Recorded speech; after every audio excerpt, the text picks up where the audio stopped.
let's pull this email up that we sent to our friend who's a friend of ours. He's a young kid in VC.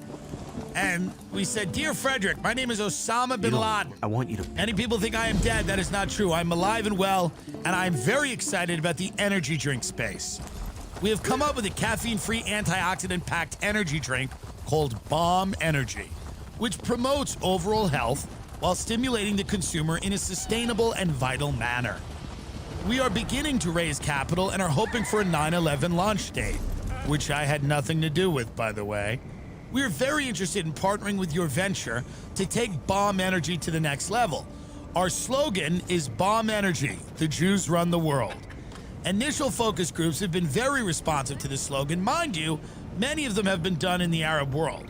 We're looking to potentially soften our messaging as we take Bomb Energy mainstream. And that is why we believe you, a squishy bagel face, are the right person to help us in this endeavor. We are committed to increasing our market share in the ever-expanding market of health and nutrition. We thought this project would interest you. I'm listening to this stupid podcast this morning. We look forward to hearing from you and working together. And then we say we also have heard positive things about Patrick Finnegan. Hopefully you can connect us, who's a venture guy in New York who's on Clubhouse, who we knew. Is and this then Tim I said, best regards, Dillon? Osama, CEO of Bomb Energy. And Instagram took this off. I don't know why. It's supposedly it's an algorithm that identifies words. But there's a lot of words that are criticizing Zionism, and I'm making a joke.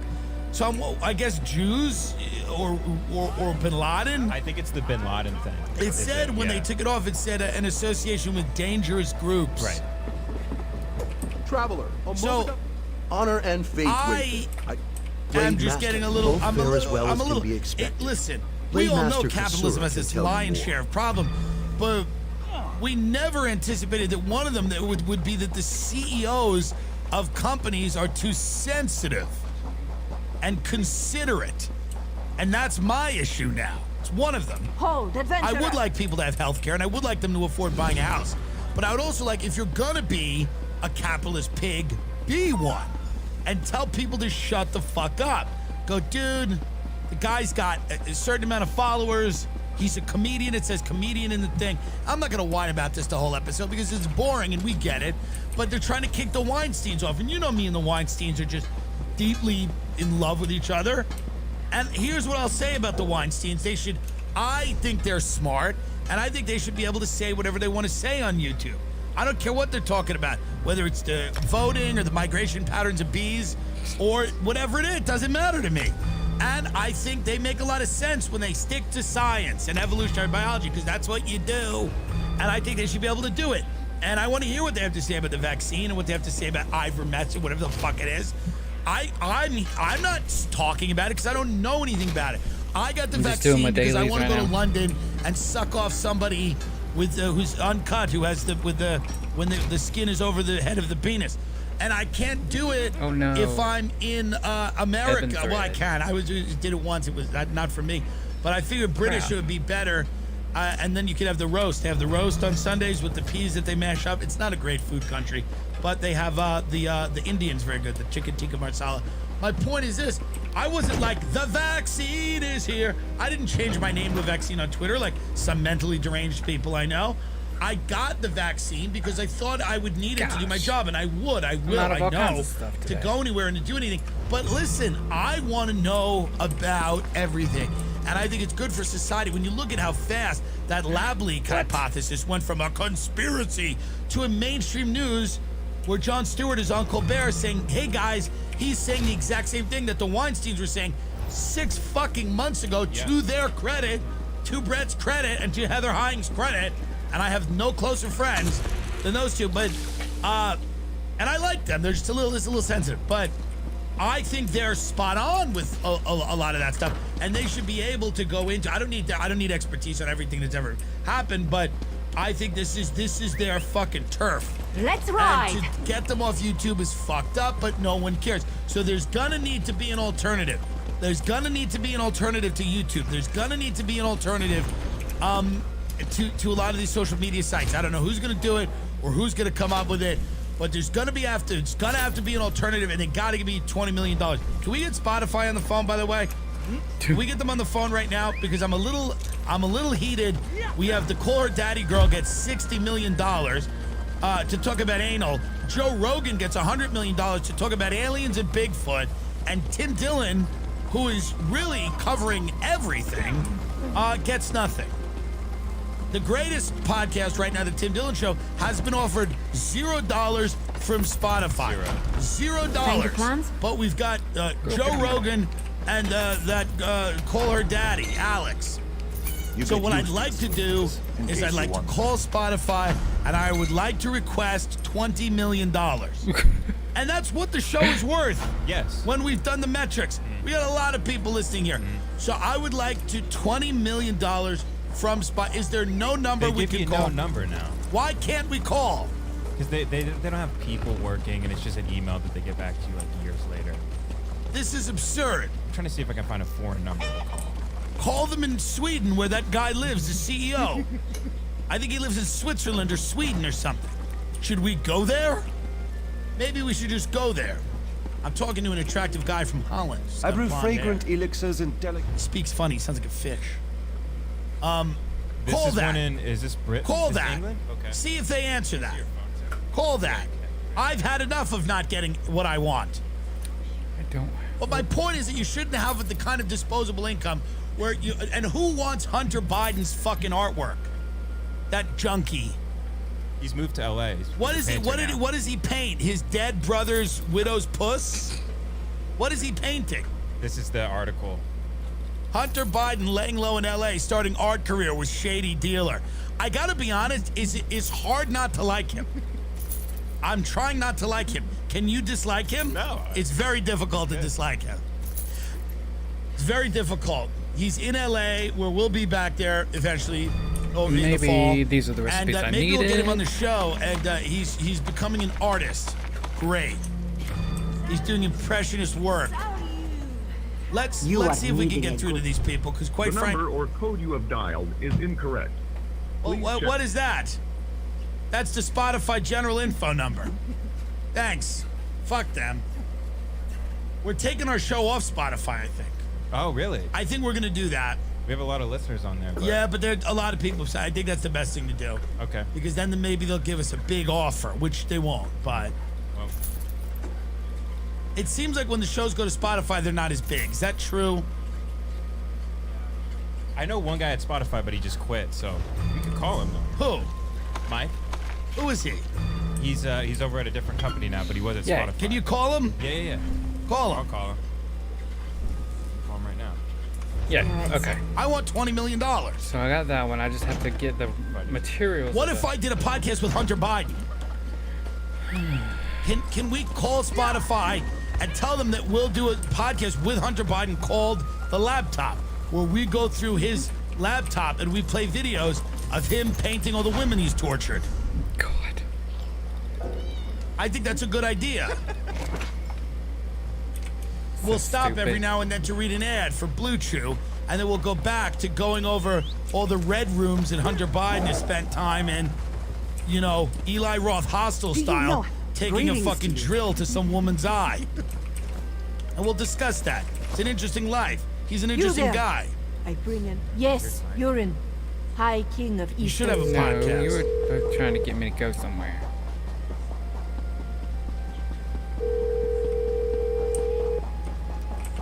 We should tell him if he answers, he's on the show.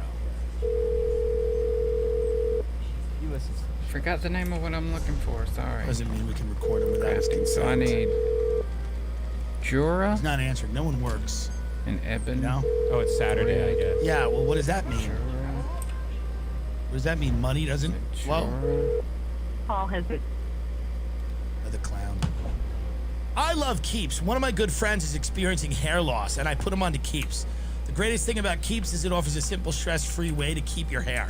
Convenient virtual doctor consultations and found medications crap. delivered straight to your door every 3 months. You don't have to leave your home.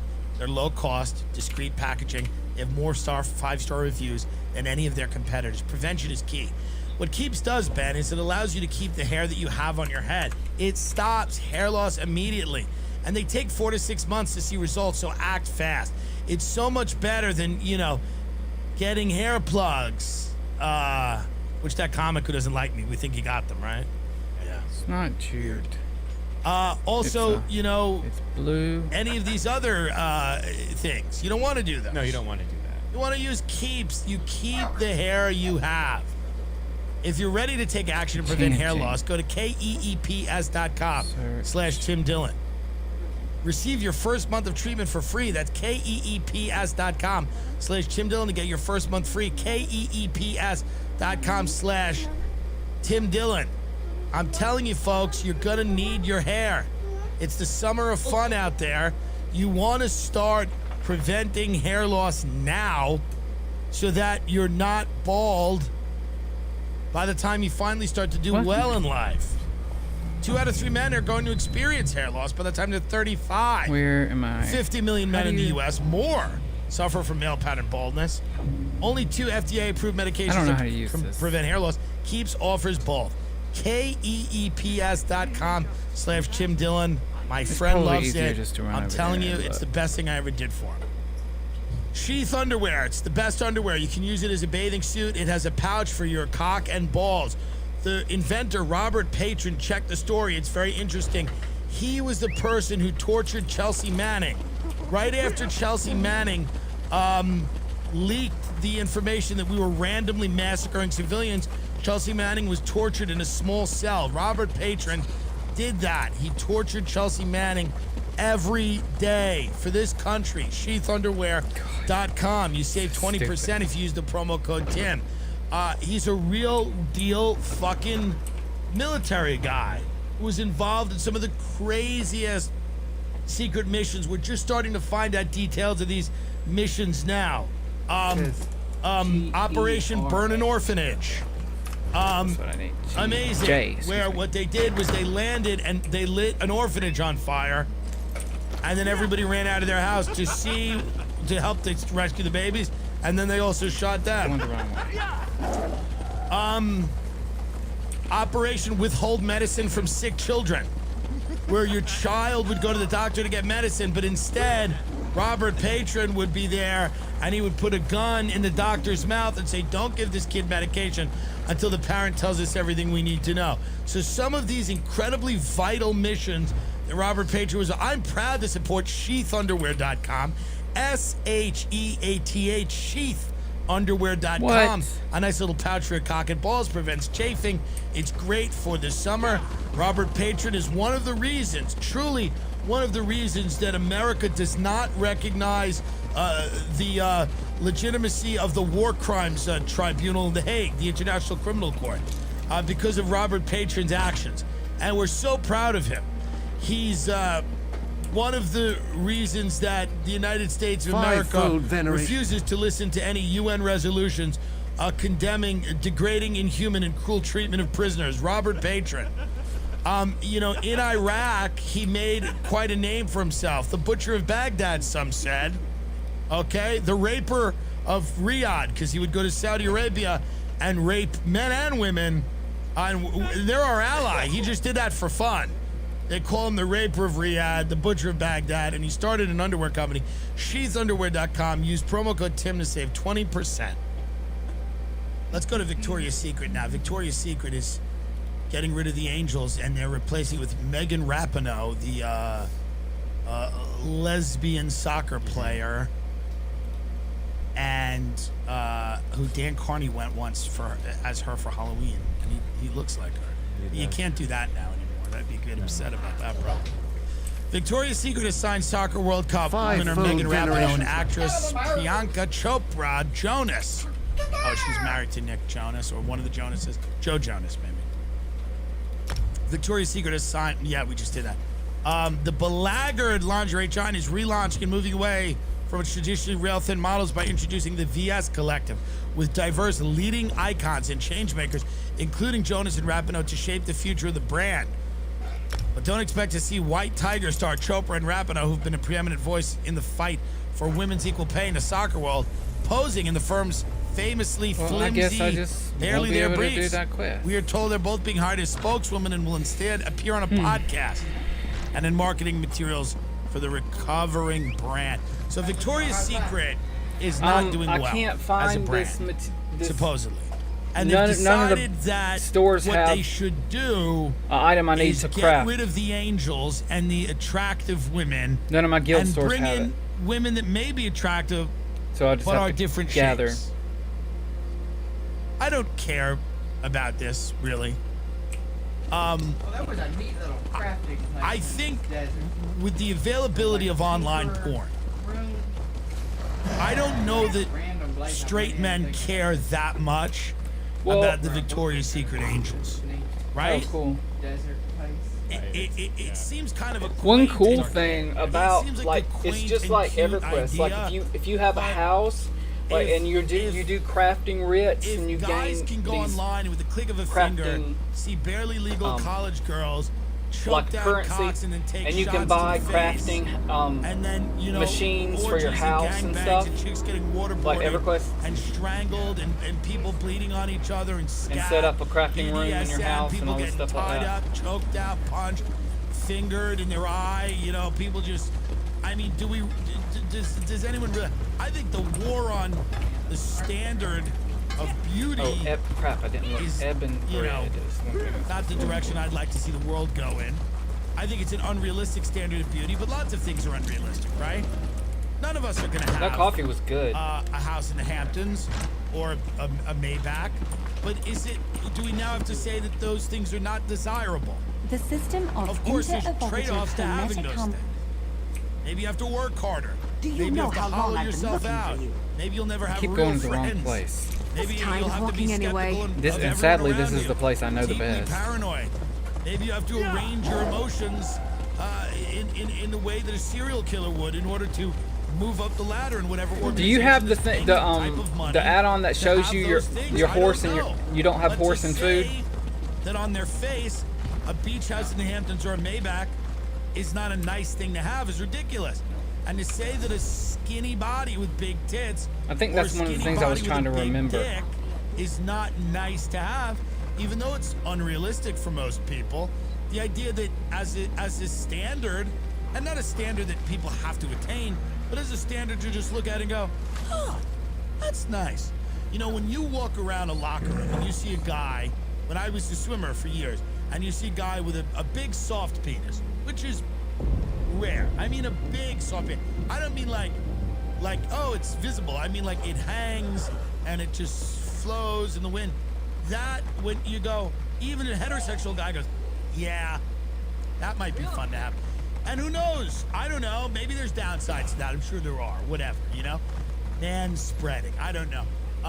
That being said, there's very few people that look at a penis like that and go, well, I don't want to give that a shot. And I don't mean, you don't have to suck it, but I mean like having it. Most people look at a penis like, when a woman sees another woman who's thin and has big tits, perky tits, you go, I would like to take that for a spin for a week. Go, you know what? I'd like to look like that for a little bit. Let's see what it's like. It's the truth. And truth now is inconvenient, Al Gore, but it troubles people when you say things that are true. That doesn't mean, hey, good-looking people, a lot of times are bad or not as good as people that are like decent looking, like Alt-A loans, meaning that it's not prime credit, but it's pretty good.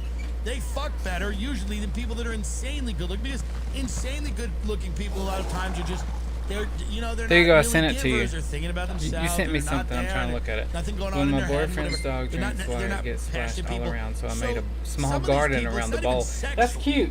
When you look at some of these things, you go, I don't know if even if it's sexual, some of it is, but it's Let me just a see if I standard can of show it on beauty. mine.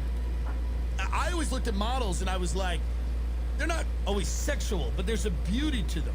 And that doesn't mean that fat people can't be beautiful, and people with the scars can't be beautiful, and people in wheelchairs can't be beautiful. And all of that is true. And people with a flesh-eating that's bacteria, Finn Dillon's. necrotic That's the fasciitis, podcast I'm looking can't at. be beautiful. Or people that don't have arms or That's- legs, they're just kind of a torso, they can be beautiful. And people that are, you know, dead and kind of having rigor mortis set in where their body is starting to rot and it smells bad, they can be beautiful. It's not to say that somebody who Anyway, half of their face well, is Wolverine's missing dog drinks because water, they gets fell splashed asleep all around, so and I their made a house small went on guard fire for can be beautiful. around They the can be dog. beautiful. That's cute. It doesn't mean that somebody whose eyes have been both gouged out can be beautiful because you can put glass ones in. It doesn't mean that somebody with a fungus that has eaten the majority of their vaginal area can't be beautiful and they had to have surgery. He It doesn't doesn't mean that. It doesn't mean that He doesn't somebody mind at who all. is So I like sent you. I just sent you the centaur, link to the which is half horse, the HUD add-on half thing person, that can't be beautiful. They have a shows big you horse cock. that. You jerk it off. It smells a little weird and it's Now I have to furry, remember but what they I was can doing. be beautiful. It Evan, doesn't mean that a fawn can be bread. beautiful, which is a half goat, half human. It doesn't mean that somebody who's 1,000 pounds can be beautiful and that has a little bit of a rash on the innards of their anus that has turned into this, you know, pus-filled things that are very, very big and they explode every time they take a shit. It doesn't mean they can be beautiful.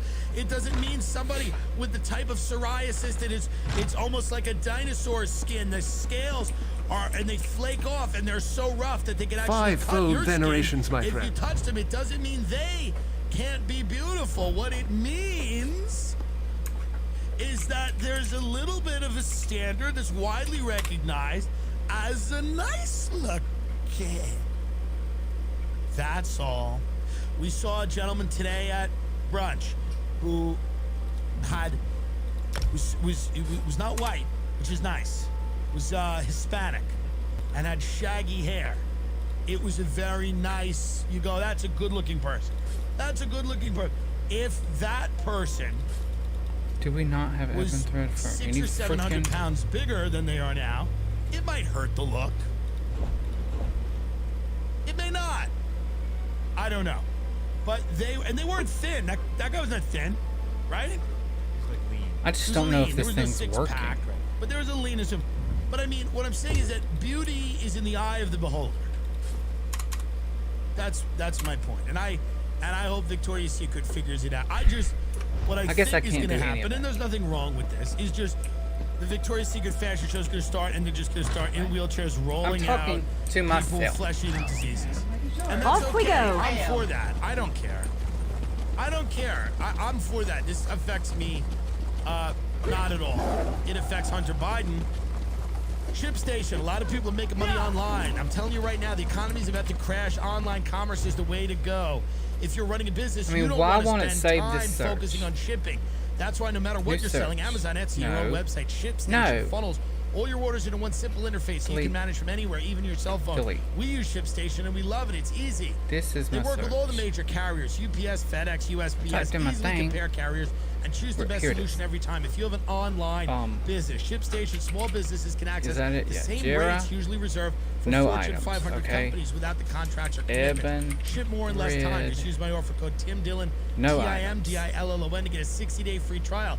If you're starting a business or entering Well, into a new I guess I'm not part doing of that. your business, having a 60-day free trial is huge. It is big. 2 months free. It's just profit, baby. No hassle, stress-free shipping. Go to ShipStation.com. Click on the microphone at the top of the page and type in Tim Dillon, TIMDILLON. That's ShipStation.com. Okay. Enter offer code So Tim I'm Dillon, doing- Ooh, let me tell you, you TIMDILLON. gotta- Make ship happen. SHIP. Make ship happen. After spending the summer on the sidelines, we're all ready to get back out there and make this season's Okay. lounge So I'm season just finished epic. going to my main Bespoke quest. Post is here to take your sand, sun, and surf game to the next level. I love these things. A box of awesome. I send them to people. It's a great gift to send somebody. Instead of buying a gift, you can get them a year subscription, a box of awesome. And you can If I cancel see anytime. It's anything free to together, sign I up. You should can skip gather a it, month or 'cause cancel I'm running anytime. low on Each some box stuff costs up here. $45, but it has $70 worth of gear inside. It's a great way to get someone a gift that every single month they're reminded you got them a gift. Truly. 20% The sun's off your coming first out monthly box. after You it's can been curate raining it if all they're a dude morning, and they so want now it's outdoor gonna gear be- and grooming goods and travel stuff. It's got cool little stuff about It's having already a home hot. It bar was or hot when it whatever. was raining. If they're into different things, it's really, really cool. You can curate it to their interest. Boxofawesome.com. Enter the code Tim Dillon. I've gotten this now for a few people as a gift, and they all call me and go, thank you, every month, which I like. It's not just a one and done gratitude. It's all the time. They go, hey man, thank you. And if they skip a month, you can kind of develop an Your grudge. deeds have been And I nothing like short that of too. legendary. But they just With keep the plain thanking meld you at an end, and recognizing Tamriel that may yet you endure. gave them a gift. Now every the time has single come to month. confront Molon Ball. Boxofawesome.com. You must lead the 5 at companions checkout. into this 20% final off your battle. first box. Get it for We yourself. are Get all it of for us others. prepared to How great is it? sacrifice our lives to see 45, this and you through do that to for the the whole end. year. It's Our nothing. plan is to use the Amulet of Kings to invest you with the power to do battle with the Daedric Prince.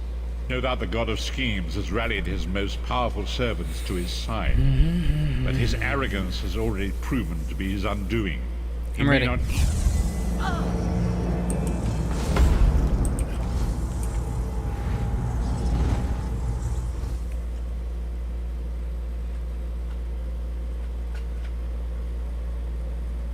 Let's see what's up.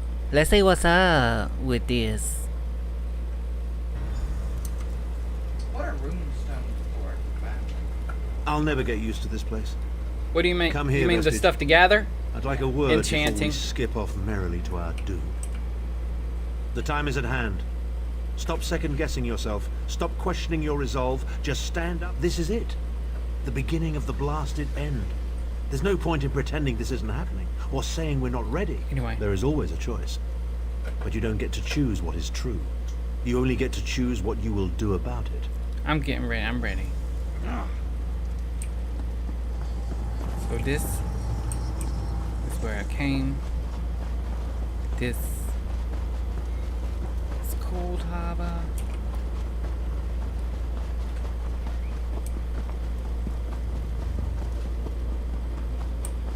I guess we're going this way. Monster.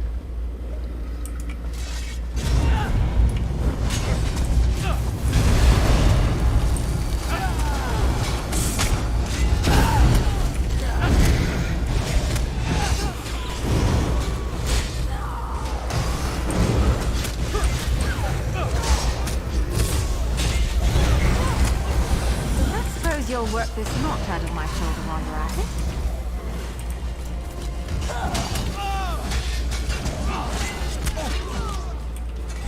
No matter how this ends.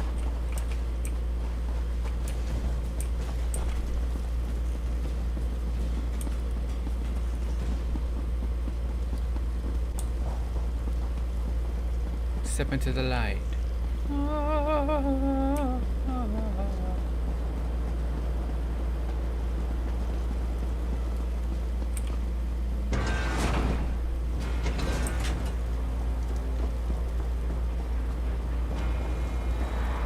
This place is alive with pain and suffering. This must be where Molon Ball torments those who displease him.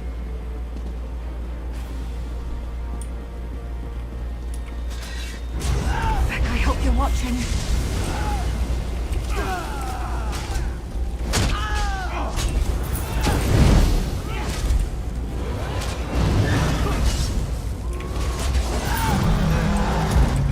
No matter how this ends. I was trying to loot him, lady. Look there. Is that Manamaka?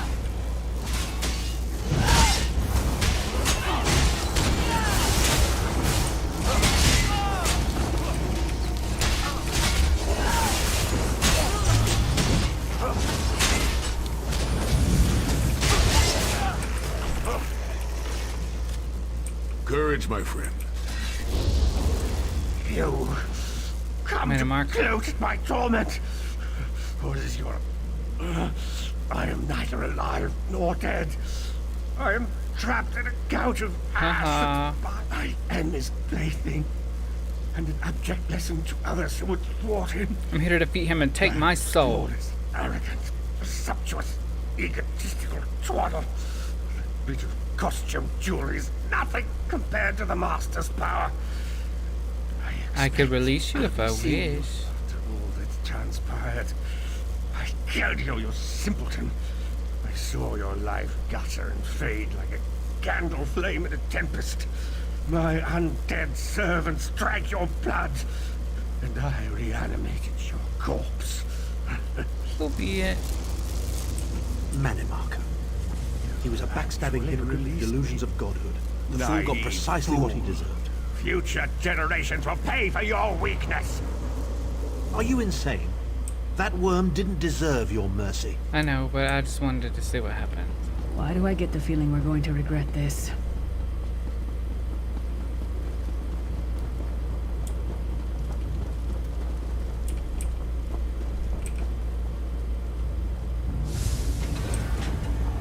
Molag Bal is here. I can feel his presence, sense his foul breath.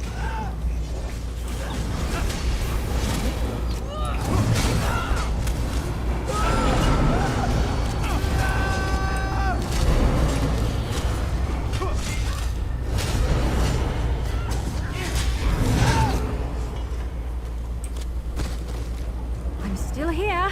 Thanks for asking.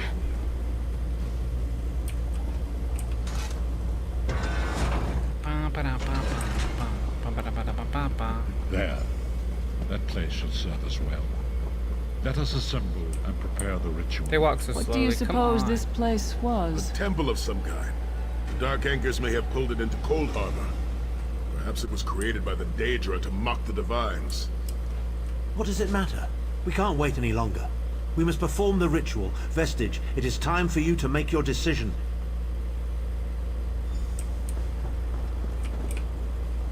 Yes, this will be close enough, I think.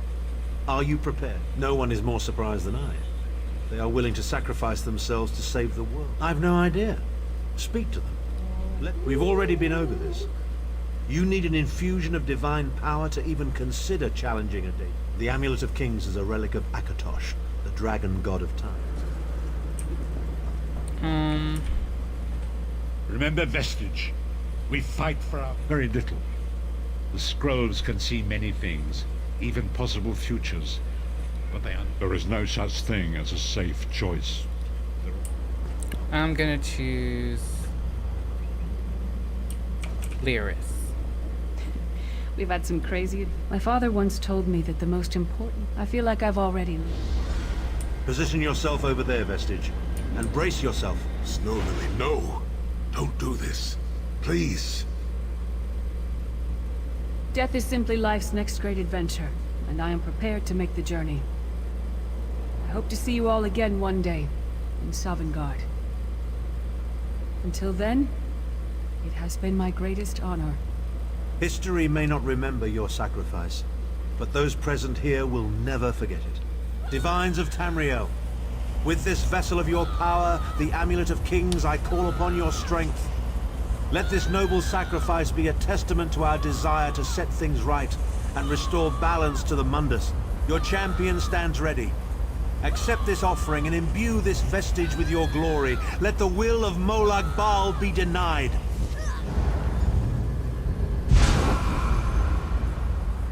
Ooh, look at me. Vestige, now is the time. I have You an must ascend the ill-fitting path and hat face on. the Daedric Prince. Let me absorb her body. You must face the God of Schemes alone. I will get the others to safety. Well- Go! I'm kind of gonna bring my companion, so... But this was made before companions, this quest. I'm pretty. Let me see. Okay. Let's see if I can get me a pretty picture.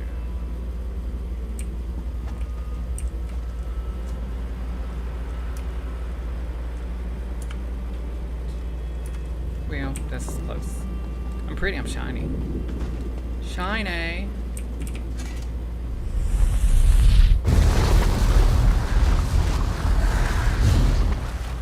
Ooh, I just burned a hole in the wall. That's my power. Your continued meddling has reached an end. Oh, I'm one-shotting people? Tamriel. Nice.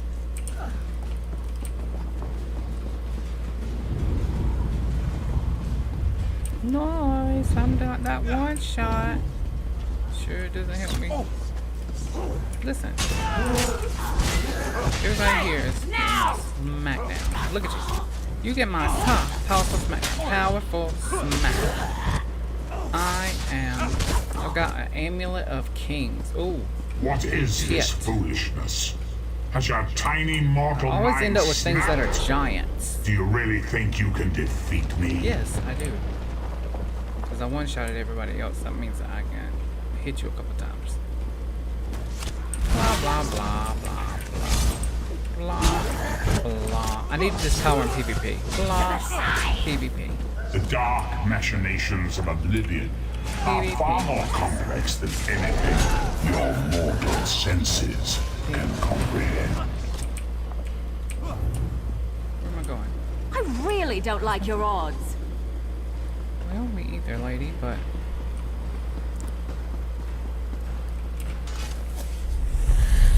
Got this. Make another hole in the wall with my power. Your anguish will be legendary, even in Oblivion. Now, everybody come near me so I can hit you in the face.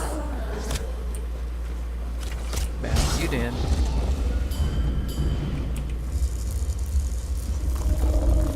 What am I doing? Ooh, I'm using my telekinesis to make a wall. I mean a bridge. Nice.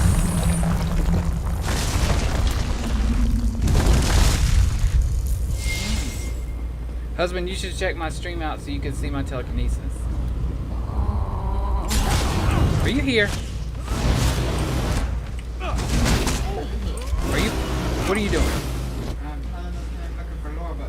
Oh. He's lore book hunting because he needs his Still mage you fight guild. on? Do you care nothing Level. for your own existence?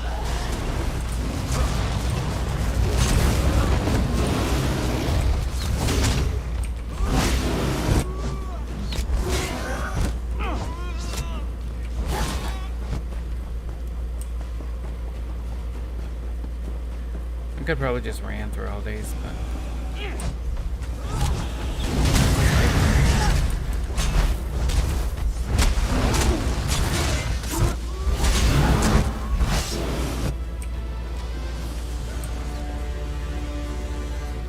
Here we go. Kamehameha! Fun.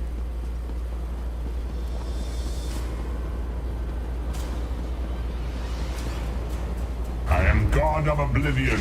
You are less than nothing. Oh gosh.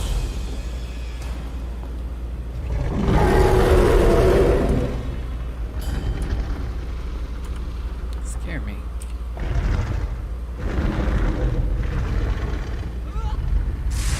Oh, I'm blasting there.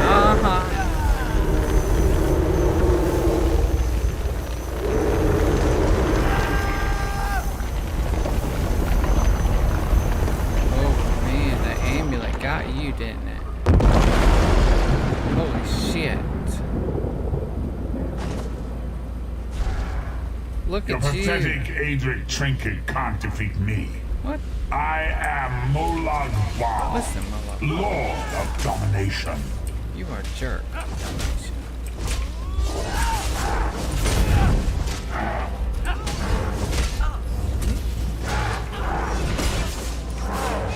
What is this, infant?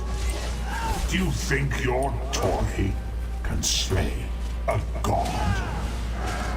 I'm trying to...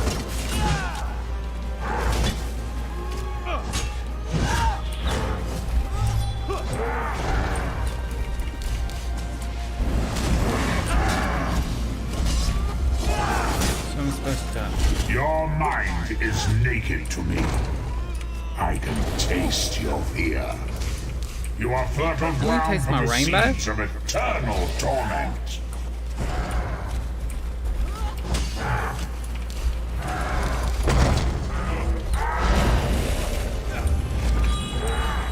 Guess what? Tamriel is ripe, and I have all of eternity.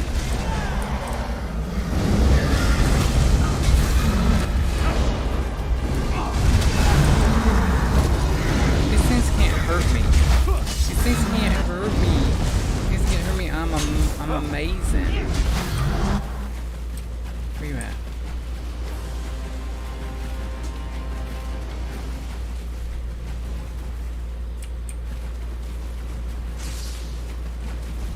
There you are.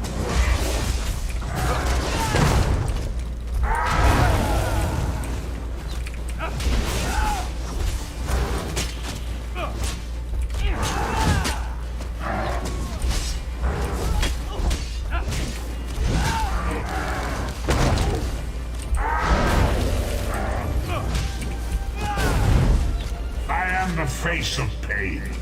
The souls of the damned are my weapons. You will know eons of suffering. The enemy is this way.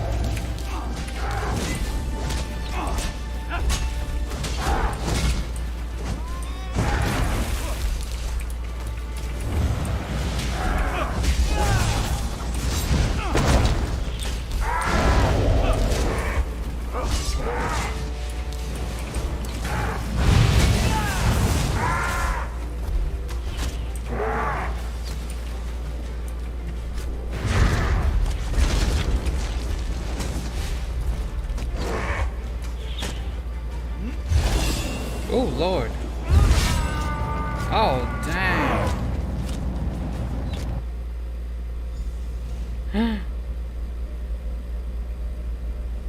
Come forward, Vestige. You are safe for now. Something precious to you has been riven from Stonefire's being.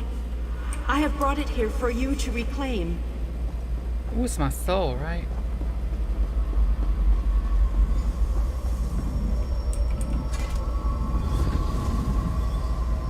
I congratulate you, little insect.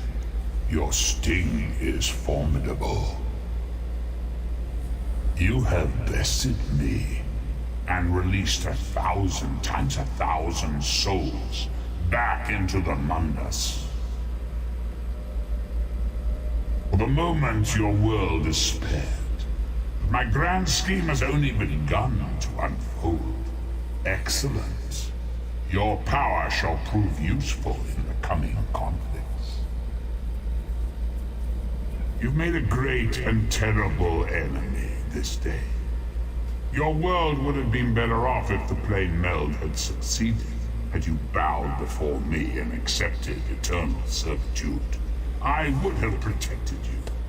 There are worse masters than I. Far worse. You are but a phantom here in my domain, Stonefire. The mortal prophecies of the scrolls have been fulfilled. Leave this place and return to your pit. You have a powerful ally. Did you know that she would bring you here? What future role has she to play in this grand cosmic farce, I wonder? Yeah. Your meddling has already cost me too much. A cursed creature of light and flame. This farce no longer amuses me.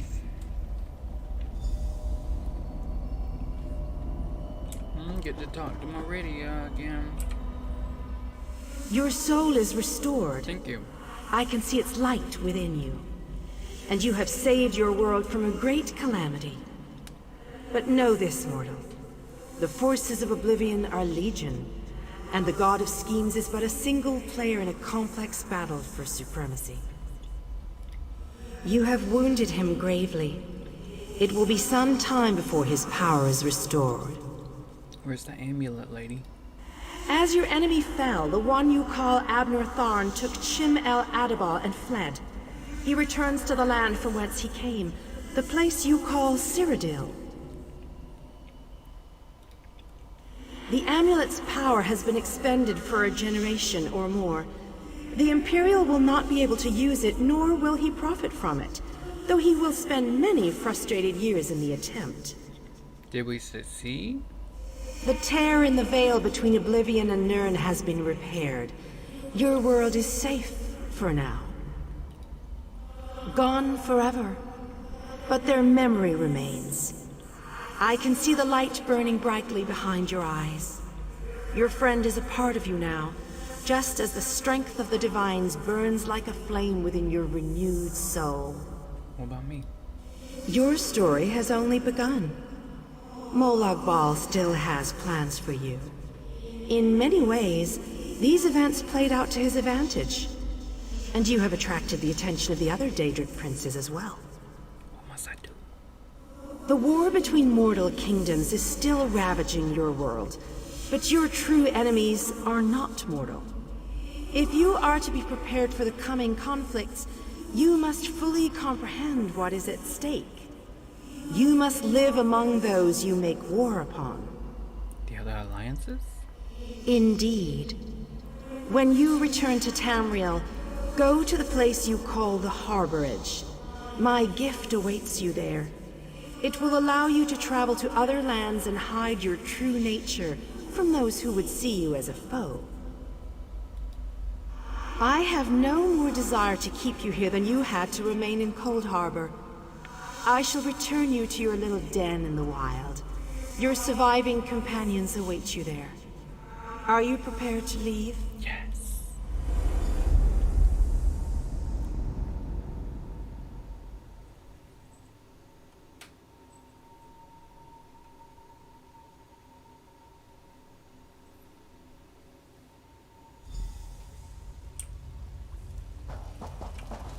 How have we returned? The last thing I remember was being overwhelmed. Right, sorry about that. I called in a bit of help to pull you out of there. I do hope I didn't overstep my bounds. He is gone. Molag Bal no longer touches my mind. I'm finally free of him. My Lord Varen, are you injured? I'm fine, Sai. But where is Thaun? I do not hear his steps or his breath. He vanished. Ran off, I think. And he took the amulet you chaps found with it. Cannot believe Snow Lily is gone. Why did she do it, my lord? Here now, my good man. Lyris Titanborn is a hero. She gave her life for a noble cause. Sir Cadwell is right, Sai. We will all mourn her. But it was her choice, her sacrifice to make.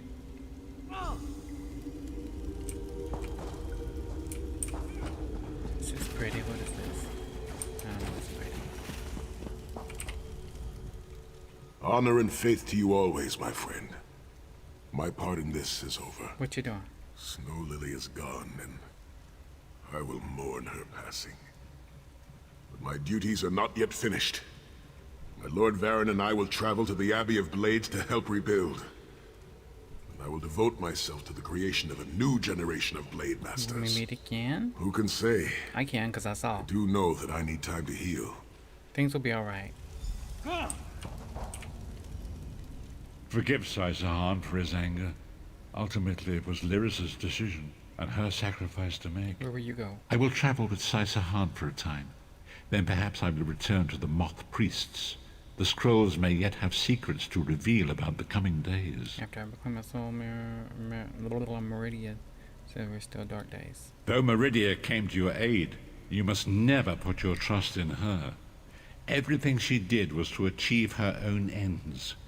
It is always thus with a Daedric prince. The forces of Oblivion will always be a threat to Tamriel. Gotcha. Our journey together has been enlightening. Few will ever know of your part in the salvation of this world, but the people of Tamriel owe you. See ya. Don't toddle off just yet. Might I have a word? Sure, Cadwell. Let me know what's up.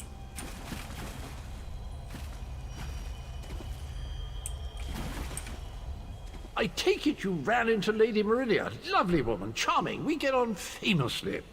While you lot were having yourselves an epic row, I gave her a shout, asked if she'd be willing to help us out if things went badly. You asked Meridia to pull us out of Cold Harbor? The trick of it was the timing. With every blow to that Daedric windbag, you freed hundreds of souls.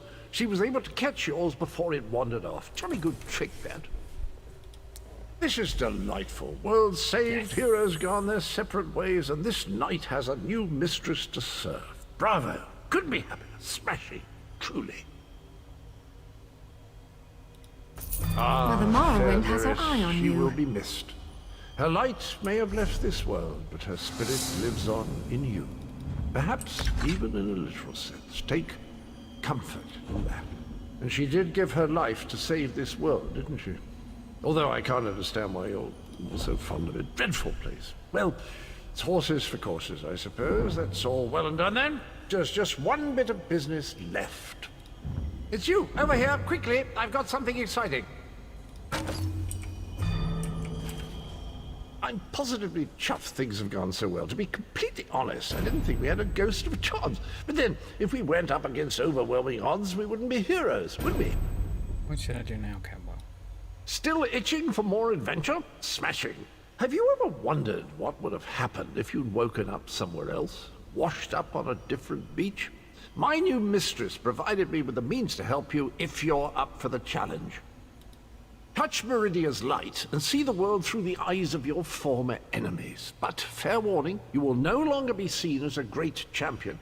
Even familiar faces will see you as a soulless drifter lost in an unfamiliar land.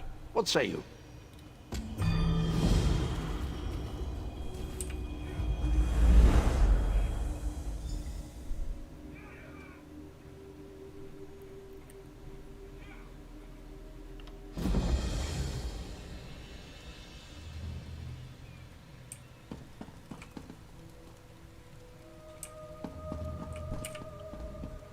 I'm short on good help, and I could use someone capable. A fisherman found you washed up on the beach. He brought you back to town. You're the one you've seen recited. Cool. You'll find the people of Bleak Rock. Cool. I don't suppose we have anything to cook.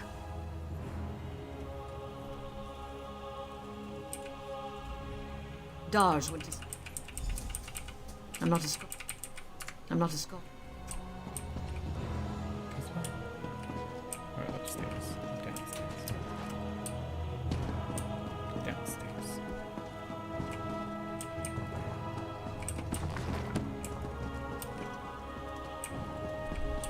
Cool. So I finished the main quest. I had to sacrifice somebody, and I sacrificed Lyris, and I guess whoever you choose, you get their weapon, because I got her big axe. Yeah, it's cool.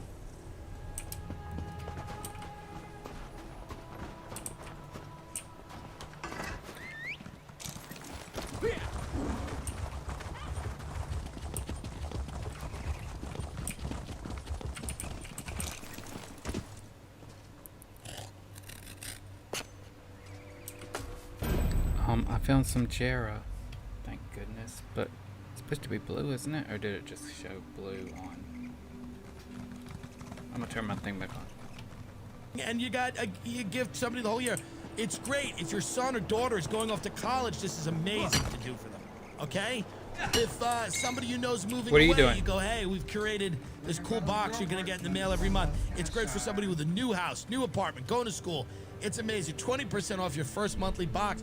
All these things sponsor the Tim Dillon Show. We appreciate that, so helping them helps us. Go to Tim Dillon and check out 20% off your first box. Boxofawesome.com. Book of Mormon, which is, do you know my second cousin wrote this? Or my third cousin? Oh, really? This guy, Robert Lopez, who's like kind of related to me, but really not related to me. And him and his wife probably want nothing to do with me. They're New York theater people. Book of Mormon, the Tony-winning musical, comedy by Trey Parker, Matt Stone, and Robert Lopez. So he's the music. Okay. He writes the music. He wrote Let It Go for Frozen. He wrote the music for Frozen. He wrote Avenue Q.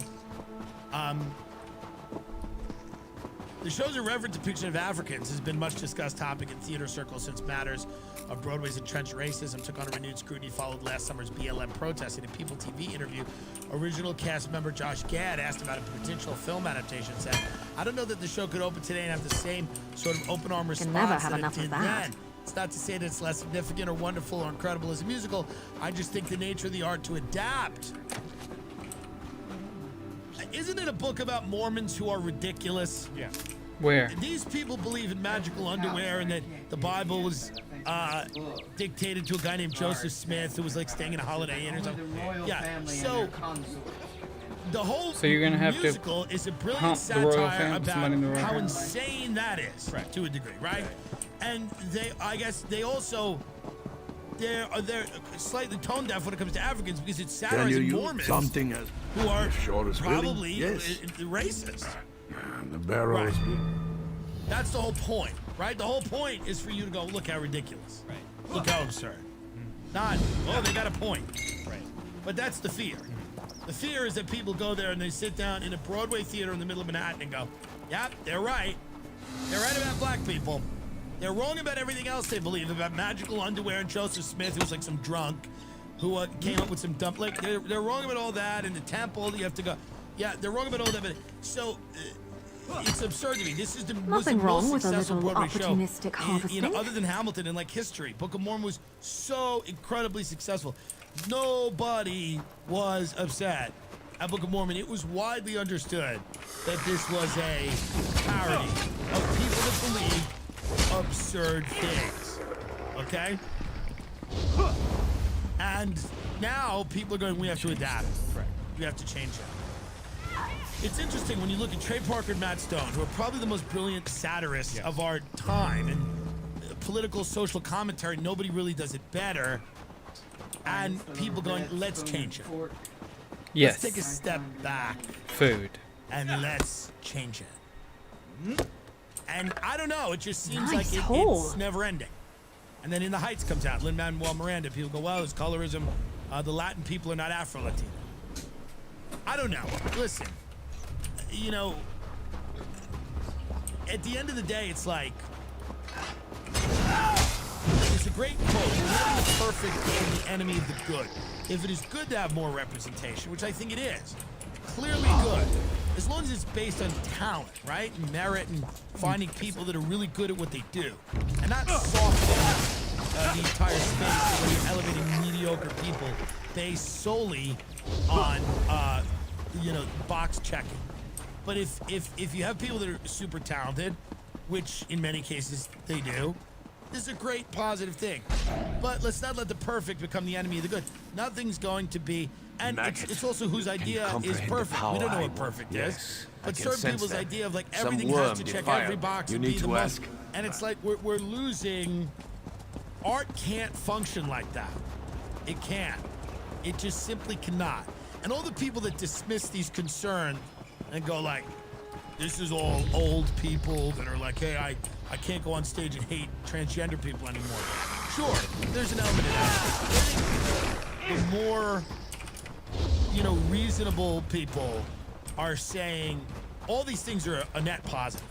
Diversity, different voices, different stories, things like that. It matters how it's done, and it matters that the art is first, the comedy's first. Whatever you're doing happens to be first, and you're not pathologizing everything into a political statement. You're making something great and including other people for no other reason than the fact that they enrich the work and make it better. It's crazy that SNL never had an Asian person. It's crazy that they didn't have a black woman. I've said that. Black women are probably the naturally funniest group of people over a certain age, usually over 40. But it's crazy that SNL, but it's all these white, liberal, color guys that people want to be rude by all the time. All you people, they seem to escape. As long as you're a tall Ivy League white guy, you seem to get out of that, and everybody still, builds a statue to you on the Temple Mount. I don't cast SNL. They probably had some blind spots. They certainly did. But, we've taken it to a level here where it's, where it's getting absurd. If every single story just ran into it in there. just has to have the most marginalized people truly are dead people. Right? They're not alive. They don't have the privilege of even drawing breath. So if we take this to its logical conclusion, we're all necrophiliacs. Because if you're alive, there's some level of privilege in being alive. So if we're just gonna we're gonna have to put a bunch of corpses in a room and call it the Christmas Story. If that's what we're really gonna do. Because now people are like, well, you're ableist, you can walk. You're neurotypical, Come not on. autistic. Good lord. You're cisgendered. So you're gender that you were born out. Oh. You're straight. Nothing wrong queer. with a little I'll take this opportunistic pancake. harvesting. So again, we're Who's going thread? down the That's what line I was here. looking for. Hope we find something And it just interesting seems today. ridiculous. What is? And we all know You that. got And there's really between- no way out of it per se. So that's why there'll probably be some type of there's a split happening, and it's pretty big. The people that are on TV right now that have their own shows have far less If followers. you're going to kill on Twitter bugs, and at Instagram least than I kill do, fetcher and other flies. people that are online. One of the reasons for that is the eyeballs are leaving TV and they're going to How do people try to colonize the internet? Word. We don't know, but it's coming. You got a Snapchat. It's coming. Something. And you see the split, and the people that are on one side of the split are in a fit of rage. I don't care. I can enjoy shows like Hacks on HBO and say they're fun shows. But a lot of the same people in that part of the entertainment business are somehow angry that there's people online that have money and that have a following. And the people in the media that work for major corporations and networks are angry that there are people that are on Substack writing and having a following. So you see a theme here. You see this decentralization happening, and a lot of people are not happy about it. There's a lot of people that are angry about it, and they're going to do something. They keep trying to do something. The problem is the money is with us for the moment. The people want the content. We have the freedom right now, and it's making money because it resonates with people, because we can do within reason what we want to do. And we hope it stays like that. You know, but if not, I will, with Hunter Biden, start a podcast. Maybe I should have joined the Boys You have Army. fulfilled your purpose. Well done, Worm. There's a lot of great takes. It's just too much of a get off my lawn energy. Like, a lot of his takes are good. It's just couched in a... And again, it's my same thing. It's like him, Kimmel, Fallon, Colbert. Just go. Yeah. Just go. You've been around for too long. You did it. You had it. We have the same... These networks are terrified of replacing these people. They tried it with Lily Singh. It bombed. They're terrified. They're terrified of what the new late night shows will look like because of everything I just mentioned. But give me The one. undead, the Covenant here. Give Shane Gillis one. I Give Nick wouldn't one. have thought Wouldn't it those be great? milk drinkers Wouldn't it be would. great? If that You want to necromancer see that was guy, working. that writer, Seth Simons? You want to see his head melt? I get a late night show. Shane Gillis gets one, and Nick Mullen gets one. You want to see like just heads? His head just completely melts. But we're on tour. Caroline sold out 5 shows within a few hours. We're really excited about that. We've got other dates too. We've got so many. The merch is over Sunday at midnight. So today, when this comes out, you've got one more day for fake business, for the pink, the yellow, any of the fake business merch. Also the Tim Dillon Show. Fake T-shirts, hoodies, the flash drive just is sold out to $20 for the flash drive. That was a little excessive. The fake business thermos, the fake business I can understand you. The fake business my. notebook is sold out, No, and also that other no. thing sold out. Follow me. I don't think I want to follow They're you, all sold lady. out, except for the shirts, the real good stuff, the hats. Okay, I'm Get gonna it? I'm not telling go you right now, it's great quest for the here. fall. I know it's party summer, but the fall is coming, folks. That's a killer summer shirt. But the fall is coming, and Hunter Biden's gonna pick up that rock again, and he's gonna make some great art. Where do you want to be when you hear Hunter Biden crash his car on the middle of Melrose? I want to be sitting in my fake business hoodie in the fall. Where do you want to be when Hunter Biden ODs? I mean, dude, do you think Biden No, hired I your went to the wrong Secret Service spot. to like camp out Dadgummit. outside of his house? Look at that coffee brown Tim Dillon Show hoodie. I like that. Does it get better than that? Do you know how what long do you I've have been planned for looking for you? Katie's parents? I need to go Oh, to nice. Groutwood. And did you tell them you're leaving? Yeah, Eventually, and what did they say? They said we know Ben's worked very hard. What's great about these Texas families, this is what I've learned about Texas people. I'm gonna give some compliments now. Because, and by the way, I'm never shitting on Texas, I'm shitting on Austin, which I like Texas a lot. I like Dallas. I like people with big hair and really cool pools and hot Spend days. so and much that money kinda like, trying to get powers the way you that want bus 'em. boy today was like Latin but not. That's the whole thing. Now, But- and I don't mean but not like if you know. Something I'm you need saying to it's discuss? not, mixing is nice. Everybody likes it. No, I'm talking Everybody the wrong likes thing. it. I'm trying to use Oh, the the mashed shrine. potatoes and the gravy.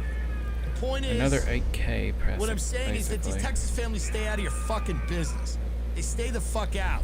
Long Island people are loud, obnoxious, nosy, just in your fucking business, in your life. Your name is in their mouth all the time. These Texas families, just by seeing Ben's family and Katie's family, They are just stoic ranch people. And it is so important. They just let their kids live their lives. They respect them. They go, we raise good kids. They're going to go out and live their lives. We are independent. This is Don't gonna be you like feel that? Yeah, they're like, just be independent. That's great. That is a fucking Texas. Long Island is just this thing where they go, we want to control you and we want to give you our opinion all the time and it's just fucked. And I really appreciate this Texas, freedom. It's about freedom. Yeah. Your aunt will call you and talk you out of decisions you haven't even made. Yeah. She'll be like, hey, if you're thinking about it, don't do this. But in fairness, I will do that to others. But I'm right.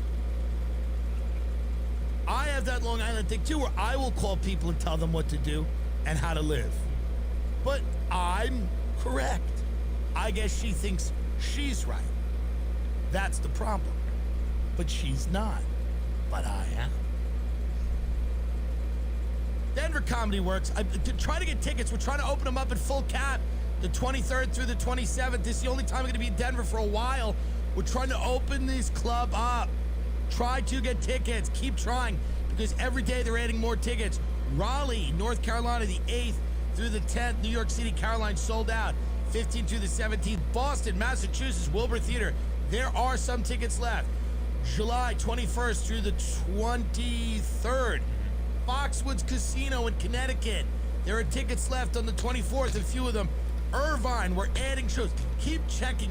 Even if you heard or saw that one of them is sold out, capacity is constantly being updated. Tickets are constantly being added. Irvine, California, the 29th through the 31st. San Diego, California, the 12th through the 14th. American Comedy Code, Las Vegas. That's a music festival. So if you're there at the festival, you want to buy a ticket to that, I'm doing an hour there. Why is that on there twice? Because you're also doing I think you're doing 2 shows. You do House of Blues.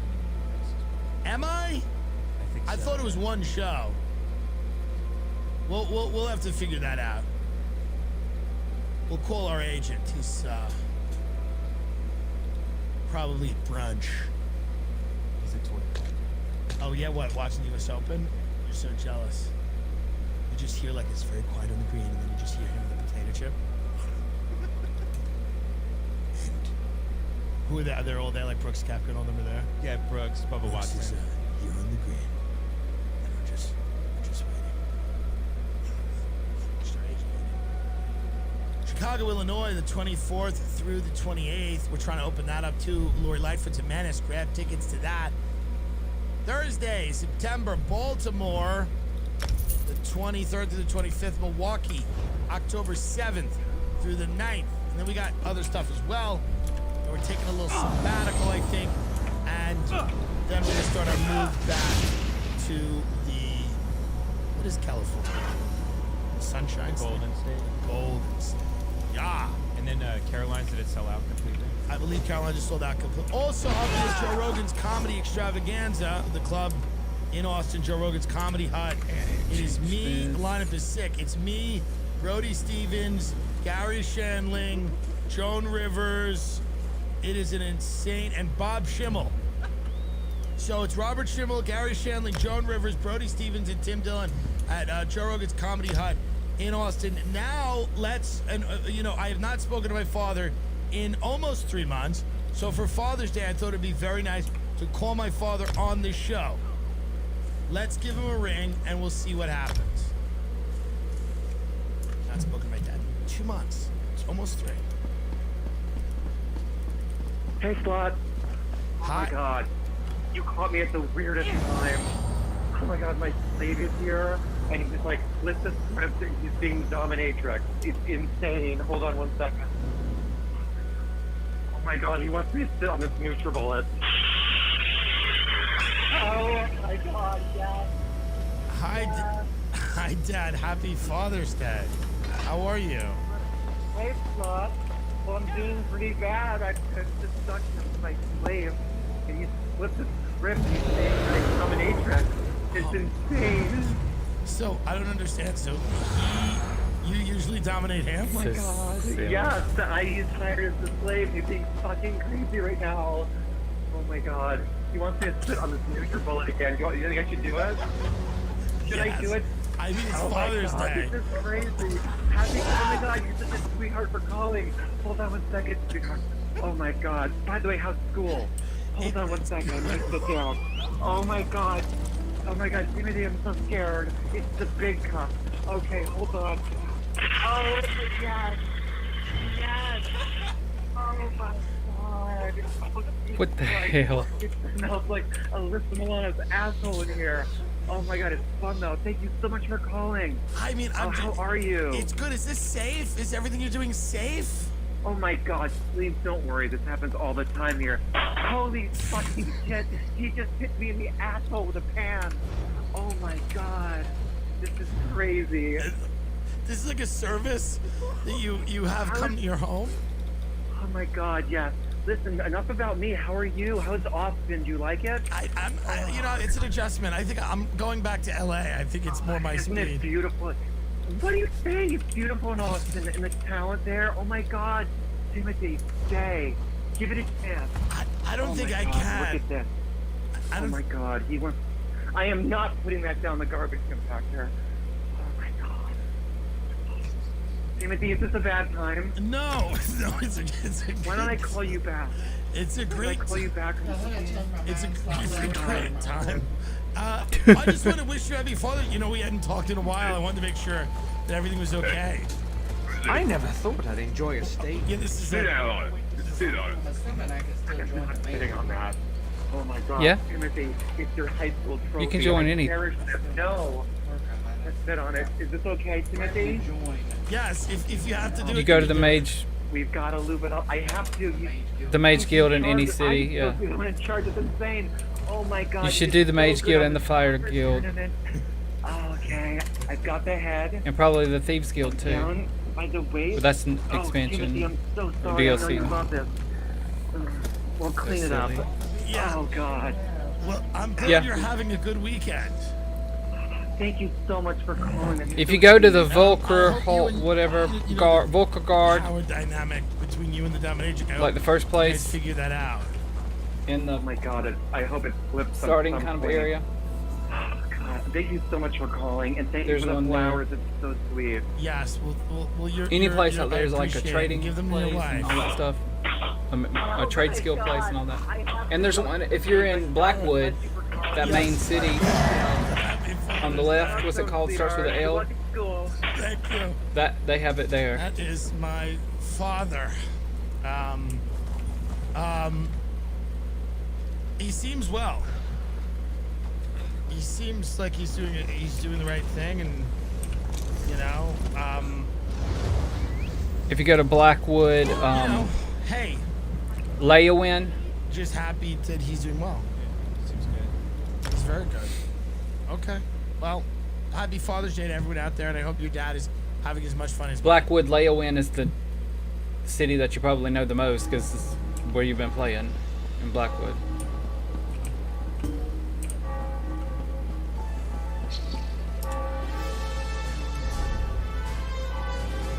Welcome everybody to another episode of the most important weekly If you wrap-up have in opinions news about crows, brought to you by very hello. scientist. who My has game just determined crashed. jihad. Froze. What happened this week? Well, who It crashed. cares? Because guess what? I'm doing the whole episode like this because it's Pride Week.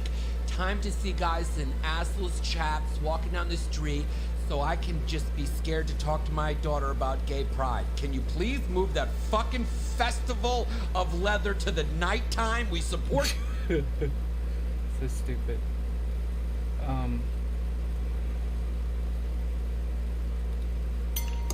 Fill her up. You're listening to the Gas Digital Network.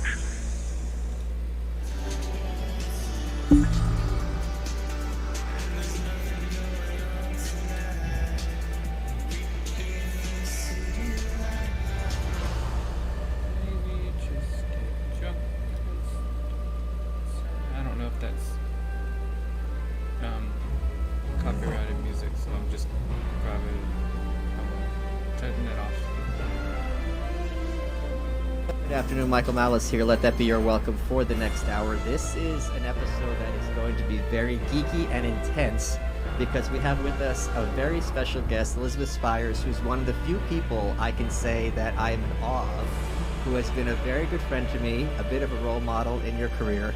Let me give people the background because you're not a household name, but you, being 80 pounds, punch so much above your weight in terms of changing the culture that it's insane. I first knew those about are you that's in where those are like 2003 where you buy because you an were the auction house founding stuff. editor of Gawker. And If you came have up when opinions the blog about scene was crows, becoming a thing. I have very fond memories of it now. I'm sure you do as well. We only employ those. You basically are a one-woman biggest, media never dynamo. fear. You created The what was Chamber called of Lake. Dealbreaker, which was the law blog. Then you were put on charge of Observer when Jared Kushner decided he wanted to be a newspaperman. I'm sure your list of credits is insane because what you did for a very long time is people wanted to launch. What was that fashion one you did? Fashionista.com. No, another one. Where it was curated clothes. No, I don't think that was me. No, I did a company called Breaking Media that had Dealbreaker, Above the Law, and Fashionista. They were all Wall Street blog, legal blog, and then a fashion industry blog. There was one, and I'm positive you were involved in some capacity. I'm not completely crazy. It was basically like a way for indie designers to. I was at the party, and you were there. That's why I'm remembering this. I could be wrong. For herself or something like that? By yourself? Whatever. It doesn't matter. Maybe I should have done my homework a little bit better. The point being, so much of what has come of our culture is because of you and people like us. You were the founding editor of Gawker. You worked with Jared Kushner, so in many ways, both cancel culture and Trump can be laid at your feet. So anything that's wrong in this country that people hate, whether political aisle, they can blame you. So which of those do you regret? I think sometimes they blame me for stuff that I have nothing to do with anyway, so after 20 years of it, I'm kind of ignored. It's like, go ahead, blame me for whatever, it's fine. So let's talk about working with Jared at The Observer, because you are one of the very few people who work. Here's the other thing. This is just a sidebar, but it's something that bears mentioning. I always tell people I judge people by how they treat me and whether they're a good friend and not by their politics. I think it's deranged to, if you're going to call someone you're having a trouble, be like, wait, did they vote for the right person? You're an example of this. I don't even know where your politics are. You're probably pretty much the left compared to me. I'm a progressive, so Okay. I think I'm your unwitting diversity program here. No, that's not true. I've had hard left people here on the show and commies, whatever. But the point being, it would never enter my head. You've been there for me during like a particularly dark time in my life. It would never enter my head to care what your politics are. Do you think that that's something that's? Let's talk about that for a bit. Is that something you think that's gotten worse in recent years? That the politicization of America, is that a thing, or is that just kind of a think piece? Well, I think the problem is, we have the politics that's driven so heavily by negative partisanship now that it becomes divorced from any real discussion of ideas that underlie policy. So, good. I'm Suck from in the rural boat, then. Alabama. My entire family is conservative. 99% of my relatives voted for Trump. And sometimes, that we would, I fight with them about politics routinely. We get into arguments. But I've never sort of felt like I could just draw a line and be like, I'm disowning them. Because and there are people who do feel that way. I don't know anybody who's come from my background who's actually gone out and done that. Like the people who are sort of like, well, your family's that terrible, you just never speak to them again, or always people who grow up with parents who have the same ideology they do. And that is still the biggest predictor of where you're going to land ideologically is wherever your parents are or where they were during your formative years. So I'm also a bit of an outlier in that I've sort of incrementally moved to the left over 20 years, and I grew up in the evangelical conservative. So so I'm a weirdo to begin with. Explain to me and to the audience how someone who's been at the epicenter of New York corporate media has gotten more left, because you're seeing how the sausage has been made, and you're seeing a lot of these people, by your own admission, I'm sure, are not good people, and that's the case in any system. You're going to have bad athletes, you're going to have bad lawyers, you're going to have bad doctors. So how has that kind of informed your perspective on our culture? Well, I think I tend to take people and situations on a case-by-case basis. Whenever I talk to, for instance, my family members who did support Trump, you know, when you ask them why, the range of reasons is all over the place. Yeah. Like for my mother, she's a single-issue abortion voter. She's never not going to vote for a Republican. So she has no idea what Trump stands for or otherwise. Right. And she That's all she needs to know. Yeah. Yeah. And then there are other people who vote for him because they don't like immigrants and they're racist. And sure. That's their entire raison d'etre. Rationale for voting for Trump. So I try to have discussions with people about. Let me follow you. Where are you going? Think the way that they do. And, I work in politics. That's how he works. Somewhat. We work with progressive candidates. So, and my business partner Peter is a pollster. It's our job to understand how people vote, why, what their reasons are. Some people don't like the and how bustle of sometimes cities, they'll but justify I things come from a big themselves that aren't family, really so it supported reminds me by of even an home. ideological rationale, or certainly not a policy rationale. Because that's how most people vote. Most people are not super engaged in politics. So most people are generally apolitical, and it doesn't mean that they live in an apolitical environment. It just means that they're not engaged the way that those of us who live on Twitter 24/7 are. So. When you started Gawker, it was very much, I would say, please correct me if you think lazy this is Khajiit's correct. tale In is many ways, it was soon closer set like Time Out upon. New York than This it was a one kind of a will not media lose piece. her In that tail. you weren't, you were, as you would phrase it, you were throwing spitballs at people. You were pointing out, hey, there's this cool event. This is a cool If thing I were happening Master here. Robot- This person switched jobs. Yeah. It was media covering, but it seemed very familial. Yeah. And very positive and kind of like with a little dimple, but it was still, upbeat and earnest and fun and finding cool things that people might not be aware of. Gawker, hence the name. What do you think? I mean, when Corey took over after you, I think he still Most kind of clients had that don't to a like large extent. I'm a huge Corey Sika fan. But it seemed later to have taken a much nastier turn. Is that something that you saw coming? How did you feel about that? Do you think that's accurate? Well, I think it's there are pieces that Gawker did that were nastier. I'm not sure that institutionally it turned nastier, but what did happen is, every edition of Gawker was heavily shaped by whoever was the editor-in-chief at the time. Their personal interests, the tone they used. So, Jessica Cohen is a very different editor than A.J. Delario, to put it mildly. Yeah. And when Nick and I were doing it, and I was the only Gawker employee, Gawker contractor, technically, we used to have arguments over what the site would be. And Nick wanted it to be more service-oriented, so you could go on the site and learn the ins and outs of New York, or, where to find the best tailor in what neighborhood of New York, where the cool restaurants were. And I always push back on that because I, first of all, didn't know where the cool restaurants were and wasn't making enough money to eat at them anyway. Nick and I had sometimes, we were very close friends at the time, but I was barely paying my rent, and Nick was, eating at Balthazar 300 Across the street, yeah. And so, we had some headbutting around issues like that, but I'd always loved Spy Magazine. Yeah.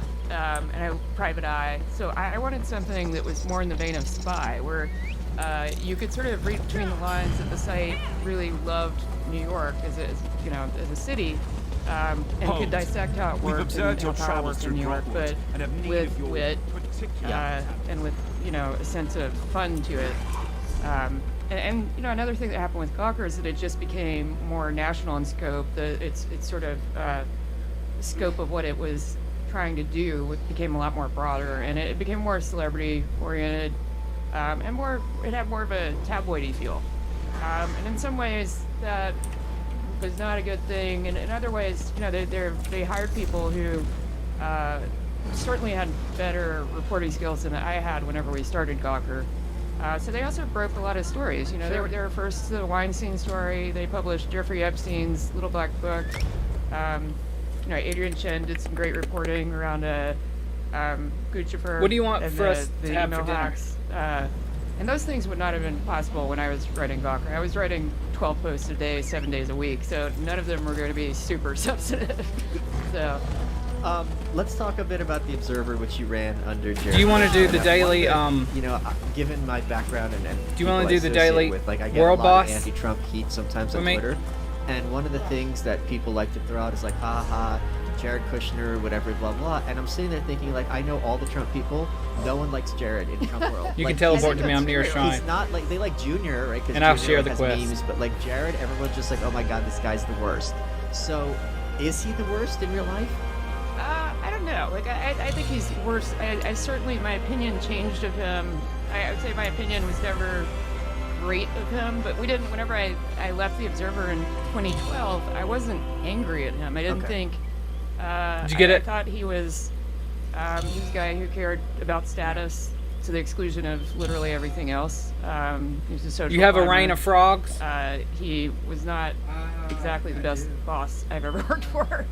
But I don't remember I didn't really think he was a nihilist until he beelined to DC and started getting behind things that he would have, Okay. never supported before. That's where I'm at. He'd been a registered Democrat. He'd done Hope we find something fundraisers for interesting. Democratic candidates.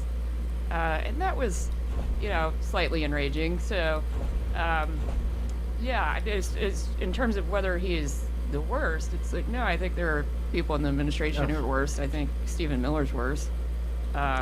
I think the Trump sons, I always like to say, I don't think Eric is actually the dumbest one. And that's my most controversial Trump kid opinion. But Junior does this thing where he sort of cosplays being a redneck. And it works really well for the Trump base. Like, they buy it because they want to buy it. They want to believe that the Trumps are kind of like them in some way. And Jared could never do that. Like, even if he wanted to, it just wouldn't come across. Like, Junior can kind of be a little bit convincing about it. He'll put on the camo and go hunting, and Jared's just constitutionally incapable of doing that. So, what was that relationship like? Because you are someone who doesn't suffer fools gladly. Yeah. It's not like you have a temper, but like whatever. You're like, okay, listen, I can see through what you're trying to do. The fact that you accomplished what he would like to do, meaning you were nobody from Alabama, and then you became like, such a major player in New York media circles. That's the dream. Like, you came from this small town, whatever, or red state. Then you became a player, and you didn't have, this whole background where your dad got sent to jail by the guy who's advising your father-in-law to become president, and that got kind of awkward by setting up prostitution stuff, which I definitely think people should Google, because there's nothing funny and awkward there about Chris Christie and the Kushners. So it must be someone whose background was so much about like feet of clay and looking at these people like, how can you, who has every privilege imaginable, how can you aspire to try to be like these people? Yeah. You mean Jared or Jared? Yeah, like talking to him and like just seeing these machinations. Like, you actually did it, right? You were the one who was self-made. You kind of became this very important figure in media circles. So I would think as someone who's put in the work, like it would be especially galling to see social climbing for someone like you. Well, I think nobody's entirely self-made, but there's a level of obliviousness that some people have. And Jared, at one point, we had an actual discussion about this probably a month into the job. He never really asked me anything about my personal background, and I think he assumed because I'd done Gawker that I grew up in New York or something. Sure. So we go to breakfast, and he says, "So, you just have to talk to the person like closest to the door, no, my dad's a and you local talk to him a couple like 2 lines, whatever, and then he said, and then you say, "All right, I'll join." Later worked for Alabama Power too, which is now a Southern company. All you have to do is keep pressing E. And he looked just sort of taken aback, and so I kept sort of just chit chatting, and I mentioned that my dad had done contracting on the side, and sort of had a contracting business that he started, and Jared said something like, well, I can relate to your dad then. I'm kind of a self-made man myself. And, my reaction was, go on. This is going to be good. I want to hear this. And his sort of justification for it was that he sort of considered anything that was vaguely entrepreneurial as a sort of self-made arc for people. So I asked him, I said, well, what was the first, just going with it, it's like, what was the first? We gotta pause here. We gotta pause. Hold on, we have to pause. Yeah. Because people don't know you as well as I know you and haven't been a fan of yours as much as I have. But what people aren't appreciating at home is this is the Elizabeth Spires mind in action, where you're very petite, perfect straight face. You're like, like complete poker face. This person is talking literal shit makes complete no sense. Did you find but it? You're like, Cool. Well, I think this is also a journalistic skill. Sure. When people start talking in that way, you just let them talk. Like you don't because it's gonna interrupt go. them. There's no way, given this is the finale, that this season's not gonna have some twists and turns. So let's hear what happened. Yeah. Yeah. So I said, well, what was the first business you started? Not expecting a lemonade stand or anything. He was like, well, I was buying up residential property in Cambridge and flipping it, and that's not exactly flipping burgers, to get through college. But in his mind, he really buys that narrative. Like, he's deluded himself about the extent to which he's, where he is because of his family's money, because dad bought his way into Harvard. And, a lot of people who grow up with that kind of money are delusional anyway, but Jared is definitely on this spectrum of people that I've met. Like, not even sort of born on third base. It's more like, born at mile 27, or, the last inch of a marathon, just crossing the line. And he's Ivanka's like that too. So they're kind of well matched, and they reinforce each other in terms of their shared narrative. How I can't get a read on her. I can't tell if she is Mean Girls or if she's like the most sane and down to earth of all of them, or if this is just some kind of artificial portray someone convincingly. Yeah, she is a mean girl. She's media trained in a way that the other Trump kids aren't, because she was in the spotlight since she was a preteen. So she's very aware, and I think women are more aware anyway that they're being watched or being evaluated in certain ways. So she's less likely to stick her foot in her mouth than the Trump boys are. And she has a lot more polish, which is why I think when they first went to DC, people were kind of thinking, well, maybe they'll moderate Trump in some way. Because some people will mistake polish, and this is a class issue, for intelligence. Right. And sometimes just being polished and seeming to be better behaved for some kind of integrity where there is none. Well, this is also kind of the British accent. Americans assume British people are more intelligent than us, where often they're just as dumb as everybody else. And also, you're seeing this from your background, like with my work in North Korea. When the North Koreans escape to South Korea, they have what the equivalent of like deep South accents, and everyone in the South just writes them off and thinks they're just completely dumb. And it's just like, this is how I talk. This has nothing to do with the quality of my mind or anything like that.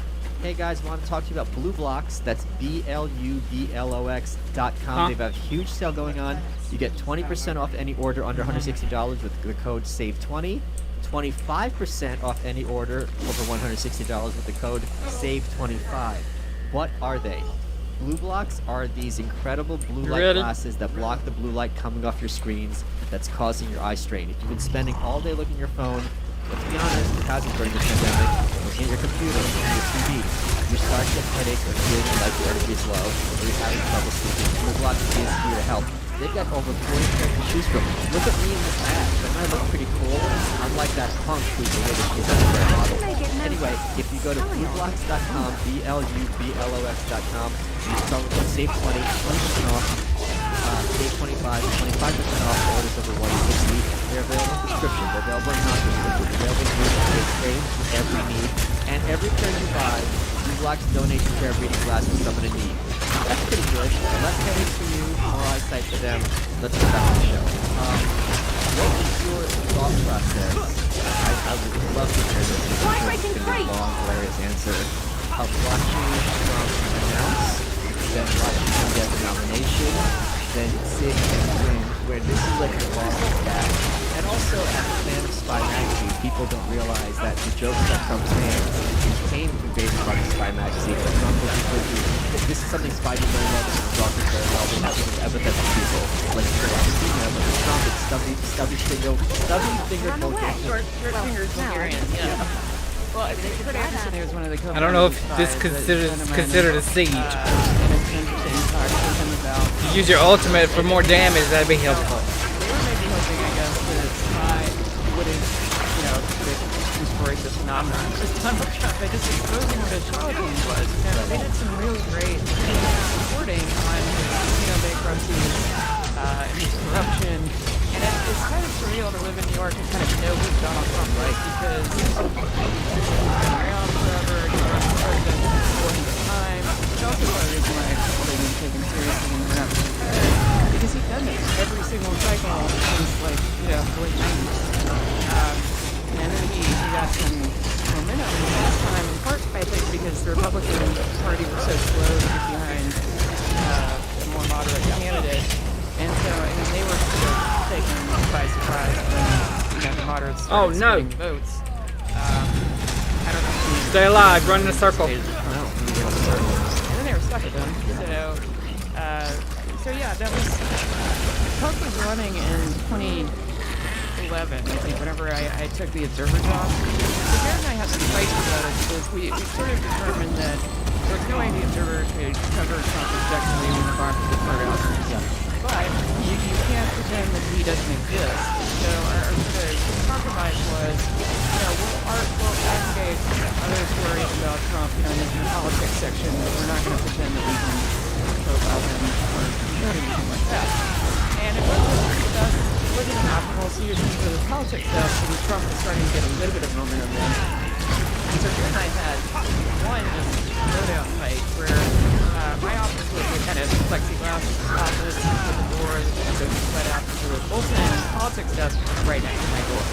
So Jared and I were having a fight on the phone, and it just kept escalating, and then we were kind of yelling at each other. And what had happened was the political section had aggregated a story by the New York Times about Trump. And it was a big, high-profile story. It wasn't flattering to Trump. Trump never does anything. Would be flattering to himself. Did it. And, all we did was link to it with Even a summary. Zach will want to hear about that one. Called me furious and said, you guys are making an editorial choice there. Why can't you, link to things that are positive about Trump? And I said, well, first of all, your father-in-law has to do something positive. Wait, I gotta interrupt you because it's like, where do you want him to link? Like Infowars? Like who? No one at this time is. That was my argument too. I said the Times is not an obscure blog. We have to. This is a dominant story today. Like we can't pretend it didn't happen. I said unless you want to. And have another one. Have a policy where we completely exclude Trump from you got that? coverage. Right. I said, in which case, I don't know how that's going to make our political coverage even tenable, because he is in the middle of all this stuff. But when we were fighting about it, I realized my door was open. And I'm teleporting to Doom Vault, but you can teleport to me if you want. Shut it, and then I thought, I'm just going to leave it open. But I really thought I was going to get fired that weekend because and I was only 3 or 4 months into the Observer job, and I thought I'm going to be the shortest tenured Observer ever. And I called Stephen Rubenstein, who's a friend of Jared's, and they're close. So I called Stephen and I said, I don't know what to do here because Jared's on the verge of trying to either make us do positive coverage of Trump, which we absolutely can't do. My politics desk would resign, or I'd have to resign. Or both. And I just don't have a good solution for this. And what do you think? And Stephen said something like, well, what you're dealing with is a value clash. For you, it's about needing to do journalism with integrity. And for him, he views this as a family loyalty issue. And I said, yeah, but, he can get yelled at by his father-in-law once, which, by the way, his father's not. Trump wasn't going to yell at Jared over Observer coverage. They didn't have that kind of relationship, really. I said, but I can't do something that, first of all, I can't look at myself in the mirror, and, when I get up in the morning, and I'm not going to do something that I think is unethical. And how would you get away with it either? It's like if the Observer keeps ignoring the New York Times coverage of Trump, that's what's going to go unnoticed? That doesn't make any sense. Well, this is also something where Jared bought the newspaper for prestige reasons, without really understanding how journalism works, certainly not wanting to support journalists. In fact, he still blames the New Jersey media and Chris Christie for his father's arrest and indictment. So he hates journalists, and one of the things that I tried to do is just keep him out of the bullpen because he was condescending to everyone on my staff. Okay. Because he just doesn't understand what motivates people who go into journalism. He thinks that they're suckers because they didn't go into commercial real estate or do anything that actually makes money. like self-made men are. Why would anyone take a low-paying job? At the very least, flip houses in New Haven. Yeah. Come on, people. Do I have to teach you everything? 101. That's basic stuff. Yeah. When you're 22, you buy your townhouse and you flip it. Yeah. How long did that tenure? Because a lot of the fights you had with Jarrett ended up spilling out into the mainstream. Yeah. Was that something that you felt uncomfortable becoming the story, like you being part of the story?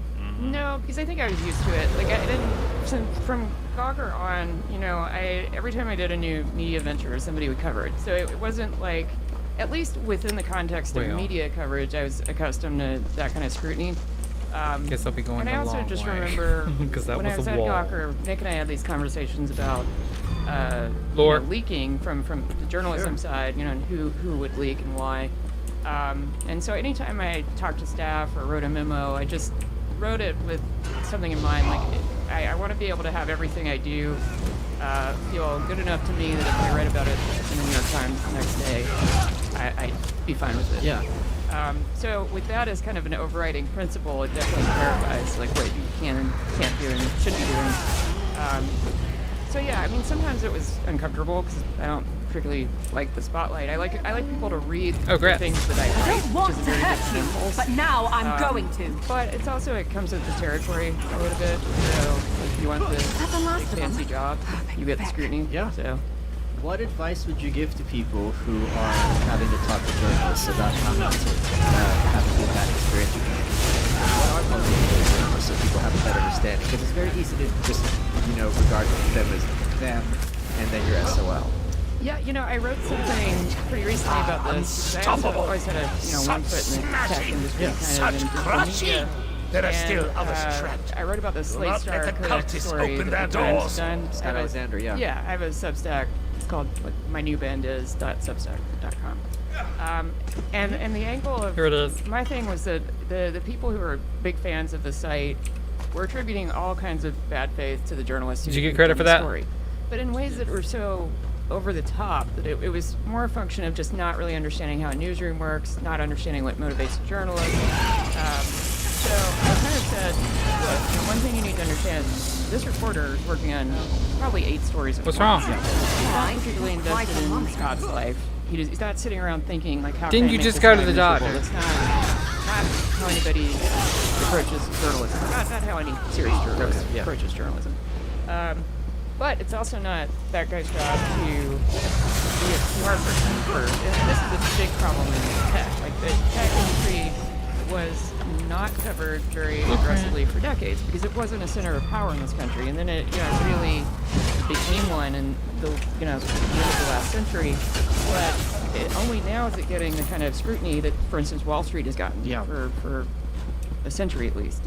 And people aren't used to that. And there's a thing in tech industry where there's always some kind of moral rationale for whatever you're building. It's nobody who starts a hedge fund says they're going to do it to change the world. Nearly everybody who starts an app in Silicon Valley says, we're doing this to change people's lives for the better. And it gives them what they think of sometimes as an out of the bad behavior. Like, well, why are you criticizing me? I'm just trying to change the world.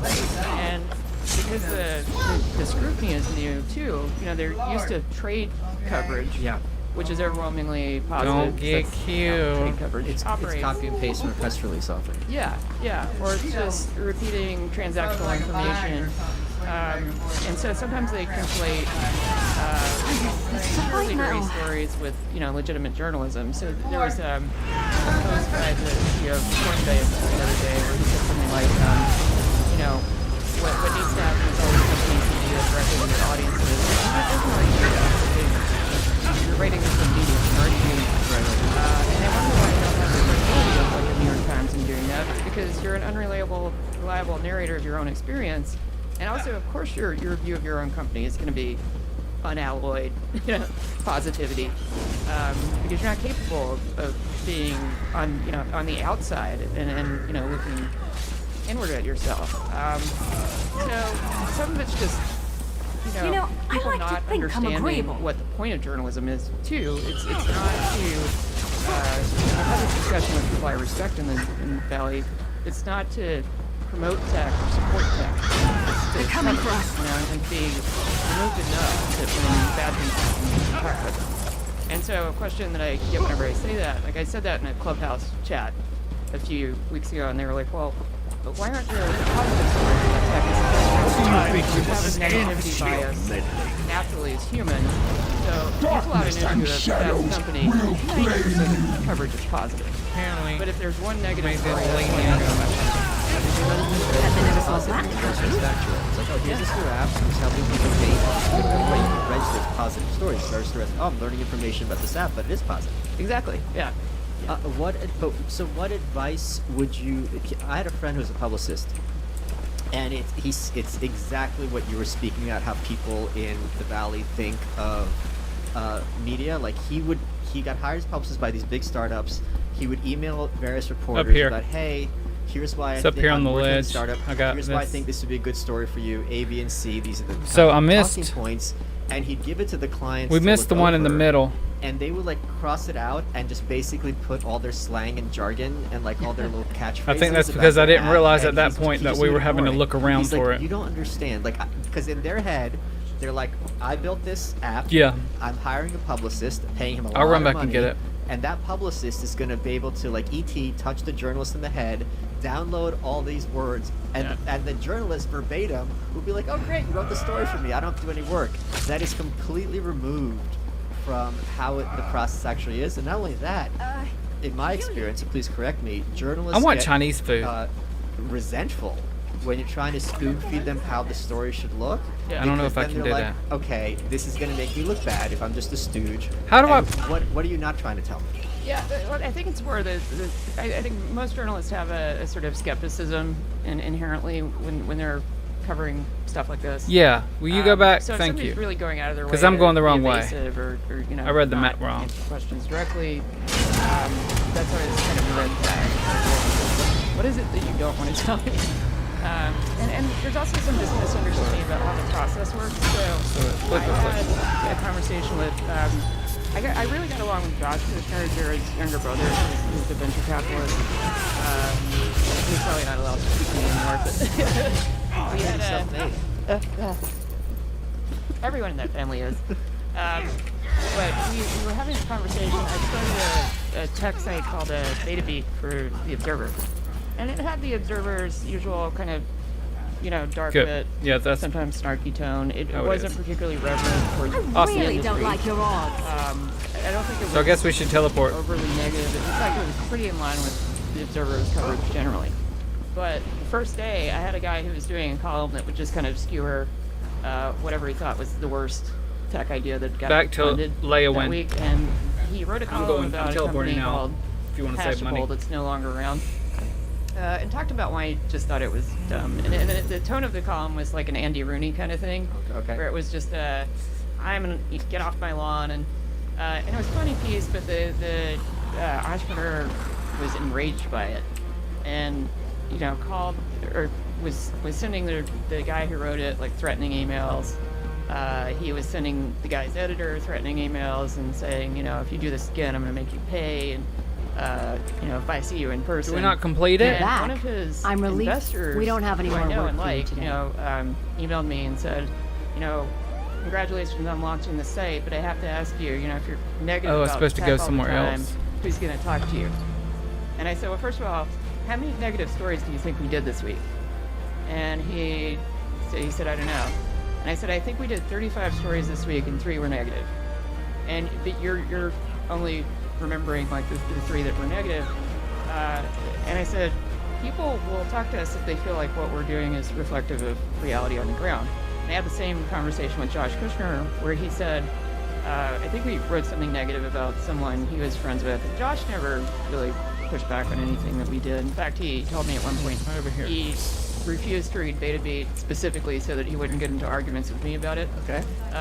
It never works. I was like, I'm fine with that Yeah, policy. I'm okay with this. Maybe you could convince Jared to do that. It's inside the chapel to turn in. But he said, you know, if you alienate these entrepreneurs, they're not going to tell you when they have a big Wonderful. story. I said, Give them Josh, to that's me not and I how will see to it that they 90% are of journalism destroyed. happens. Like, what's going to Nocturnal happen will is not have these if servants. somebody does something that's You have helped warrants cleanse the coverage, world of her and it's influence. bad, Even people who hate them are those going to tell us eggs that and the story. crows Their that employees hatch are going from to tell them us will that story, bring not nothing but them. grief and I said, pain you to didn't the get, world.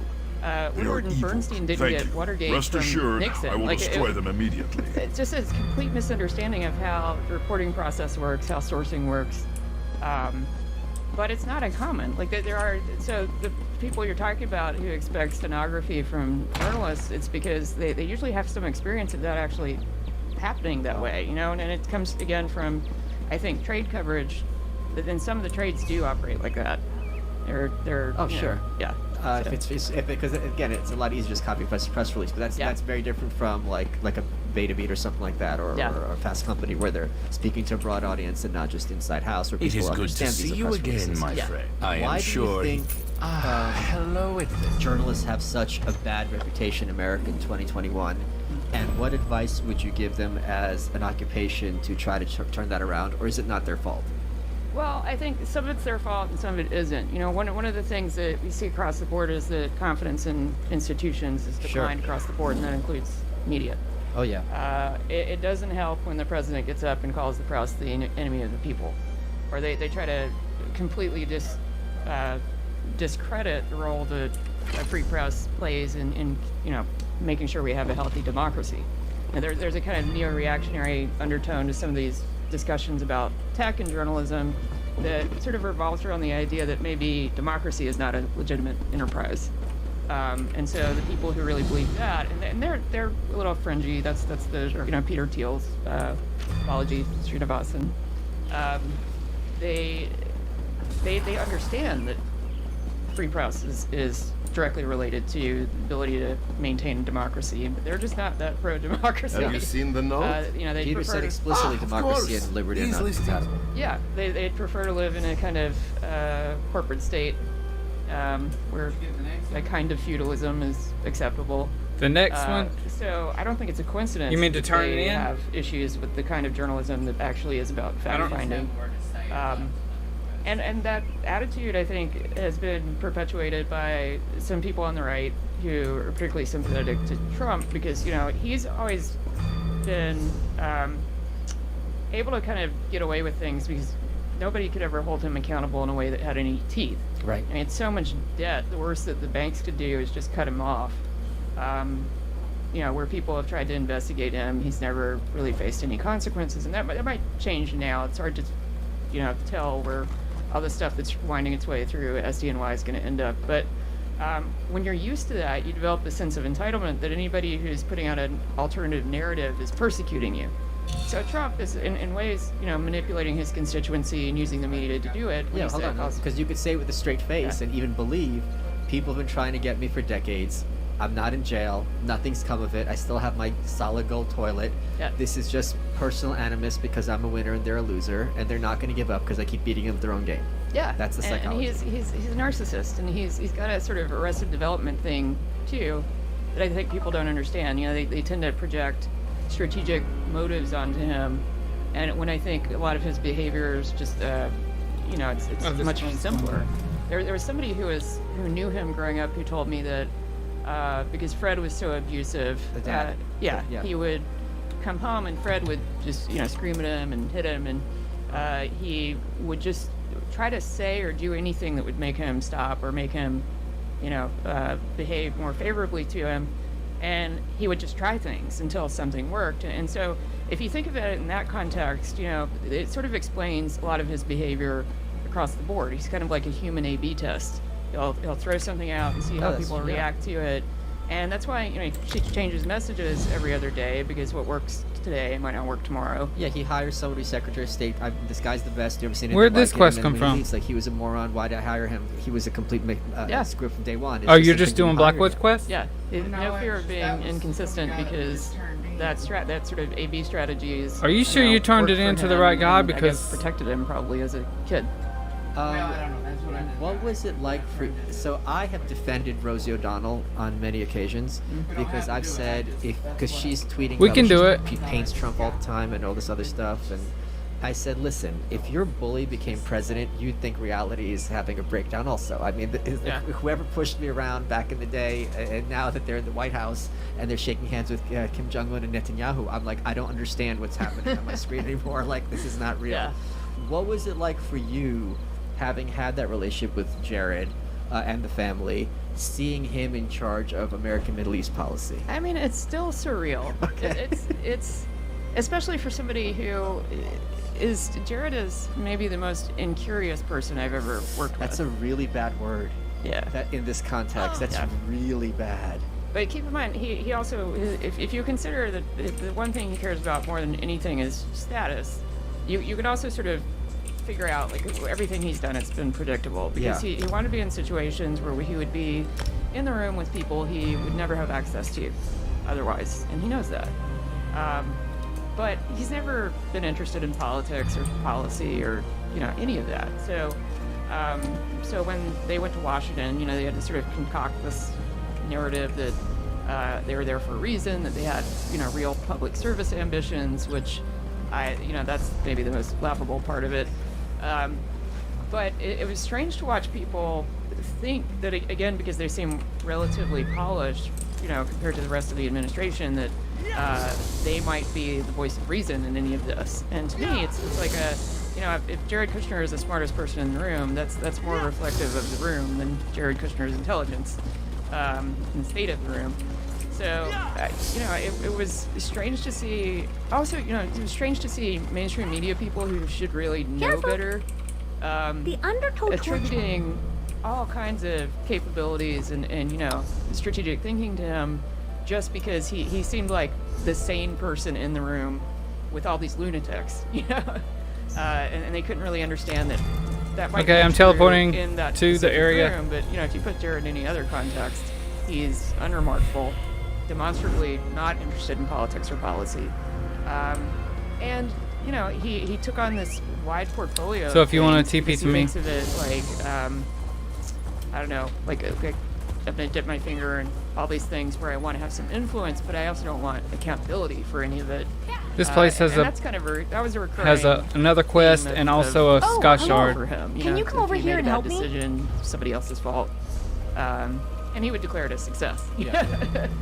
You had a career of lots of extremely You look like a hardy people soul, getting upset unconcerned with, with, you, the prospect and you of are death by trick, extremely trap, or unflappable, misadventure. even though How you do are you tiny. feel about helping a defenseless And scholar so what from Gideon advice would you give Unearthed? to young Have you people, heard of especially Phalabon young the women, Magnificent? No. He was a famous Nibonese Minotaur hunter, works in but his media, final it resting works place in was lost to publishing, time. works everywhere. After years of searching, Older I think men, I finally found the older site of women Phalabon's will use mausoleum. their power I to hope bully to and recover intimidate, proof that this to is get whatever they Phalabon's want. It's a tomb. very Okay. effective technique, No one in especially when you're young, Leowyn you're scared. realizes that This big Undertow shot's gonna Cavern ruin is my the life. final resting place of a great how hero. do you manage I to found not, accounts of go to the Phalabon's bathroom and burial cry in all a the shining time? mausoleum on a hill outside Leowyn. He was I laid go to to the rest. bathroom and cry, You like, would maybe be, once I a suppose. year. Well, I don't, the stories say Oh my that God, hurry Phalabon up. was the most beautiful I already have male. that kind of temperament, Phalabon's sword like, was I'm not, so sharp, it was said to be that able to cut the demonstrative air itself. emotionally. So I never stupid. have As been. I understand. Well, which it is has not been. a Huh? double-edged sword if you're a woman. That's also Here. causes people to suggest that you're cold or you're aloof, and in a lot of cases you're just Like bored. directly to your west. So there's but also I wasn't being a bitch. I was being sleepy. yeah, tired. This girl has a quest. We I had a job before Gawker where I was And there's a working book as on the equity analyst table. for this hedge fund guy. And my job was to go in and do due Change of diligence plans? with these kind of crappy companies that were like small mid-cap companies. And there was always something wrong with them. So he was an activist investor. And usually whatever was wrong with them was like blindingly obvious. Like you'd go visit the company and there would be a Lamborghini in the parking lot. And you'd be like, well, that's probably on a corporate lease. Yeah, and it would be. And so there would be a lot of like garden variety mismanagement. But I was always, I was 20. Just the sort of place goblins love. And I was always having to go in and interrogate some, CFO or CEO who invariably were baby boomers who it would start the conversation with "listen, young lady," and it would go downhill from there. And so I just got used to asking people questions where they were starting from a point of hostility. They did not want me to be there. And it was good in the sense that it sort of inured me to that. I became less afraid of those people, which is a good journalistic instinct to have. It's not great for self-preservation. And I think my self-preservation instinct just got further eroded the more time I spent in journalism. So I get, I get threats and stuff like that, and occasionally I'll get something that's kind of worrisome, and I try to send it through the proper channels. And you do some basic things to kind of protect yourself, both in terms of mental health and sometimes literally. So I don't know, for me it helps to compartmentalize a little bit and understand that, particularly when people are threatening you on the internet. I can just picture this sword cleaving savage are minotaurs. out of their A minds pity when it's they're still doing beyond it. use now. There was one guy who sent me like I wrote something about Lauren Boebert in the Washington Post. Yeah, she followed And me. her fan base is kind of exactly who you would think it was. So some guy sent me an email that was basically like. For those who don't know, Lauren Boebert's the congresswoman from Colorado, I believe. Yeah. And she got in trouble because she wanted to pack her gun on the floor of the Congress, and she's definitely like a post-Trump. Yeah, like, right she's figure. you know, QAnon curious. This guy. I've been sent me an clicking email that said circles, something so- like, you know, I hope you get gang raped by ISIS, and there's just a litany of threats that were. And I There's get got stuff like to be that a better sometimes, source but for your I, alchemy practice. In this case, I screenshotted part of it, and I put it on Twitter, and I said something like, "Wow, Lauren Boebert's fans are exactly who I thought they I would got be." credit, whatever you did. And somebody emailed me later and said, "Oh, that guy harassed a friend of mine." Did you get and- credit and for that? copied me Imagine into how the many email times chain this that helm they had saved the where guy, heroic his name was Balabon's Mike, head. I said that runs last some time, kind of business obviously. in Nevada, and the Divide and person's conquer. assistant was Although just there are writing to him books and that I'm saying, finding. You know, I'm gonna send your Or email I have to found the a FBI. book. Like we know who you are and where you work. And this guy backtracked immediately and said, you know, I'm so sorry, I didn't really mean to hurt. You know, and he was threatening her. He was saying, you know, I'm gonna find you, and he said, you know, I figured she's a public figure, she can take criticism. And I can take there's a criticism in gang rape. Yeah. There's like a certain kind of. Why does it gotta be ISIS? Does that make it worse? There's a. I like the idea that like, you think your gang rape was bad? I got gang raped by terrorists. Oh, now that's real trauma. They're never very creative. I know, but it's just like. But this guy, there's a kind of internet culture, and especially with men and younger men, where they What would you just like to become talk about? I convinced don't that, you know, if you threaten somebody, it's the same as, you know, critiquing somebody. And you see this all over Twitter, like, you know, you're trying to have a decent argument with somebody who disagrees with you, and then all of a sudden they're like, shut up, bitch. And then it's like, well, you know, they were in the conversation, you know. That's not a critique. So some of it is I not need differentiating Chinese between food. threatening and critique, and you see that it's exacerbated a little bit when you talk about it in the context of particularly women online, because we do get a kind of harassment that men just don't. Like, Yeah. I'm not saying men never get rape threats. No, but all my friends on the right are kind of blind to this. There's certain liberties that people take when they are attacking women online that you wouldn't have with men. It's going to get much more personal. It's just going to be much more about appearance. It's just going to be much more individual as opposed to, oh, you're a dumb bitch who hates Trump, which is like, okay, fine. That's very different from going for someone how they look and like, I hope you get raped. These are not that this is nice, but it's certainly a lot more understandable in a social media context. Yeah, there's a difference between I disagree with what you said and I thought it was stupid, and that doesn't bother me. I'm No. sure Maybe you're right. And you know, I'm gonna beat the shit out of you. Yeah. Like that's and to me, it's like anybody with more than 2 brain cells understands that difference. But somehow it's been sort of distorted in internet dialogue. And I've seen even people who should be smarter about this stuff do that. You know, there was Glenn Greenwald went after Taylor Lorenz a while ago, and he was like, "Oh, this Times reporter can't take criticism," and I was like, "Glenn, she can't take rape threats. There's a big difference." Do you think now I'm that sure Trump I heard is the out of horn in this office chamber. that we are going to But kind who of sounded calm it? down as a culture and have less of this antagonism online? No, and here's why. I think, you know, Trump is gone, but Trump isn't gone. And there's this really scary strain of anti-democratic sentiment that I think is anti-authoritarian. It has authoritarian strains to it. And I see it, especially, you know, where I grew up. You know, a lot of like white evangelicals who,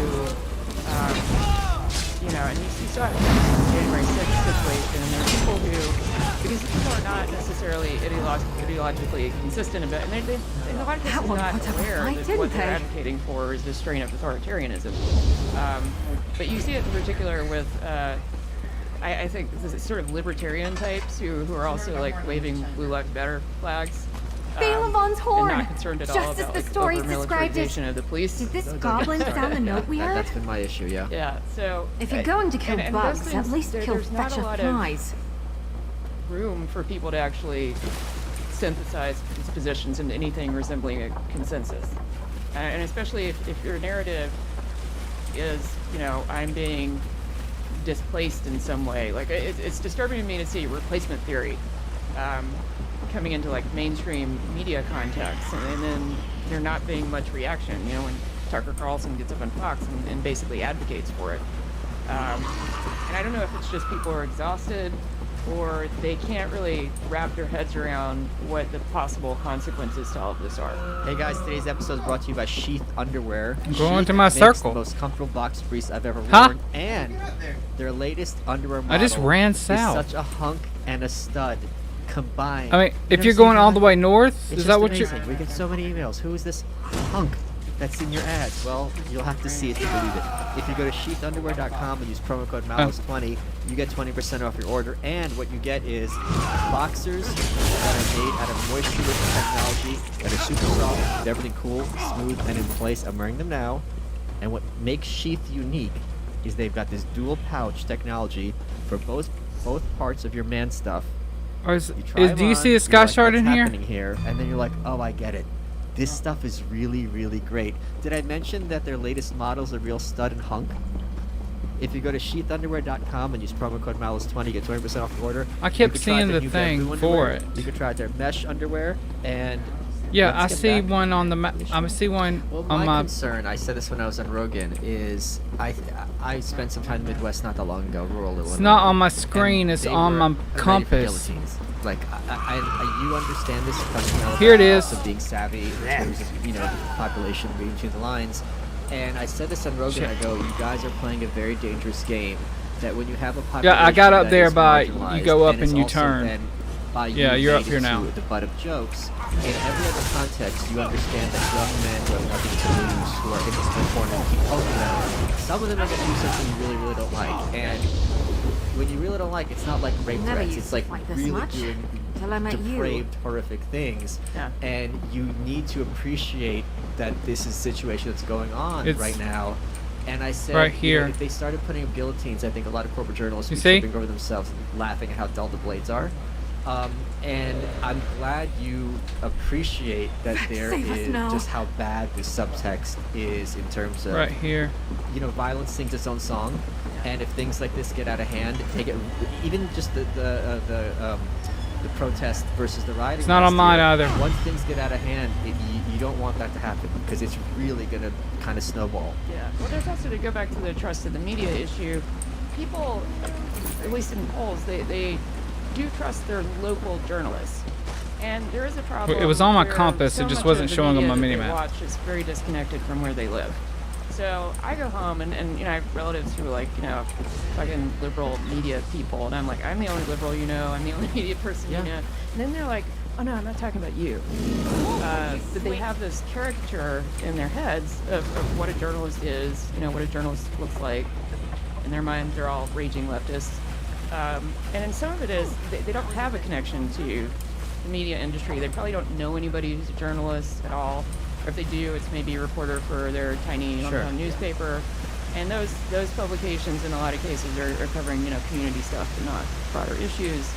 And that lack of connection to If you go all the way north, you organizations can that are trying to come tell the out if truth, you're that are done trying there. to put out I'm a narrative complete. that's about reality on the ground has just been eroded completely.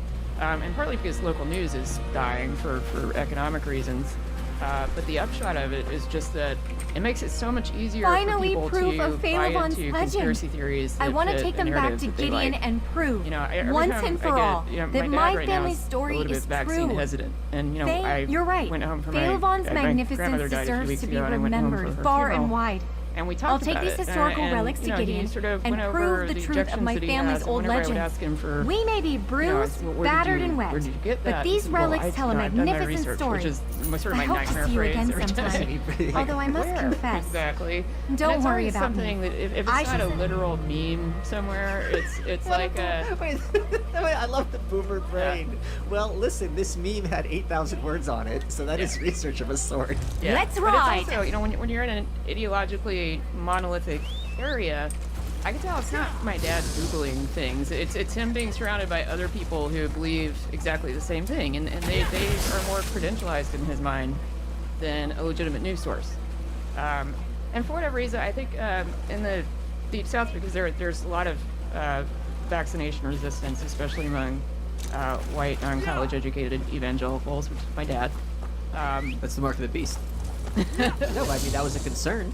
Oh yeah, no, that was one of them. My dad's not particularly religious. Sure, but grew up culturally Southern Baptist, but he's so he's not in that sort of conspiracy territory. But you know, when the J&J vaccine had, you know, there were 5 people with blood clots, my dad was like, well, what? And I said, Dad, that's like I said, if you get COVID, there's a 16% chance of having a blood clot. And also all the people who had it were women, probably hormonal birth control. And I reminded him that he's not on hormonal birth control. And, you know, but at least we can talk about it because he's not in conspiracy territory. Hold on. You yada yada the best part. So, Elizabeth Spires at home in Alabama, when you said you reminded him that he's not on birth control, what was the tone? Well, my dad and I have the same sense of humor. Okay, there we go. He's very dry and deadpan, too. And he's got a mischief-making streak. Okay. My mom, I also have, so I have my birth family, I was adopted, and I know my birth mom, and we have a relationship. To turn the too. quest in? She's conservative. She's half Mexican. No. So she's one of the Trump Latinas. He thought that his companion was me. I love it. And I was just standing there. You're like, all right. So I am an found my birth M&M. mom. Finally, someone I can talk about politics. And she's like, Trump is going to build a wall to save us from us. Oh, yeah. No, that's my Hispanic side of my family is very much, we did it the right way. Wonderful. We absolutely did not. I love There's no ACEP program, and, you know, it's crazy. But, yeah, so my dad and I are very similar. And I don't know who my biological father is, so this is my adopted dad. And then my mom and I really are not. My mom's super earnest, like super, you know, and so if you, especially if you have a little bit of like gallows humor the way that I do. Oh no. She always takes it very literally and is very upset. So I just have to remember not to, all the time growing up? not to make those jokes around my mom. But my dad loves it, so, and my dad and I can argue like in a way that's productive and not. I'm reminding you know, you. Well, what advice would you give people who don't have that privilege with their family? I think that's a really a huge blessing you have. That like to have any relationship with anyone and know we can argue about these issues till we're blue in the face, and there's literally zero possibility we're gonna care for each other less. Like how would so you many new encourage that to happen faces in the city. Are you here about the notice? It also sort of boils we can down use to the help. you know what if you need work what the and aren't reasoning is concerned about behind risks, the political then we should stance. talk. As a you know, representative. a lot of people, some people Oh, no, vote not because me they personally. like a specific I work policy. for Leowin's you know? Chamber of Legates. For other people, it's about These a value days, system. I'm more of an administrator. I feel like you Have know, been since the if I time felt of like the Longhouse emperors. the people in my family Speak to were Diedem Joss or Britta voting the way that they do for They hire reasons that I adventurers really for considered dangerous abhorrent. jobs on It a would, daily basis. damage our If you prefer, relationship. remember, see Diedem Joss for we do have jobs you can some, handle on your own. There are some gulfs that we have because of it. You know, Oh, you should get this quest that's on the side of the wall, because it's a quest telling you to talk to the guys that we've been doing quests for. I don't know how they can walk It's a little bit back. Like, I backwards just way of doing I it, look but at it'll get whenever it. Trumpers It'll get it talking off about of your reforming the party, and I'm like, interface. I think that ship has sailed. And give you So I 600 don't and something see my gold. family members sinking deeper into it. But you know, we try to have these conversations about you know why we believe these things that are kind of built around shared history. So you know, I was talking to my birth mom. His name is Maria, and we were arguing about something, but I have 3 siblings too on birth side. Yeah, that one. And we're all super opinionated and stubborn, and so sometimes whenever I get in an argument with Maria, she kind of laughs about it. She's like, "Oh, that's Flora's side of the family." He's right here. I'm not particularly hot-headed, but you know, The I guy to have talk the to stamina for to argue that about quest. things Oh, yeah. forever. So and I don't mind an argument. Like I'm not particularly afraid of confrontation. So it also helps that, you know, I think, at least for my family, they've gotten used to it because I've been arguing with them since I was 8, you know? So they kind of know how to deal with me. But the other thing is just you have to sort of start from the place of really trying to understand why. For a place called how they're Blackwood, you'd be justifying to surprised how themselves few what they're doing. reputable carpenters you'll find. And at one point, Maria sent me something that was like obviously a QAnon conspiracy thing. And so I just sort of calmly explained to her where it came from. Your eyes just rolled despite yourself. I know. But you explained to her it came from 4chan and what 4chan is? Sort of, yeah. I mean, Okay. sometimes you have to translate these things. Yeah. And it's also about like where you have credibility and where you don't. Sure. My parents absolutely give me credibility for understanding the internet. You know? So, like, Okay, fair. So if something's coming from some dark corner of 4chan, you know, sometimes Maria will send me something and be like, "Is this real or not?" You know, and I'm like, "It's never is." She's doing her research. Yeah, well, sort of, yeah. I have an uncle who likes to, or for a while was just an epic shit poster. And I would go into his Facebook and leave a comment like, "Uncle Chico, this is totally photoshopped." You know, and it's like, and I don't know that it had like a big effect, but I did find that whenever they had to defend these things to me, they sort of like toned it down a little bit. Yeah. Or they toned down the rhetoric, especially about, you know, how horrible liberals are. Okay. Because they discovered they had one, you know? Like, No, not you. You'll get to live in the attic. Yeah. Thanks. I served my time.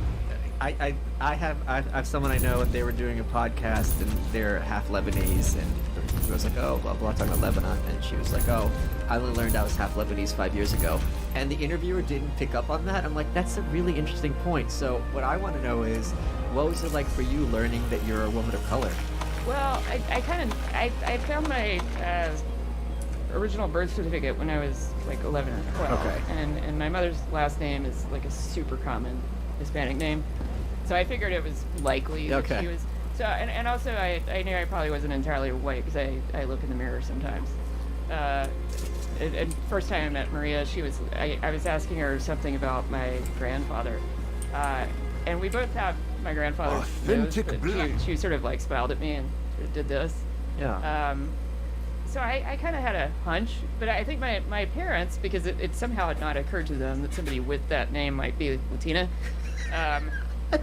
were surprised by it. They're like, "Oh, interesting." But was it weird, like meeting someone who's like, this is your like, what's that like meeting your biological mom?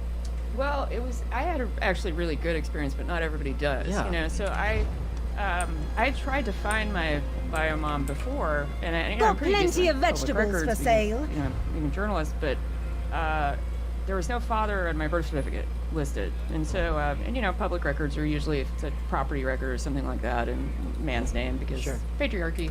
So I couldn't really find anything for her, and at one point I even tried to hire a PI to look. Oh wow. And it was private adoption, so all the lawyers involved with Of a Kind. That was the Yeah. website. Did you work on Of a Kind? Yeah, I was an advisor to them. See? Yeah. I wasn't making it up, and I wasn't wrong. It took an hour, Yeah, but I my was- Biden brain came up with it. I sat here. Oh, he doesn't know what he's talking about. I did know what I was talking Yeah, about. I was on their advisory board. Thank you. Okay. But that's why I was confused. I was like, I don't think I launched this. Nah. But you Yeah. helped. Okay. Yeah. Good. Okay. Yeah. Yeah, you're right.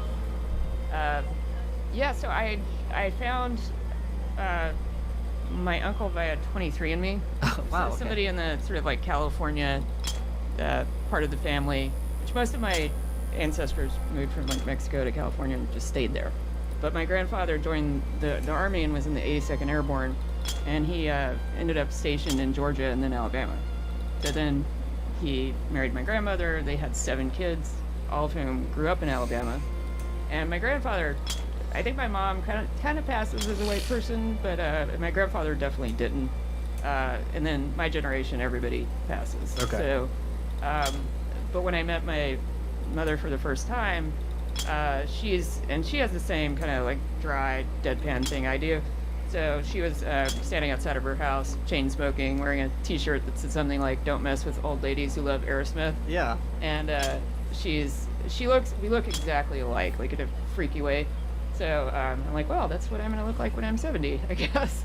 But it was strange because I had never seen, with the exception of my son, who looks a lot more like my husband. If you've never seen another human who physically looks like you, it's mind-boggling. Like your brain thinks it's being poisoned. So the first few minutes we were talking, like I couldn't even process what she was saying because I felt like I was staring at a mirror image of myself. Yeah. And my brain was just rejecting it, like, yeah, on principle. But it ended up being, you know, really great because I worried that I would find them and they wouldn't want to have anything to do with me.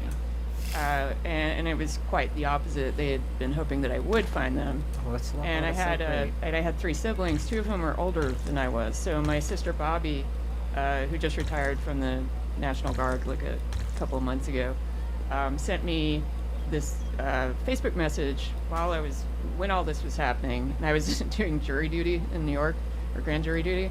And so I had my phone on, and she sent me this message that said something like, and this is my first communication with her, I remember you, I'm so glad you're back in our lives, and it was just really sweet. So and then of course the ADA is like, turn your phone off, so I did, and I was So just she sees scene. crying. Yeah.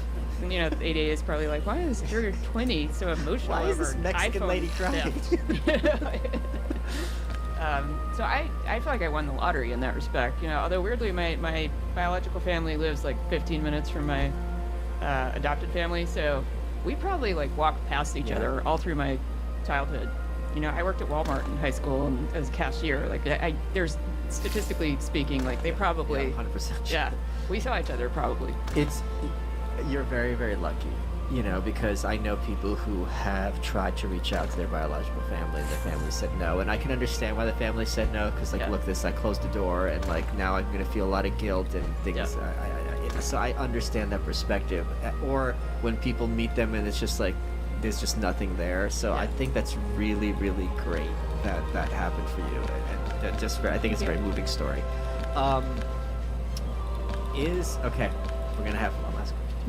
Is America doomed?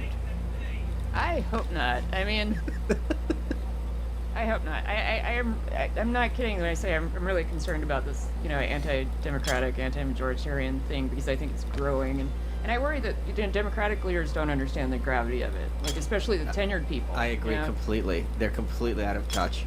They think it's a phase and it's just going to pass, and it's well, it's not going to pass. They thought we got rid of Trump. Yeah. So this is all going in the garbage. This is him and his nonsense. We can become adults again, and they are completely missing it. Yeah. So people don't, as a rule, they don't pay that much attention to state legislatures.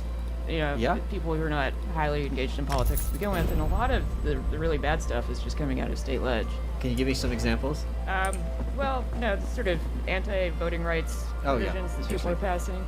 But even Something dumber you need to things, like discuss? the Florida trying to outlaw critical race theory is not going to, that's stupid, and it's not going to go anywhere. But when you look at the sort of campaign that they're mounting against even people who are supposedly free speech advocates, or claim to be 1A advocates, are actually applauding the state outlawing language that people don't want to hear.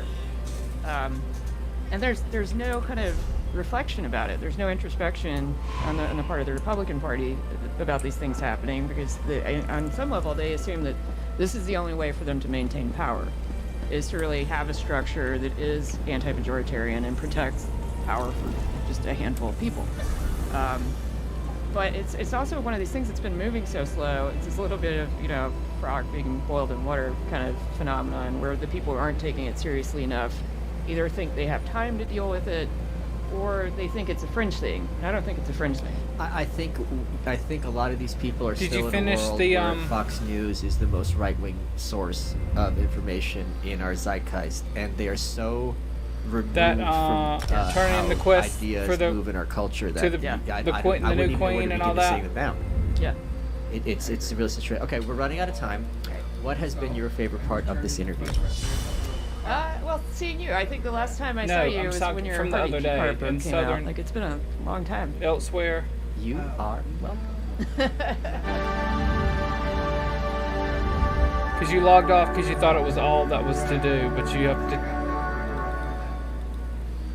Hey everyone, before we go, if you enjoyed this podcast, you might enjoy some of the Elsewhere. other podcasts available at gasdigitalnetwork.com. This week we are highlighting the Disgusting Hawk podcast with comedian Jessica Curson, who I've seen live and is funny. You can find the full catalog of episodes on demand at gasdigitalnetwork.com, or catch the latest 15 episodes anywhere you find podcasts. Here is a clip. Have you ever written out your name on a girl's face? No, I wish I produced that kind of volume, but I don't. I'm more of it's an easy cleanup. It's only 3 letters. It's true. Maybe if I just finish and drag, you know what I mean? Keep going back to an inkwell. Yes. Perhaps like that. I will give it a try. Yes. I'll try on Christina. Okay. When you try on Christina, can you videotape it? I love watching things like that. Oh, God. Are you into videotape? Yes. What's your favorite kind of pornography? Face sitting? Face sitting? Yes. Girl sitting on guy's face? Yes. Mm. I hated my father. So you feel like every time you're smothering him? Yes. Do you scream, Daddy, stop? Yes. How did you know that, Joseph? Well, it's Jay. And, my name is Joseph. I'd have to come 7 times to get that name written. That's very true. It's a lot. It's a lot. What's your favorite kind of porn? Housewives having sex with. Are you okay? Yeah, I'm just moving my mic. Just Okay. have to adjust my mic. Oh wow, that's. I like that. No, just take it easy. Is it happening on purpose? What's your favorite porn? My favorite porn is gaggle of black men having sex with housewife while husband watches. Oh. Like watching a woman get pounded by a group of black men, like a gang, Yeah, a gang bang. and then the husband watches and says, "What is he doing while he watches?" Well, the ones I like is just the ones where they're filming. Sometimes it gets a little. I don't know why. If I'm trying to put myself into the spot of how hot that would be, I don't like the ones when the black guys are insulting the dude. I don't. That's not. I don't Like if they're on the side going, "Bet you could do this, motherfucker." Yeah, I don't want to do that. Then I picture like doing some weird Death Wish vigilante move on all of them. Right. Have you ever been involved in a gangbang? Dr. I Finn? have. I've had every hole filled at one time. One time. Every hole. Are you counting nostrils and ears? Or Yes, are you just every throwing it hole. down? Every hole. single. Baklava? That's 2, 4, 5, 6, 7. Baklava? 7? 24. 24/7. I have holes where you. I don't even- know. You wouldn't even believe I where think. some of my holes are. What's your favorite hole? Are their eyes Probably lava? in between my ass and my vagina. Oh, okay. The third eye. Yes. Yes. I call it the Pamela hole. That's where your What in the chakra lives. world is Yes, this commercial? that you are very deep. It's very spiritual. I don't like to talk about it too much because a lot of my friends are lunkheads, you know, like Yeah. UFC fans and stuff. But Right. I like to mix it up. Pretty intelligent, I think. Yeah, I think you are too. Thank you, doctor. When you're talking to me, you're kind of like putting on a little thing, like when like you're taking on my aura, kind of. Are you gay? A little bit. Too? No. In fact, I took a lie Little detector gay? test. Took a lie detector test yesterday and said I was, in fact, 100% sure that I'm not even bi. Really? Yeah. And even that surprised me a little bit. Have you ever touched a dick? Yeah. You have. Mm-hmm. Tell us. It was, it's been several times. Are you okay? Are you choking? No. You just, you I'm like just the story. thinking. Sometimes when I think, I move my tongue around. That's understandable. We all. I bounced my knee. It's a little less off-putting. This is but, so stupid. So I should bounce my knee instead of push my tongue all over the place. No. I want you to be comfortable. This is your show. I'm just here as a guest, and I had some questions. You are the foremost sex advice person here at Gas Digital. So I am. as a person who's on the network with you, I had some questions I wanted to ask. Okay, sure. I'm gonna let you ask a question in a minute. But when did you touch a dick? I've touched a dick. I mean, we've in South Africa to have our girlfriends at the time agree to hook up with each other. If their drunken proposal was, but you'd have to touch. If you touch his dick, we'll do that. So. Of course. Yeah, it was Jim Jeffries. He pulled his dick out, and I just grabbed it because I was like, "Yeah, is that all? Now can we go do this other thing?" Oh wow! Did it fit in between your little thumb and? Cause he seems small. You'd think so, right? But it's like now he was Australian, so it was a thick one, a thick softie, Like a which sausage. we could all hope for, like a sausage, but like when you buy the 12-pack, not like those pre-made like a breakfast links. I'm talking about like a heavy Like calabrese. a chicken applesauce. Did we get yes, cute? Yes, now you understand. Like a super sa. Yes. Nice. Did we get cute?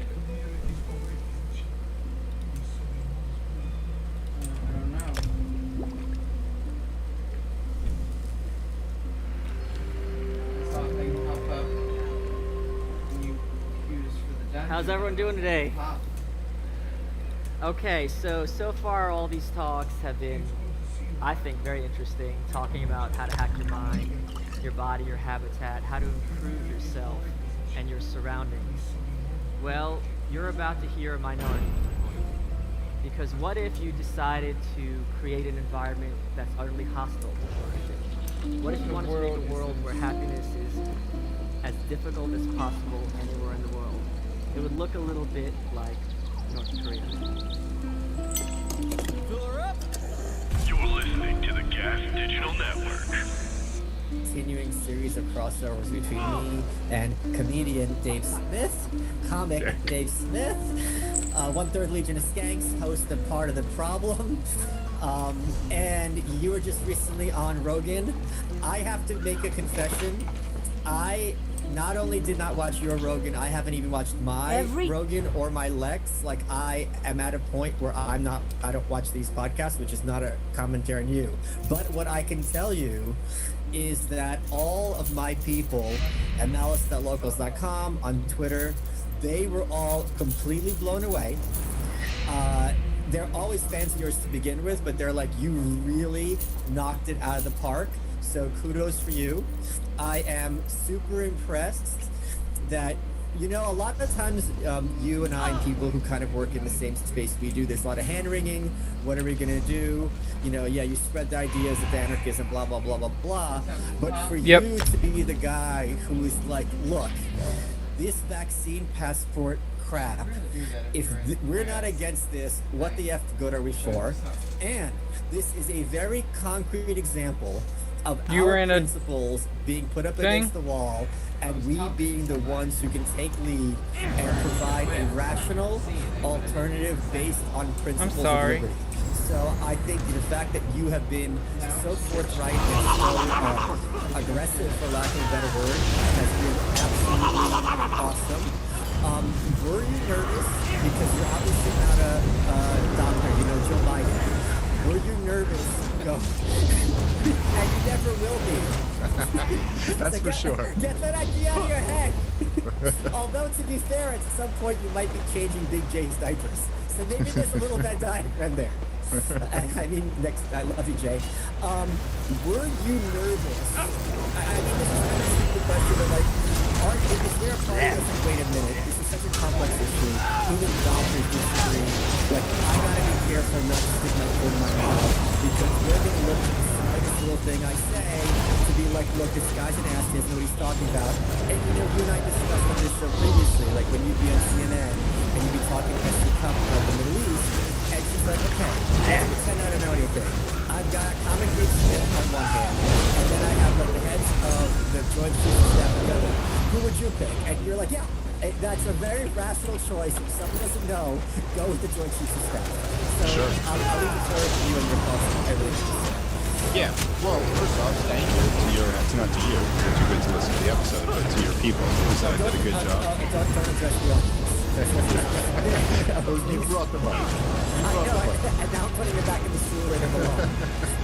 It was you know, the way I make that work in my mind is that what I try to do, and I'm very careful about this, is that I don't speak out of my ass about the stuff that I don't really understand. And so I can read, you know, different epidemiologists who have different, you know, containment strategies. And I can say, now I'm not going to sit there and pretend that I have some expertise in this and say, like, well, this doctor is right and this doctor is wrong, just because I may like one more than the other. So what I've learned to do is what you can do is talk about what you know and really hone in on that. So what I will do is that if I'm reading epidemiologists who say Fauci's crazy and all of these strategies that he's proposing are nuts, and then you hear Fauci supporters say all of the scientists agree, I can say, no, that's bullshit. There are other experts who disagree with this, and here's their argument.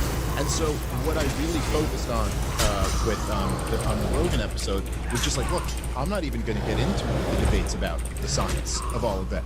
I'm talking about the naked government authoritarianism of it, and that's something we should all be really concerned about. And so I said, like at one point in the show, I said, look, even if you think every last one of these totalitarian measures was warranted by the threat of the virus, you still have to be concerned about the fact that we just instituted totalitarianism for a year in the United States of America. And the analogy that I gave, that people were making fun of me for, because I'm not very good at analogies, but I was like, if a snake jumps out of the water onto your boat, which I guess they don't really do that, but you know, just a hypothetical, the snake like jumps onto your boat and you shoot him because it's like this venomous snake. And you're like, well, now I got a hole in my boat. Now, you can still say we had to shoot the snake. There was no other option. But that doesn't mean you don't have to be concerned about your now sinking boat. And so even if you think we needed to give governors the power to repeal the Bill of Rights, you can still say, oh shit, we just kind of lost the Bill of Rights, or what, you know what I mean? So what I try to do is just really focus on the issues that I know what I'm talking about on. And I think aside from that, one of the reasons why I think that people here responded well to this last appearance is that I really made a point to focus on the big issues that are like the major crises facing the country, and how essentially libertarianism or anarchists understand why all of these issues are so bad, and we basically have the answers to it. And I think that was more, it was more the Ron Paul style than the Ayn Rand style, whereas like Ayn Rand insists that you accept this entire philosophy, and that philosophy itself has to be the reason you accept this entire philosophy. If you couldn't even agree with everything objectivists believe for some other reason, you have to agree with for the right reason, and you have to accept all of that. And that's, you know, I mean, God bless her, she was able to sell that to a lot of people. That's a really tough sell. But what Ron Paul was more toward doing was saying, look, here are the major crises that are destroying the country right now. Let me explain what caused them. Let me explain what can solve them.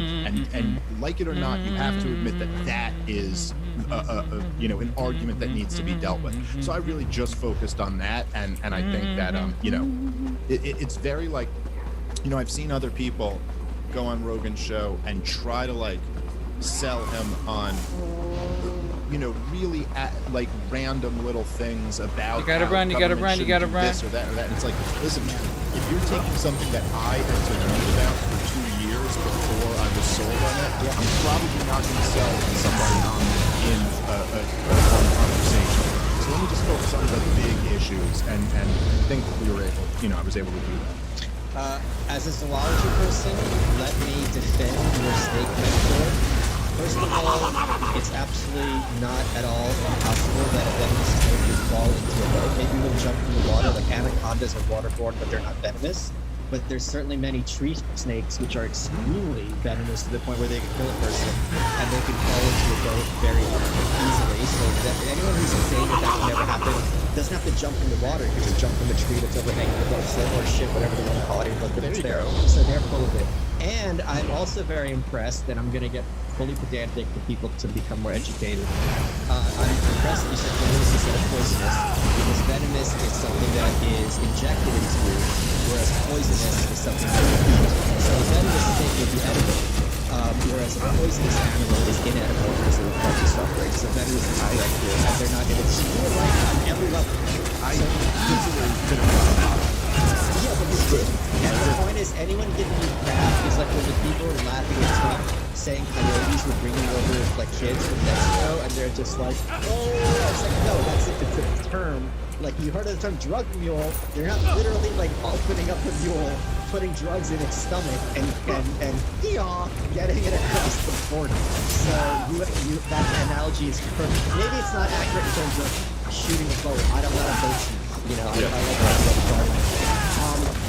So this is something else that I was very excited and glad to hear about. God forbid I get the heads up. You are toying with the idea of running for the Libertarian Party. You know, it's funny that I did mean to speak with you about this, like privately, and I wasn't. I noticed you look down and to the left, which is a sign of deception. Okay, That's like classic Alex deception.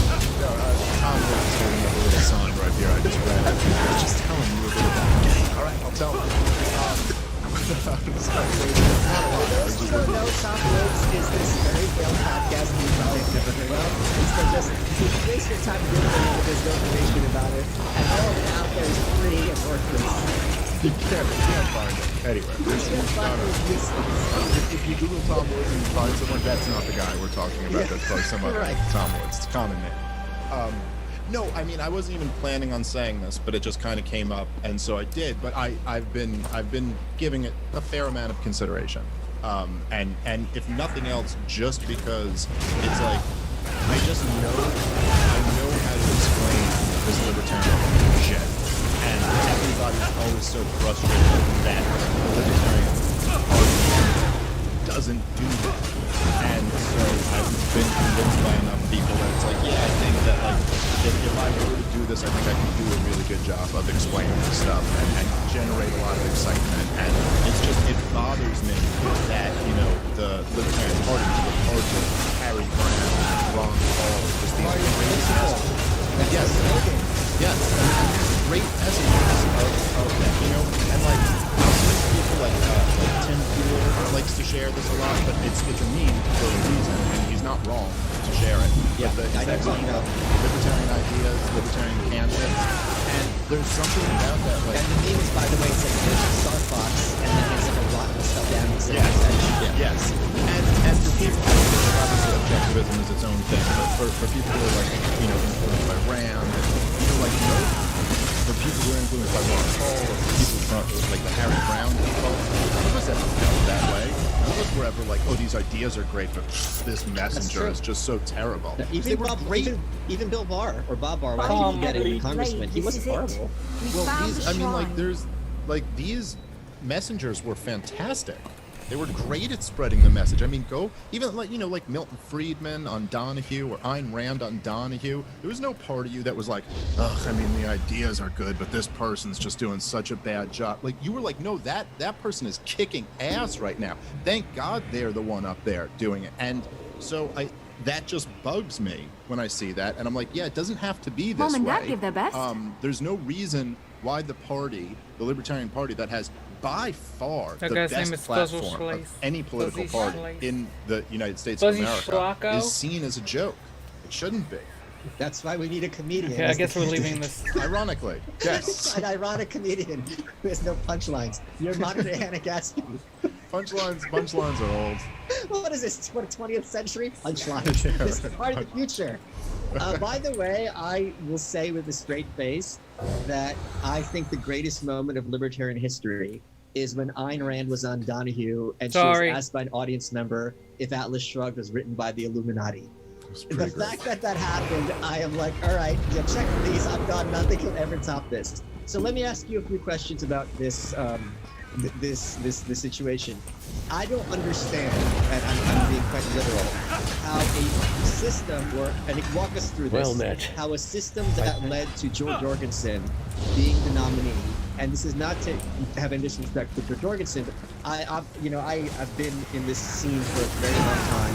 I had never heard of her before. And if I haven't heard of someone who's like a figure in this scene and they can get the nomination, that is telling me there's some weird Venn diagram here going on that I don't know about. So how is it a system where Joe Jorgensen is the output candidate would also be can be used to end up with Dave Smith? That doesn't seem to make sense to me. Well, what happened with Joe Jorgensen was that she got the Prague caucus behind her. So she got one of the three big caucuses. Can you walk us through what those caucuses are? The three big caucuses. I mean, there's a few other ones, but it's the Mises Caucus, the Prague Caucus, and the Radical Caucus. Wait, they call themselves the Prague Caucus? Mm-hmm. Yeah, that's. Wait, are you serious? Yeah, the Prague Caucus. This causes me physical pain. Yeah, why did you be a pragmatist and be a member of a third party? Well, okay, so from there, I'll defend them a little bit on this, right? Is that they're not, there is a difference between pragmatism and being modern, right? So, like, you could be a pragmatist and not be modern. Sure. You know, and so I think what they would say is that they're like, look, for a elected. We want to find the people who are the most electable, find the races that are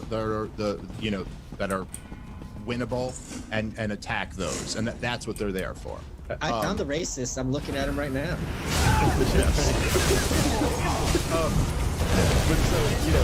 that's what, yes, the races. Yes, what practice don't support. But, so to me, I look at it, and I actually think that there's a very strong pragmatic argument on a national level or on a presidential campaign to run the most radical candidate that you can find, right? Because it's not, like, pragmatically speaking, it's not as if you're down 7 touchdowns with 2 minutes to go, and you're like, someone who's like, okay, I want to throw a Hail Mary and go for a quick touchdown, and then we got to have an onside kick, and like 10 more things have to happen for us to win. And someone goes, let's be pragmatic and just run the football. You're like, well, that's not pragmatic. That's suicide. Like, so the pragmatic thing is to go for it. And if I was just going to say, and Donald Trump, not in his policies, but in his rhetoric, was one of the most radical candidates we've had in decades. No one had ever heard anything like it. No one knew, even his allies were like, what the F is this guy going to say tomorrow? Like, what am I going to wake up and defend? That's right. And all of the, like, Frank Why are we going this way? supposed experts would have told him at every single turn that this is going to blow the whole thing come for follow you. me. You can't I say thought that John Moore knew where he was McCain going. isn't a hero. You can't do this or that. And yet at every single turn, it worked out for him. I think I've mentioned this on either my show or your show with one of our crossover episodes before, but there's these great videos that you can find. They're still up on YouTube, where there's just like a compilation of the media responding to the South Carolina Republican primary debate, where Donald Trump stood up in South Carolina the day before the primary, and he said to Jeb Bush to his face that your brother lied us into the war in Iraq, that they knew there were no weapons of mass destruction, and they wanted that war, so they lied to the American people, which really is flat out calling George W. Bush a war criminal. I mean, this isn't just like, oh, you messed everything up. No, you lied. He knew it. And there's just this compilation of all the media establishment people, all the Fox News people, all the CNN people. Oh, that's it. He's done. Sorry, buddy, but this is the South Carolina Republican primary. You can't go in there and insult the military. And what he was winning is he just blew the whole thing by that. And the next day, Donald Trump was 60% of the vote, and the other 12 candidates split the 40% amongst them. So what's your DPS ultimate do? Case to be made, but particularly for the Libertarian Party. I mean, oh, that's right. Which, let's be frank, with all the time, if you're talking about going from 1% to like 40% or whatever you would need to win, that's not going to happen because you just played it safe. Or if you try, like, well, let's get the guy who's not going to, have any unforced errors or something like that. If you're ever going to get to that point where the Libertarian Party candidate wins the presidency, that's going to be because tens of millions of Americans, their views on politics were radically controlled into a whole new, way of looking at it. Now, I'm not at all suggesting like that this is a likelihood. I mean, I think that's a very, that's a real long shot. But if that is a long shot one way or the other, I think what you have to ask yourself, like, well, what can we achieve in a presidential race? And to me, what can be achieved is that you can maybe not jolt that many people into a whole new way of looking at the world, but you certainly can jolt a lot.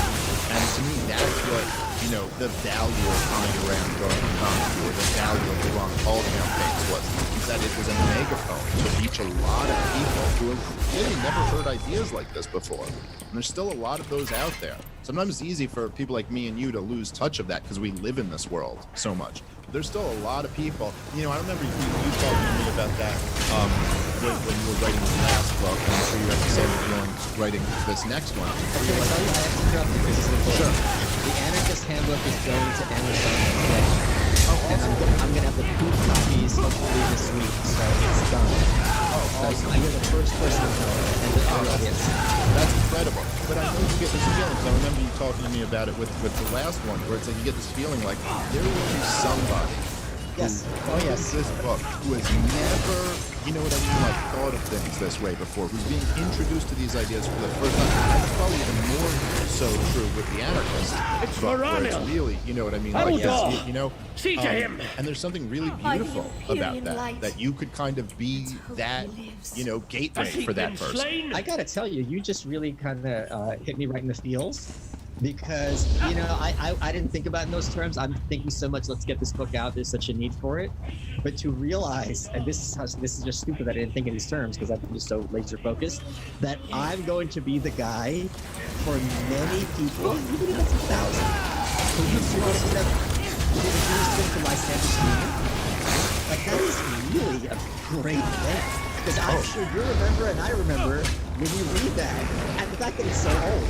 You're like, how have I never heard about this? And also, it's like this it's like in the cartoon when you're hit with a cannonball and your shoes get knocked out and your socks get knocked out. And just, like, that was the book that turned Tom Woods, the essay that turned Tom Woods from like a neocon-ish or whatever, conservative, to an anarchist. He was just like, I can't argue with this. Because, as you were saying with Scott, like I said earlier show with Scott Morton, you're attracted to light from the right. So if you're taking a more pro-liberty approach than the Constitution, they're completely solid. Yeah, like when you argue, you know, to someone like Tom, who's like a very conservative kind of right-wing, you know, guy, and then you argue that actually the Constitution was an illegitimate revolution, you know, coup against the existing order. Like that's a really nobody's ever making that argument. And so yeah, it's really beautiful about being able to like expose more people to that stuff. And so I'm also excited because the anarchists are going to get really annoyed that I've got like Red Ball and Tucker to a lesser extent and Spoon there. But it's also, I think that some of them are going to be brought over because a lot of their arguments to me are just not persuasive. I'm not doing the work that maybe Murray Rothbard. Tell me about that third caucus, the Radical Caucus in the Libertarian Party. the Radical Caucus is they ended up supporting Berman Supreme, I believe, in this last year, and they're kind of like they're a mix of like I mean there's a lot of Rothbardians in there. There's a lot they're not, you know, they're not moderates. We should be considering they're how to all handle the radical. High King I think some of them lean a little bit left, but not all of them, and they're more you know, I know some of the members. I don't know the entire caucus that well, but I think that they're certainly more willing to be on the like, let's just make a huge like spectacle statement out of the Libertarian Party. They're not the ones who are pushing to like, let's get someone who, you know, has some years as a governor or something like that. And you promised me that if you are elected president, you will deport Luis J. Gomez, the Puerto Rican rattlesnake, to Mexico. Yeah, Mexico might be the good one. I'll be honest. I'm not a moderate. I'm the Romney conservative. Let's have a moderate answer. I'm thinking Honduras, maybe El Salvador. I don't know. Just let him. He's going to be starting over from scratch. But I will be drafting you willingly to be my press secretary. I just want you just nuking the corporate press every day. I really think that's the perfect role for you. It is. So imagine. All right, obviously this is all I don't have to imagine. Just like some lady from CNN. And I would say, Mr. Malice. I already thought about this. It would be, would you have the same political beliefs that you do if you were more conventionally attractive? I certainly wouldn't if I weren't this ugly. And then what's she gonna do? It's way ahead of you. This might be DNA. Oh my God. We would have to, so I already know what my price would be, and we will have to talk, because we wouldn't come to you, we'll have to go Oh no, this is taxpayer money, baby. You can have whatever you want. No, but even taxpayer money. Oh, I thought you were talking about press secretary. Okay, I'm sorry. Yeah, I was talking about during the campaign, or you mean during... No, I was just joking around. I thought you were saying as president when you were talking about Fort Lewis. I can't support Lewis just if I'm running. No, but elected. Okay, hold on. So now go back to what you were saying. You were saying if I'm campaigning, and you have a price to be what? To be the spokesman? I don't know how you the campaign is a spokesman. That's why it comes to press secretary. Okay. Yeah. That's fair. That's true. Okay, so you have a price. Oh yes, We let have me to tell raise. you now. So the keepers It's up to you. are afraid Okay, to so face this is what would have to happen. Very well. I will only get You'll paid in die Bitcoin in their or stead. Ether, and I have to get paid 1 Bitcoin a month for the 20 Ether. It's not coming out of your pocket, and I'll have public wallets. I'm sure there's people out there with 30 Bitcoin between them to make this happen. And I will hodl the money until the election day, and the only time I would take it out is if it means to the hospital, which is Thursday. So those are my rules. When are you moving? As soon, not sooner rather than later. Like, I reached that decision, because I found out you can get townhouses there, which as in New York, it was always the dream of living in a townhouse. Right? It's stairs to your house, in the hallway, in your apartment. I told Rogan you were thinking of moving. He seems very excited. Yeah, my whole crew's there. We're gonna call there's a neighborhood, my friend just moved there, they're a block away from my street from now. We're gonna call it, I gotta get it right, Williamsburg West. That's not bad. It'd be nice and insufferable, just like me. I was talking to a friend of mine today, and they were telling me that Haven't you noticed that the pact I've made state convention protects by me state from convention. Ignore his words, keepers. Begin the separation. The energies I'm with the not Mises Caucus confident people. this will work, that Sirion. every convention that's happened, they've completely taken it over What are you effortlessly. not And doing? I have to tell you, Oh, a lot of them, all of them. Well, no, there's a few See, that's exceptions. what You know, this who've been is. blocked on Twitter. This isn't as grand are as the huge smells I fans of learned both of from the ours. Daedra. I've been really impressed with these kids as people. Yeah. Because sure, they're all like 11 out of 10 on the spectrum, but in terms of having the knowledge, in terms of being able to articulate ideas, in terms of having the passion, in terms of being excited, in terms of having a sense of humor. His like if you have madness a nears list of, delirium. who do I want as Ignore my him, team keepers. to get someone Bind elected? the High they King check Lord. them all off. By the light continues. But that's Keepers okay. of the vanished cells, Here's my hereby question. condemn You and I Mr. dead Squirrel serious. to imprisonment Because you and I both know the cathedral wants genocide. it looks if you get away like with you've There's won. nothing you can put past these Old people. Relis's So days of I already know what the defeat articles are going to over. be. I'm thinking like a press person, which is this is where the angry white men of the Trump candidates went. They're going to have a picture of Charlottesville, and they're going to be like, look, Dave Smith is the voice of the Groypers. He's the voice of the white nationalists. I mean, you know these articles, as soon as you get any traction, these articles are going to hit. How do you anticipate handling them? Yeah, well, I mean, I think like what you have to do is you have to be able to like effortlessly take those hits and just dismiss all of them. And laugh it off while you're dismissing all of them. And to be like, well, listen, I mean, if you're going to say that we're these horrible racist right-wingers, why is it that we oppose all of the policies that have destroyed black neighborhoods? Why is it that we oppose the genocides happening in the Middle East to poor brown people in third world countries, which you guys are completely okay with? So what do you really have on us? That we've talked to the wrong people or that I've made the wrong jokes on a podcast? We're here to end the genocides. How do you feel about that? And I think that honestly, if you play it right, they really hand you an opportunity when they call you all of these things to really point back. You go like, oh, okay, so who's done more damage to the black community? The dumbasses in Charlottesville or Joe Biden, the architect of the war To the on cries of eternal. Folks, today's episode is brought to you by Sheath Underwear. They make the most comfortable boxer briefs I've ever worn. I am wearing them now, and that's all I'm wearing during this episode with comic Dave Smith. If you're sick of boxers that are too loose or briefs that are too tight, Sheath is for you. Here's what you do. You go to sheathunderwear.com, promo code Malice20, you get 20% off your order. Here's why it's great. They support the network, they support me, they support Lewis. Fine.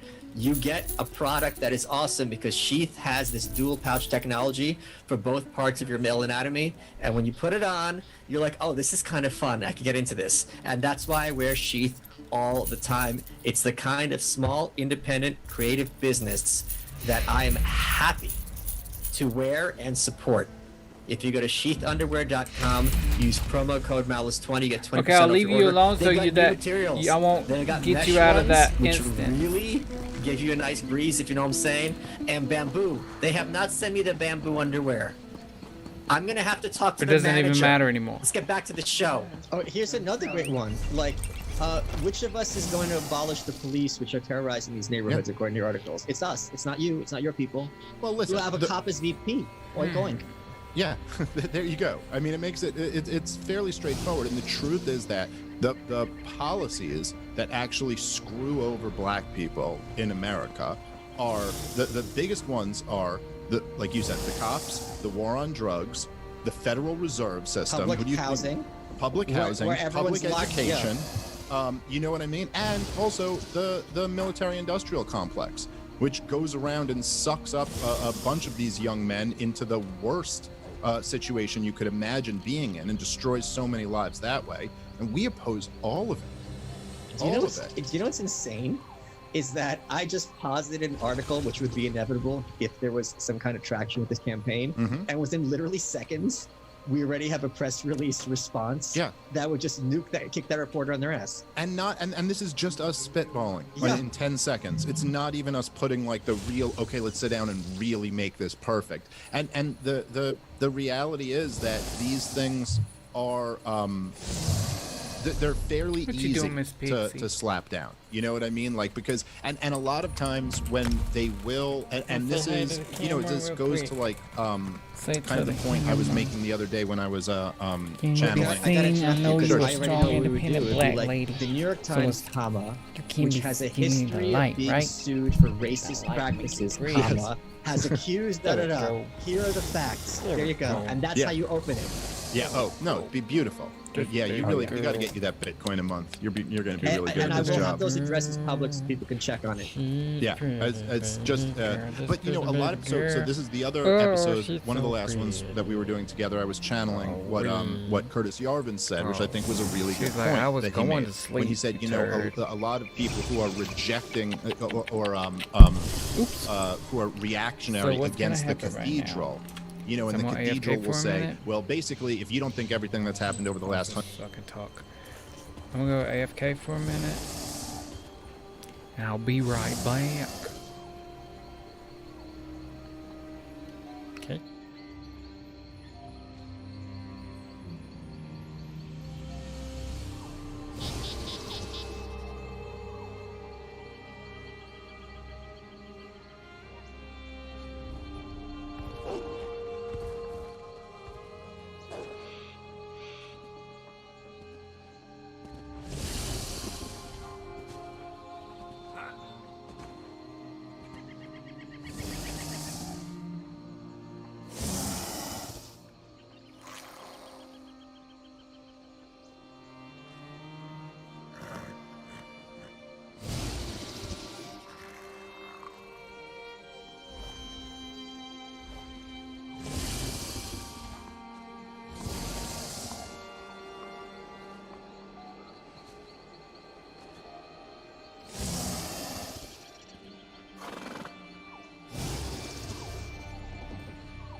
Mm-hmm.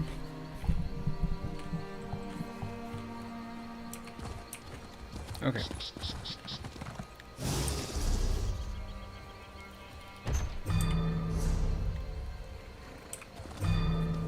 So, the snack is popcorn.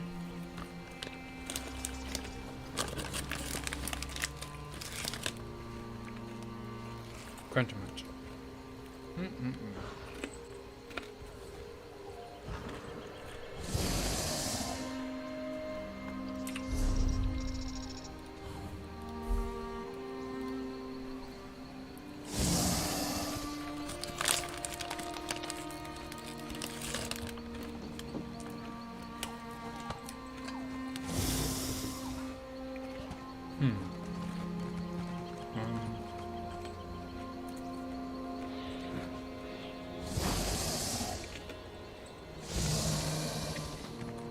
My husband and I are going to start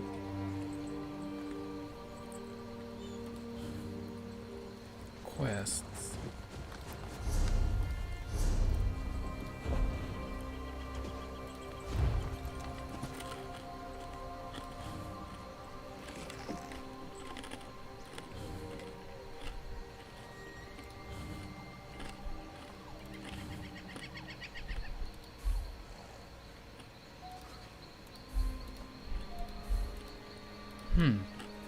They don't have them in the store anymore?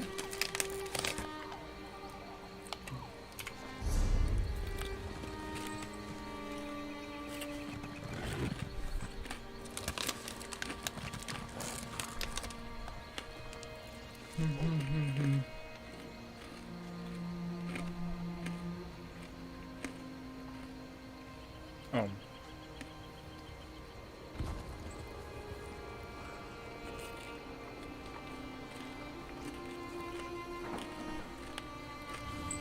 Maybe I've already done it.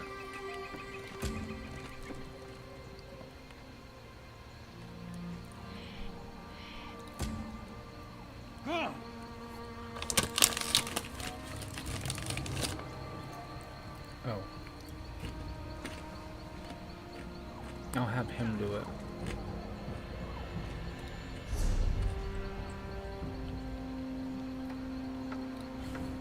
For Dragon Hold.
Waiting for my husband eating popcorn.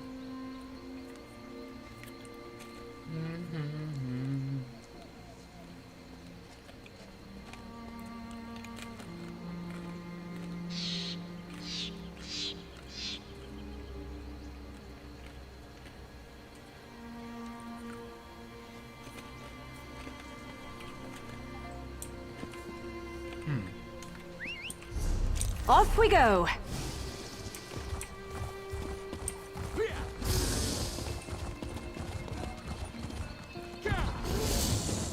Come on, thick boy, run. Run, thick boy, run.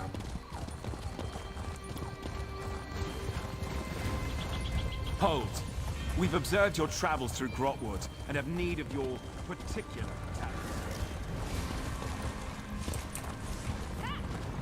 talent. Wait, there's a add-on.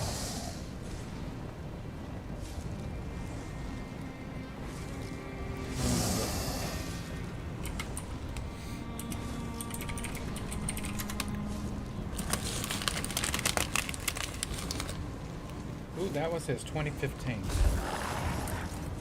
I don't think I want that.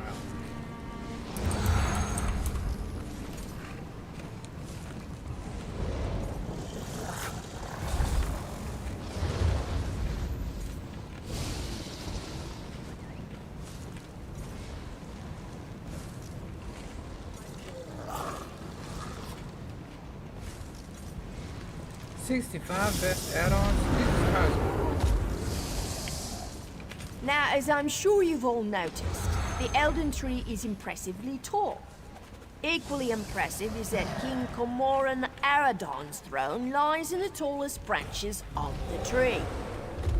Excuse me, is it really at the top? If so, how would one get up there to meet with him? A trunk has 3 landings within it. The topmost one takes you to the king's throne. The climb is worth it, I assure you.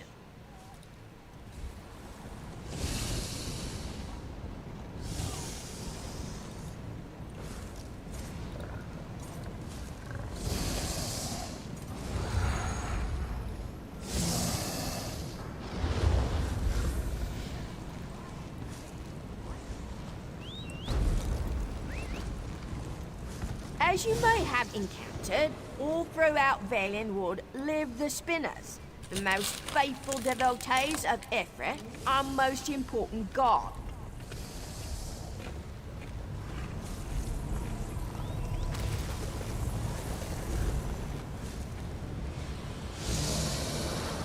There are 3 around you now. Look for the Bosmer sitting in scenic places, but they will not move without being moved. All that Spinners should ever do is tell stories, according to Ifrit.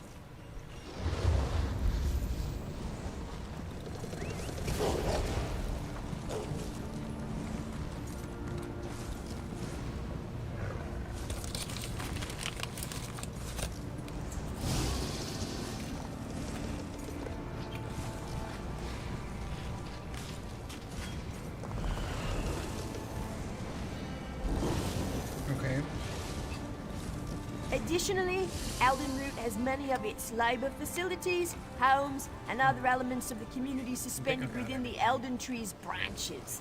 Isn't that exciting? On the branches? Is that safe? Is it easy to stumble off of these areas? Well, yes. That's why you must watch your step while on the platforms.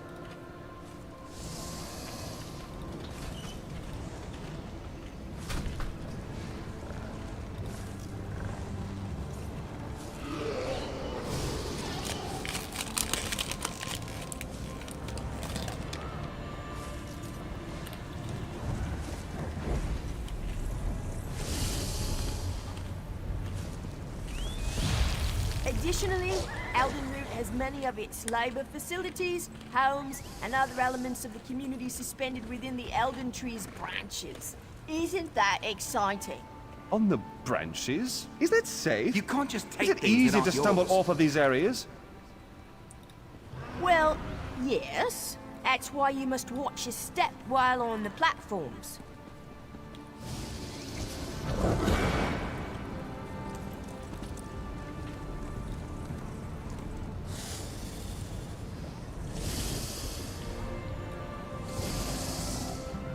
Doing add-ons. This is 2.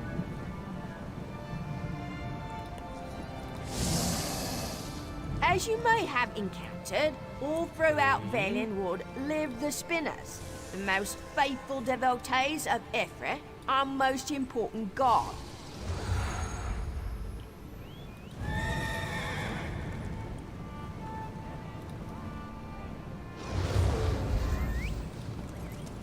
There are three around you now.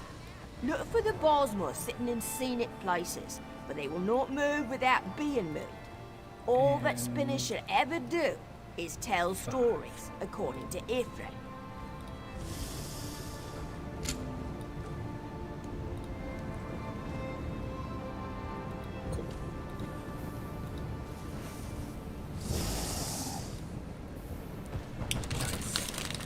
Nice. Pixie, why are you licking your paw?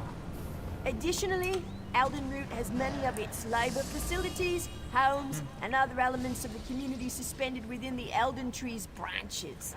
Isn't that exciting? On the branches? Is that safe? Is it easy to stumble off of these areas? Well, yes. That's why you must watch your step while on the platforms.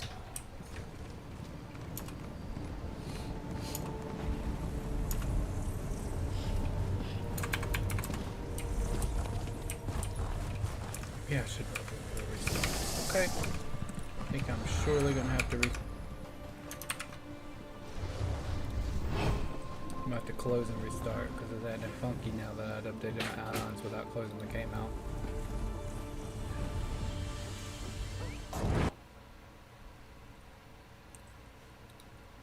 One moment, please. 100 years is just pure progress, and then you're a Nazi. And they'll go, all right, fuck it, then I'm a Nazi. And you're like, the problem there is that you're not really rejecting their paradigm. You're accepting it. You're still letting them define you. Yeah. And so the problem is, and not short of Nazi, you know what I mean? But the problem is with a lot of these people, when the New York Times will criticize Trump supporters, or certainly the alt-right or the Groypers or people like that, you're already playing into their hands because you have become what they say the enemy is. Yeah. And we're really not that. So we can attack it from a whole different angle and be like, no, this doesn't make any sense because we're outside of your entire paradigm. And that can, you know, and like, that's kind of, I think, what we were just getting at in the last few minutes. That it's very easy to be like, no, motherfucker, I'm not law and order Republican. You're law and order Democrats. That's who you are. That's who Joe Biden and Kamala Harris are. If that's the enemy, then the enemy is you. Kamala Harris is Rudy Giuliani in a what do you call this, Congress, in a pair of Congress. That's the line. Oh, that's and a let good them one. try to argue with that. It's true. Yeah, She that's was right. worse than him. He's And not, this is why- he wasn't big on locking up drug people, in Well, my that's right. understanding. Well, he was pretty bad on it. But regardless of that, Kamala Harris, there's a reason why Tulsi Gabbard destroyed her presidential campaign. She just turned it around, and it was like people were like, oh yeah, they're Haven is very free of weak on pirates. that line of attack. Looks like General you know, like Indare kicked them out. you attack them How from do the you know? left, and Were they're you like there? fall to pieces. I heard she had nothing There's to a do with it. great oh is god, about Cormac, you know, isn't it? my favorite Don't blame video her because or you backed the commercial, wrong side. and people can look it up online. It came out of the Ron Paul campaign, I guess, during 2012, and it was totally out of character for Ron Paul because it was a complete hit. Oh, do you need to take that call? No call. I'm putting a vape cartridge in my vape. No calls, no more calls ever again. That was so funny. Thanks for cutting that out, dick. Did you see Dave Rubin saw it? Oh no, I didn't see that. That's fucked up. Oh yeah. No, I did see that. And then someone said a thing the other day where they just had the little picture of my face on the phone. And it was like, "Hello, base department" or something. I forget what it was Yes. responding to. It just really made me laugh. Fuck, I forgot. I forgot completely what I completely forgot what we're just talking about. The Ron Paul commercial. Oh yeah, and he had this attack ad against Gingrich. Mm-hmm. And you watch it, and this is one of the most effective attack ads you've ever seen. And it starts off with a clip of Gingrich saying, "We need a candidate who's like smart, honest, and hardworking." Whatever the three things were, and it just clips, goes smart, and it just has showing what a moron he is, honest, a bunch of clips showing what a liar he is, Do you know how hardworking, long I've showing been what lazy looking he is, for and you're sitting there. And Ron Paul, the nicest guy ever, and he's just, it's like, stop, he's already dead.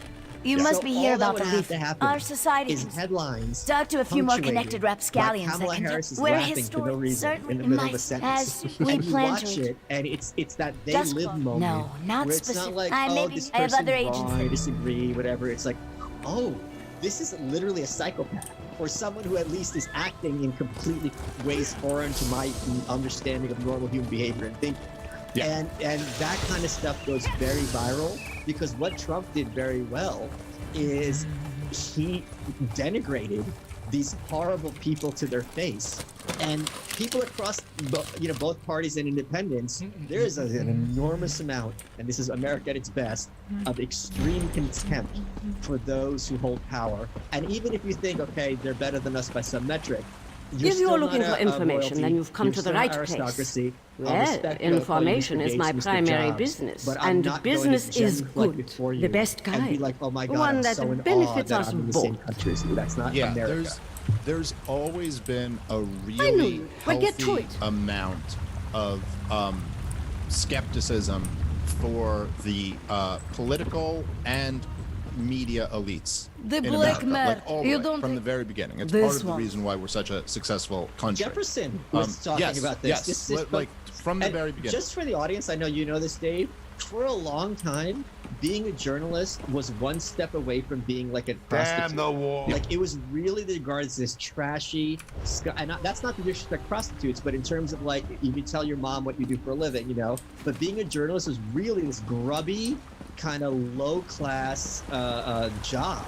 That was Which it not, still is. Which It's is, just, you know. now, right, but A now it's thousand like, oh, I went to greetings. college. I I'm prefer erudite. merchant to This, smuggler, for a very long but time, call me these what were you not will. regarded I as- transport they were all rare and regarded as valuable correctly as large antiquities. yellow journalists. Ah, against I propagandists. know And that- Margus when it's well. honest, We both I have no deal problem with that. such Like, we're the aggression. Democratic Party There is no newspaper. need to We're threaten putting forth violence, my democratic friend. ideas. We're gonna tell you the Shundir said he Republicans would are take evil care and of you, rapists, and right? indeed And he the will. Republican newspaper will say the same thing, Margus they'll be has right too. associated Yeah, well, that's himself why I with have the so much more cave. contempt, as I'm sure you do too, for the New York Times than for Sean Hannity.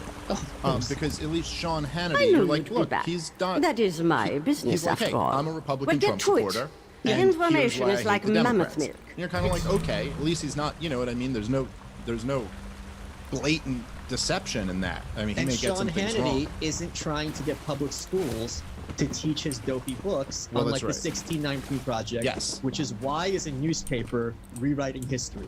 Yeah, yeah. So that's exactly it. Now, if the New York Times were to come out and say, listen, we are progressive activists, I think me and you would have a lot more respect for them. It's like, okay, so then just admit what you are, because you are Like that. Mother You don't- Jones. Neither of us have a problem with Mother Jones. Yeah, that's right. You just don't end up like, because at least they are what they are. And the same with MSNBC to some degree. They are, you know, everyone knows what they are. It's part of the reason, as we said, why the Trump supporters hated CNN so much more than MSNBC, and rightfully so. But I think on top of the anti-elitist mentality that Americans have always had, I really do think there's something that's much more intense about it, you know, these days. And I think a big part of that is that a lot of people, both left and right, they smell what is obvious. Yeah. Which is whether or not you don't have to be a libertarian anarchist to realize that just look at the 21st century and look at what was inherited and what's been done with this country. I mean, literally, we're the most successful country by far in the history of the world, and they have, I mean, just blown Do you know how long I've everything. been looking for you? I mean, you know, I mean, okay, I guess not everything. We're not in rubble yet, but like the idea that they've done nothing but hand the American people disastrous wars, a completely rigged economy. We had the worst recession since the Great Depression in 2008, and then just got hit with what's going to end up being a harder one over the last year. So you have the two worst recessions since the Great Depression, 5 wars that are disasters, and a ruling elite that is mocking and lecturing the entire working class. And you know what? Even if those wars were won, they'd still be disasters. Yeah. Because a war is a disaster. It's a man-made humanitarian crisis. You know, other than maybe the Kuwait, you know, where everyone just gave up. Like that's the idea of, you know, at its best, possibly. But still, it's just like that's what war means. You're killing lots of people. You're blowing. Yes. I would say yes, but, right? So yes, but at least if there's something to show at the end of it, you can create a story that, well, you were a hero for creating this. You know, you were a hero because at one point Germany was the Nazis and now it's not. At one point Japan was this awful imperialist nightmare and now it's not. So you're heroic for dying that way. But when the deal is like, oh, you shot up a bunch of goat herders in Afghanistan, all in the name of getting rid of the Taliban, and now we're going to cut a deal with the Taliban to control more territory than they did when we started this war. It's just, you were just resisted. I mean, this is why, the suicide rates were so much higher after Vietnam than after World War II. It's not that, it's not that the fighting was more brutal. It was brutal in both, It's just that there's no narrative where you're the good guy here. Yeah. Are you surprised at how motivated? This sounds like such a gimme question, but I'm sorry, it's where my mind is going. But by how motivated all of these Mises Caucus people are and like coming out of the woodwork, I'm kind of surprised in a very positive way. A little bird told me you were perfect. Did you know this jacket belonged to an associate of Margus Theria's? Just one of the most dangerous bands of outlaws to emerge from the swamps of Black Marsh. Okay, there they are. I mean, I remember like in the years after the Ron Paul campaigns, I was like, where the hell is everybody? Like, where are the great new libertarian leaders rising up? How is it just this me? one has nothing to say to you right where now. is I saw this. I saw 20,000 young people screaming at the Fed at every stop Ron Paul went to. So where the hell are these people? And then it was like Michael Heiss and the Mises Caucus. They started organizing, and it was like, oh, there they are. There they all are. They just needed like something to rally around. And that's to me, there's a reason why the Mises Caucus has all the energy at these state conventions, and why these people are like really great champions for the message and all the stuff you were saying before. It's that like we are the Ron Paul army. We are all the guys who were introduced to these ideas by his campaign, and they finally, had someone who was like, hey, this is our new home. This is what we're doing here, and everybody flooded in. Hey guys, today's episode is brought to you by BlueBlox blue light glasses. Okay. You're looking at computer screens all day. You feel terrible. You think you're overworked. No, it's blue light damage. What BlueBlox did, B-L-U-B-L-O-X, they created these incredible blue light glasses that block that blue light coming off your screen that causes eye strain, so you can relax when you get home. Here's what's great about BLUBLOX.com glasses. 40 frames to choose from.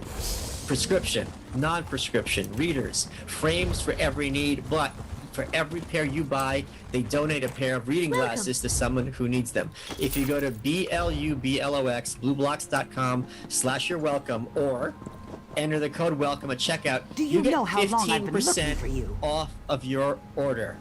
It'll help you sleep, it'll stop you from getting headaches, you'll feel more energetic, and then maybe you won't be such a loser who listens to this terrible show. My daughter. Come on, guys, let's get it together. Where are Let's you? get back to Dave Smith.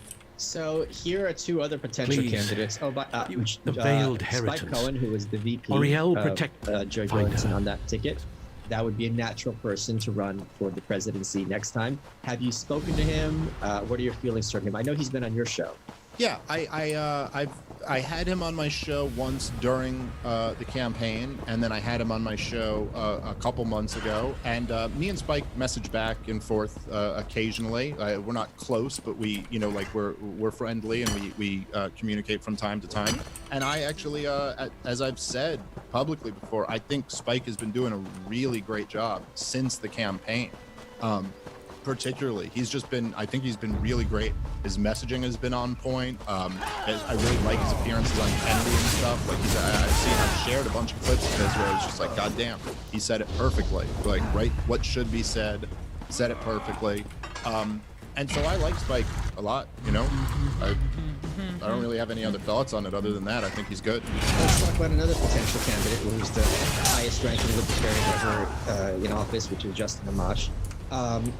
He actually had me speak to, he's teaching a class or something at University of Chicago. He had me speak to them over Zoom, and it was off the record. The first thing I said to him was, my goal today is to make you regret this decision.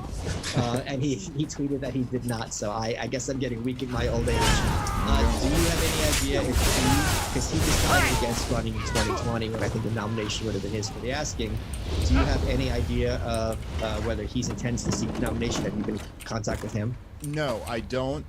Me and him have messaged back and forth a few times. He messaged me after my last appearance on Rogan and said he watched it and enjoyed it. And I've given him some praise at times when I felt like he's done some good things. And I think he's one of the greatest congressmen to ever live, which is, like easily one of the greatest congressmen to ever live. I don't know if he'll run or not. I'm really not sure what, I don't know him well enough to know like what his plans are. I think that you're wrong that the nomination was his for the taking. Really? I think he would have had a real fight on his hands for it in 2020. And perhaps that's part of why he didn't, he formed an exploratory committee, did one of the debates, and then decided he didn't want to pursue. I would think that he runs the table when it comes to Jorgensen. Like, there's nothing she better him on. He would have, I think, certainly taken the pragmatic caucus's support. That's my guess. And probably would have bumped Jorgensen out of that slot. But the Jacob Hornberger people were really passionate, and I don't think that they would have easily supported him. I'm famished. And I think the Vermin Supreme people too. I think there was a lot of it's her fault we're in this. Hush. There was a lot of reaction against the 2016 now you're campaign here meddling. Do you of want Gary that Johnson and Bill Weld, and to go like, to have another politician who's a former Republican. I think there would have been a lot of hesitancy too. Not to say he couldn't have won the nomination, but that it wouldn't have been like a cakewalk. He would have had to fight for it. I don't know why he decided not to continue. I was very surprised. Like once. Nobody ever. I think I was actually joking about this on my podcast, and then I had to eat my words. He's but another story. I go, why do they even form exploratory committees? Like, just say you're running for president. Everyone who forms one ends up running for president. But I was like, I guess I'm wrong about that. He was really just exploring the possibility and decided against it. He was like, I explored, and I don't like you kooky autists. Now we know what if he runs against you, his campaign will be like Dave Smith, wrong about a wrong about liberty. Hey, Justin, if you give me 1.5 Bitcoins, I will put this SOB in the ground where he belongs. I think you're gonna take the 1 Bitcoin from me, and then also take the 1.5 from him, and then just take me. Hey, Lincoln Chafee. They're coming for us. Your men aren't as good as you think. Making the rounds on Instagram. And you had endorsed Angela McArdle to be party chair. Let's get out of here. When is that election? How does that election take place? And why do you think she would be the strongest candidate for the role? And what is that role? That's a lot on the table, but please. Sure. So it's at the end of the year. This calendar year, 2021. Yes, I believe that's when the election takes place. I believe it's late 2021 and maybe October of this year. It's at the National Convention. To vote in that, you have to be a delegate. So you have to not only join the Libertarian Party, but you have to get involved with your state, and you have to go become a delegate. The reason I support Angela is that, to me, I think the most important, I think personally, that the most important thing the Libertarian Party does, and what the chair has control over, to a large degree, is the messaging. Okay. So you get to decide who's in charge of the Twitter account, who's in charge of the statements that go out, what we're going to be saying. And to me, that's what this whole thing is about. Like, I am, in my heart of hearts, as you are, I'm an anarchist. I don't really believe that there is a statist solution to the statist problem.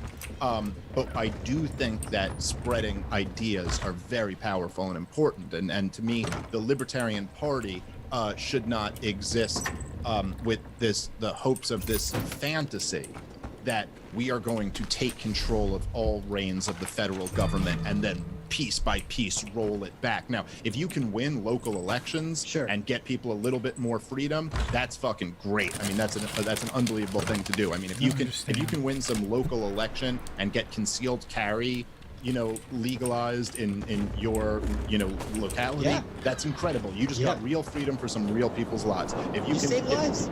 Yes. If you can get pot decriminalized in your city or your state or something, I mean, anything like that is very important and should be done. But the Leviathan is the federal government, and and the idea that we're going to fill up all of Congress and the presidency, and then take on the deep state, and then take on all this and claw back the biggest honeypot in the history of the world, probably pretty unlikely. But if you're going to be there, what's important is that your messaging is really waking people up and exposing these ideas. And that is Angela. Like, Angela's a badass libertarian. And she's really impressive. I mean, like, if you have a short conversation with her, you're like, wow, this lady is sharp. And she's completely uncompromising, totally, like, radical in the best sense of the word. You know what I mean? And I just think the party would benefit so much to have her as the chair. I'm just thinking about if I had that LP Twitter account, besides the season of Poison that I promised to unleash earlier, it would be very easy and very healthy for this country to do everything in my power to turn conservatives against the Republican Party and turn leftists against the Democratic Party. And it would not be hard to do. Because especially the Republican base, the amount of contempt they have towards the party, I think, is reaching nuclear levels. I don't know if you saw this. I'm always shocked when, despite how disproportionately enormous my ego is, I'm always shocked when I'm actually changing people's minds, because my mind doesn't really get changed that much. I pretty much know where I stand. So to see that happen, I'm like, oh crap! Like it's very jarring to me. Just this morning, someone showed a clip on YouTube of Tim Pool, who's got an enormous audience. I think he just broke 1 million subscribers on one of his challenges on YouTube. Congrats to you, Tim. And he just opens with him saying, I am in favor of abolishing the cops. So to have that, and like knowing this was me, is like, holy crap. This is, you and I, in all seriousness, if this was 2 years ago and said, there is a possibility for either of us or both of us to open the people who are ostensibly on the right or law and order types against the police, it's like, because what it reminded me of is like in the 60s when Ayn Rand had the Objectivist newsletter, and she was asked, like, what should objectivists do? We're not going to have laissez-faire capitalism tomorrow.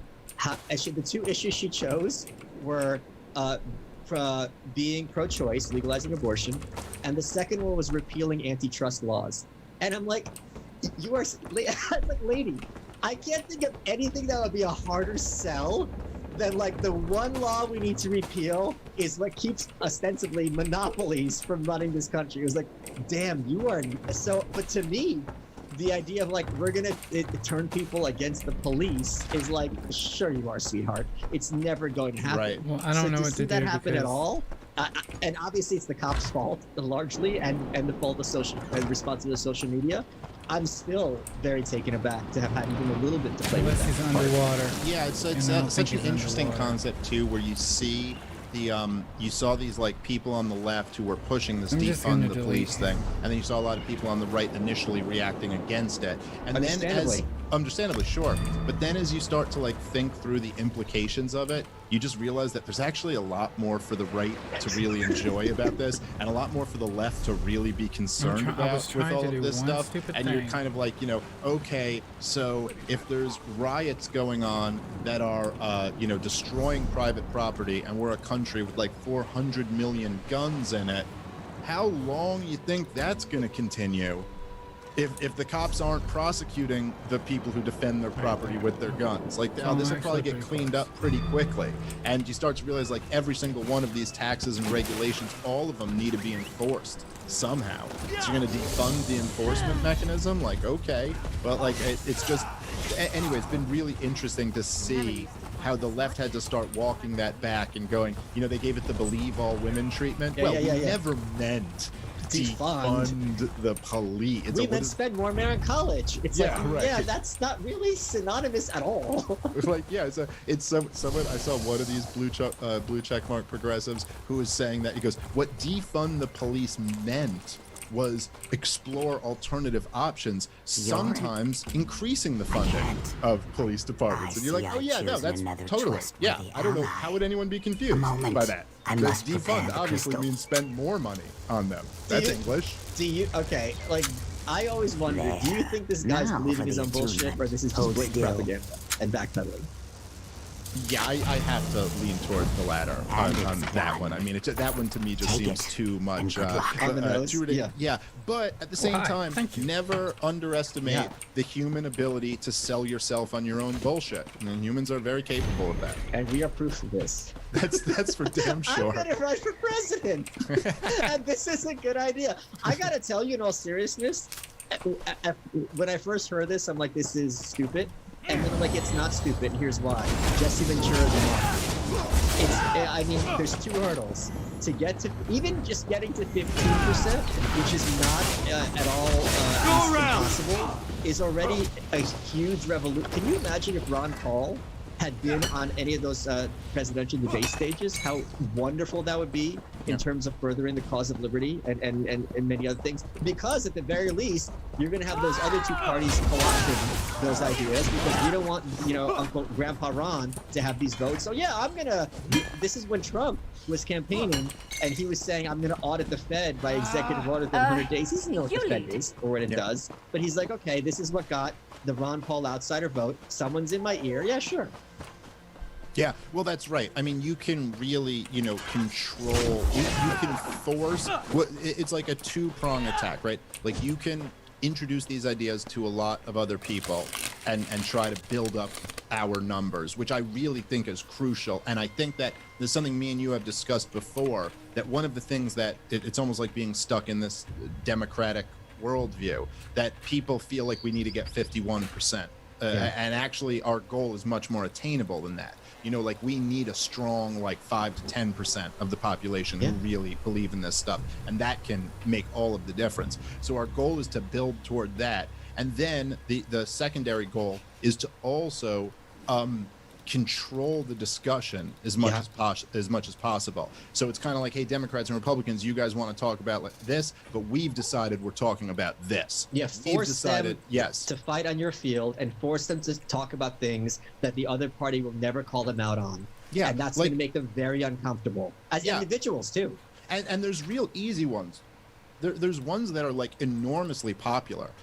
That we have super majorities of the American people on our side about. And that's, I mean, look, there's it's really something to see, right? So Joe Biden gave this State of the Union type-ish speech the other day. I'm eating this one. I'm going to do that. Corporations paying their fair share and raising the corporate income tax, and that there are these loopholes and big corporations get out of it.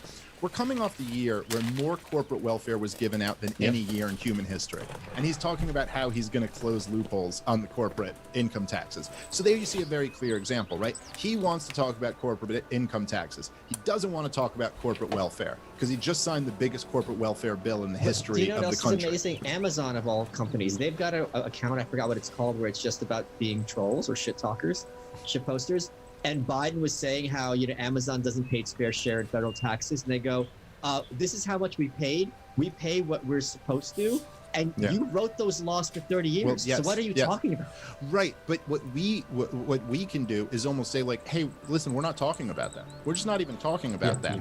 We're talking about corporate welfare. We're talking about you taking tax-paid dollars and giving them to giant corporations run by billionaires. And our position is no more corporate welfare. We'd have to think of a better name for it, that. Too. Because welfare has positive connotations for many people. Yeah, well, you say no more welfare for billionaires. No, you're not hearing me. Welfare is good in many people's minds. So we would have to call it corporate something. Bailouts are, you're in a boat that you just shot because of the snake, you want to be bailing. We'll figure it out. The point is, it has to be a toxic word. Yeah, I see what you're saying. It really resonates that these are corrupt people.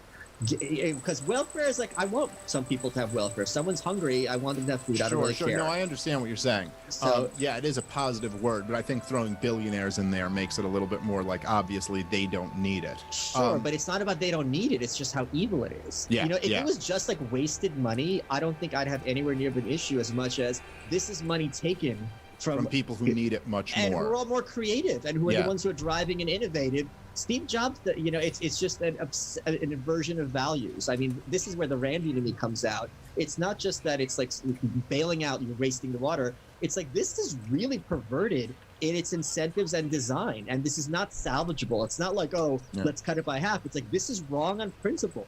The idea of a free country is you don't take money from everyone and give it to corporations who are people too, Mitt Romney. It makes no sense, and it's not who we are as human beings. Okay, I'm in my mode. Okay. Yeah, there you go. But listen, if you're going to take this job, no trash in Mitt Romney. That's it. I will be trashing him, and that we will be putting his body in the compost heap after. Did you see what happened to him in Utah? Oh yeah, that was great. And Guy Benson was defending him, or he was attacking the attackers. Let's be fair. I didn't see his tweet. And Molly Hemingway, who walks on water as far as I'm concerned, she hit him on Twitter. She goes, "Yeah, no, this is great." And I was just like, "I love you so much." Dave, Mr. President, we're running out of time. What has been your favorite part of this press conference? My favorite part was you naming your price, 1 Bitcoin a month.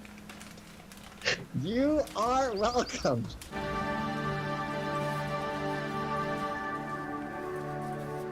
Yay, I ate my chili dog. I didn't want my face. Hey folks, before we go, if you enjoy this podcast, you might enjoy some of the other podcasts available at gasdigitalnetwork.com. This week, we're highlighting Broad Topics, TOPIX, with hosts Kim Cogden and Alex Scarlato. Great girls.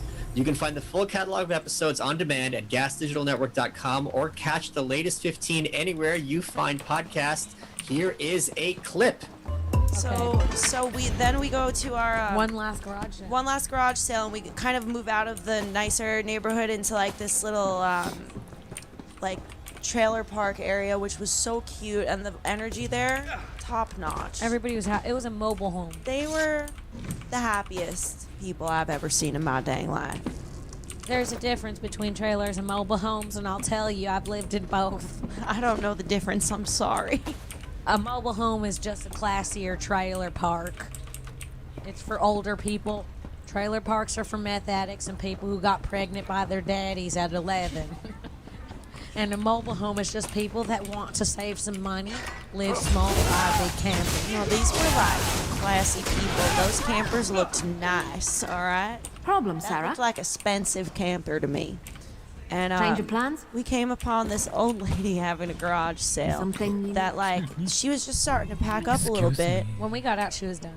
Yeah, I guess so. Because we got out and she was like, "Take it all, please." No, at first she started with the corner, remember? Oh, that's right. She the wasn't corner. sure. Yeah. She was like, "That stuff over there in the corner is going to Goodwill already, so if you want anything from that corner, you could just take it." When I tell you I dove into that... Still. You had to sit down and take her fucking hat off for a second and get comfortable. She sat on the grass. You saw that breathing exercise? I had to stop and do that because I about passed out when she said that. All free corner? Mind you, these things cost 25 cents a piece, but man, the way that she started you, but now I'm going to. Of this woman's things into a pickup truck to the point where I'm sitting in the back seat of this truck. She's gonna piss herself. Poor Cammy. Change of plans? Literally, I'm sitting in the back of the pickup truck with things on top of me by the time we're leaving. That ain't neither here nor there, though. Kim was real excited when she saw those things, and she packed them in pretty much without looking at them. Like, we had to look at the whole haul later. But in the meantime, we're talking to this lady. Her name was Sue. I hear the toilet flush. I'm just trying to stretch it so it makes it back here, because I really want her to be here when we talk about Sue. I'm gonna wear some of Sue's clothes on next week's podcast, first of all, when I'm back in New York.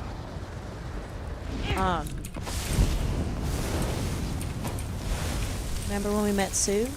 I remember. So she's the lady who was like, take that shit in the corner, I'm giving it to Goodwill already. And over the course of us shopping at her garage sale for like an hour or so, she let out a little more of her personality by the minute. The more she told us, the more she gave us free shit, the more we had to know. Heaven heart honor. It was the rules for taking her shit. And we have to have her story permanently ingrained in who we are as people. Listen, now we're going to start this. I wish that we could have the story of Sue. Frank, work on that. The story of Sue. If you could have one cigarette, just go.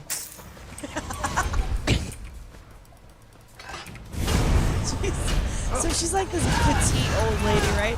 She can't be taller. I guess she's like 5'7" or so, but she's so petite. She's wasted away. She looks like Tan Mom. Yeah, she's got white hair. She looks She's really got like a old. bowl cut, like a little bit of like a. Yeah, like white hair, like really, really short, cute.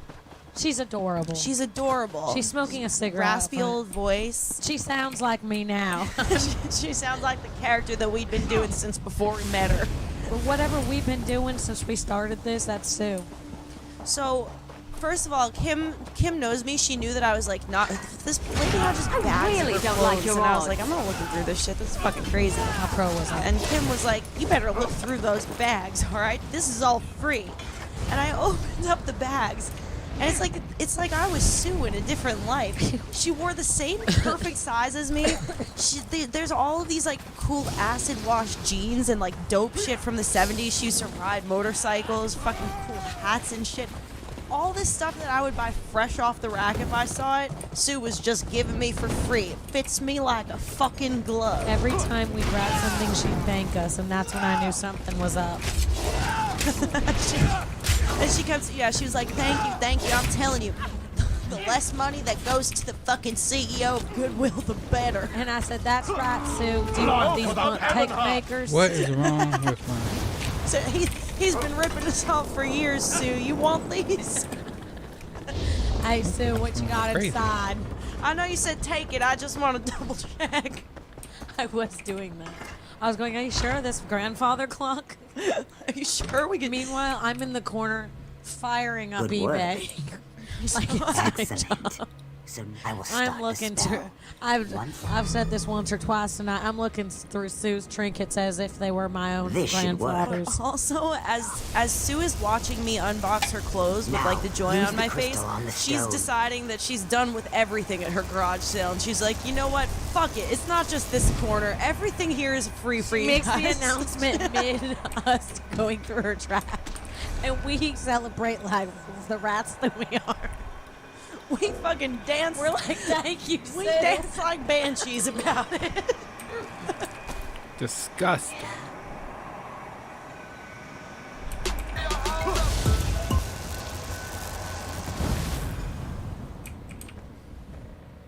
Well done.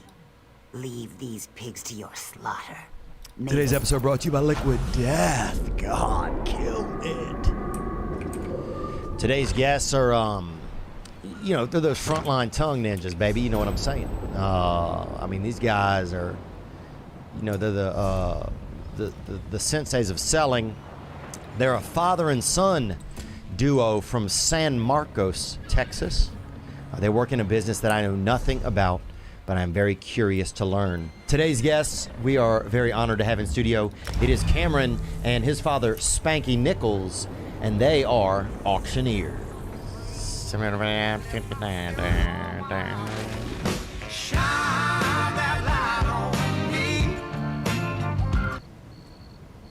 Listen to it and play it and replay it and cut it up into clips and put it out on Instagram and Twitter and Facebook and hopefully get it cooking on some Reddits and spread all over the dark web perhaps. I feel like we will all grow and learn, and I will not be able to ever not see those words. I will.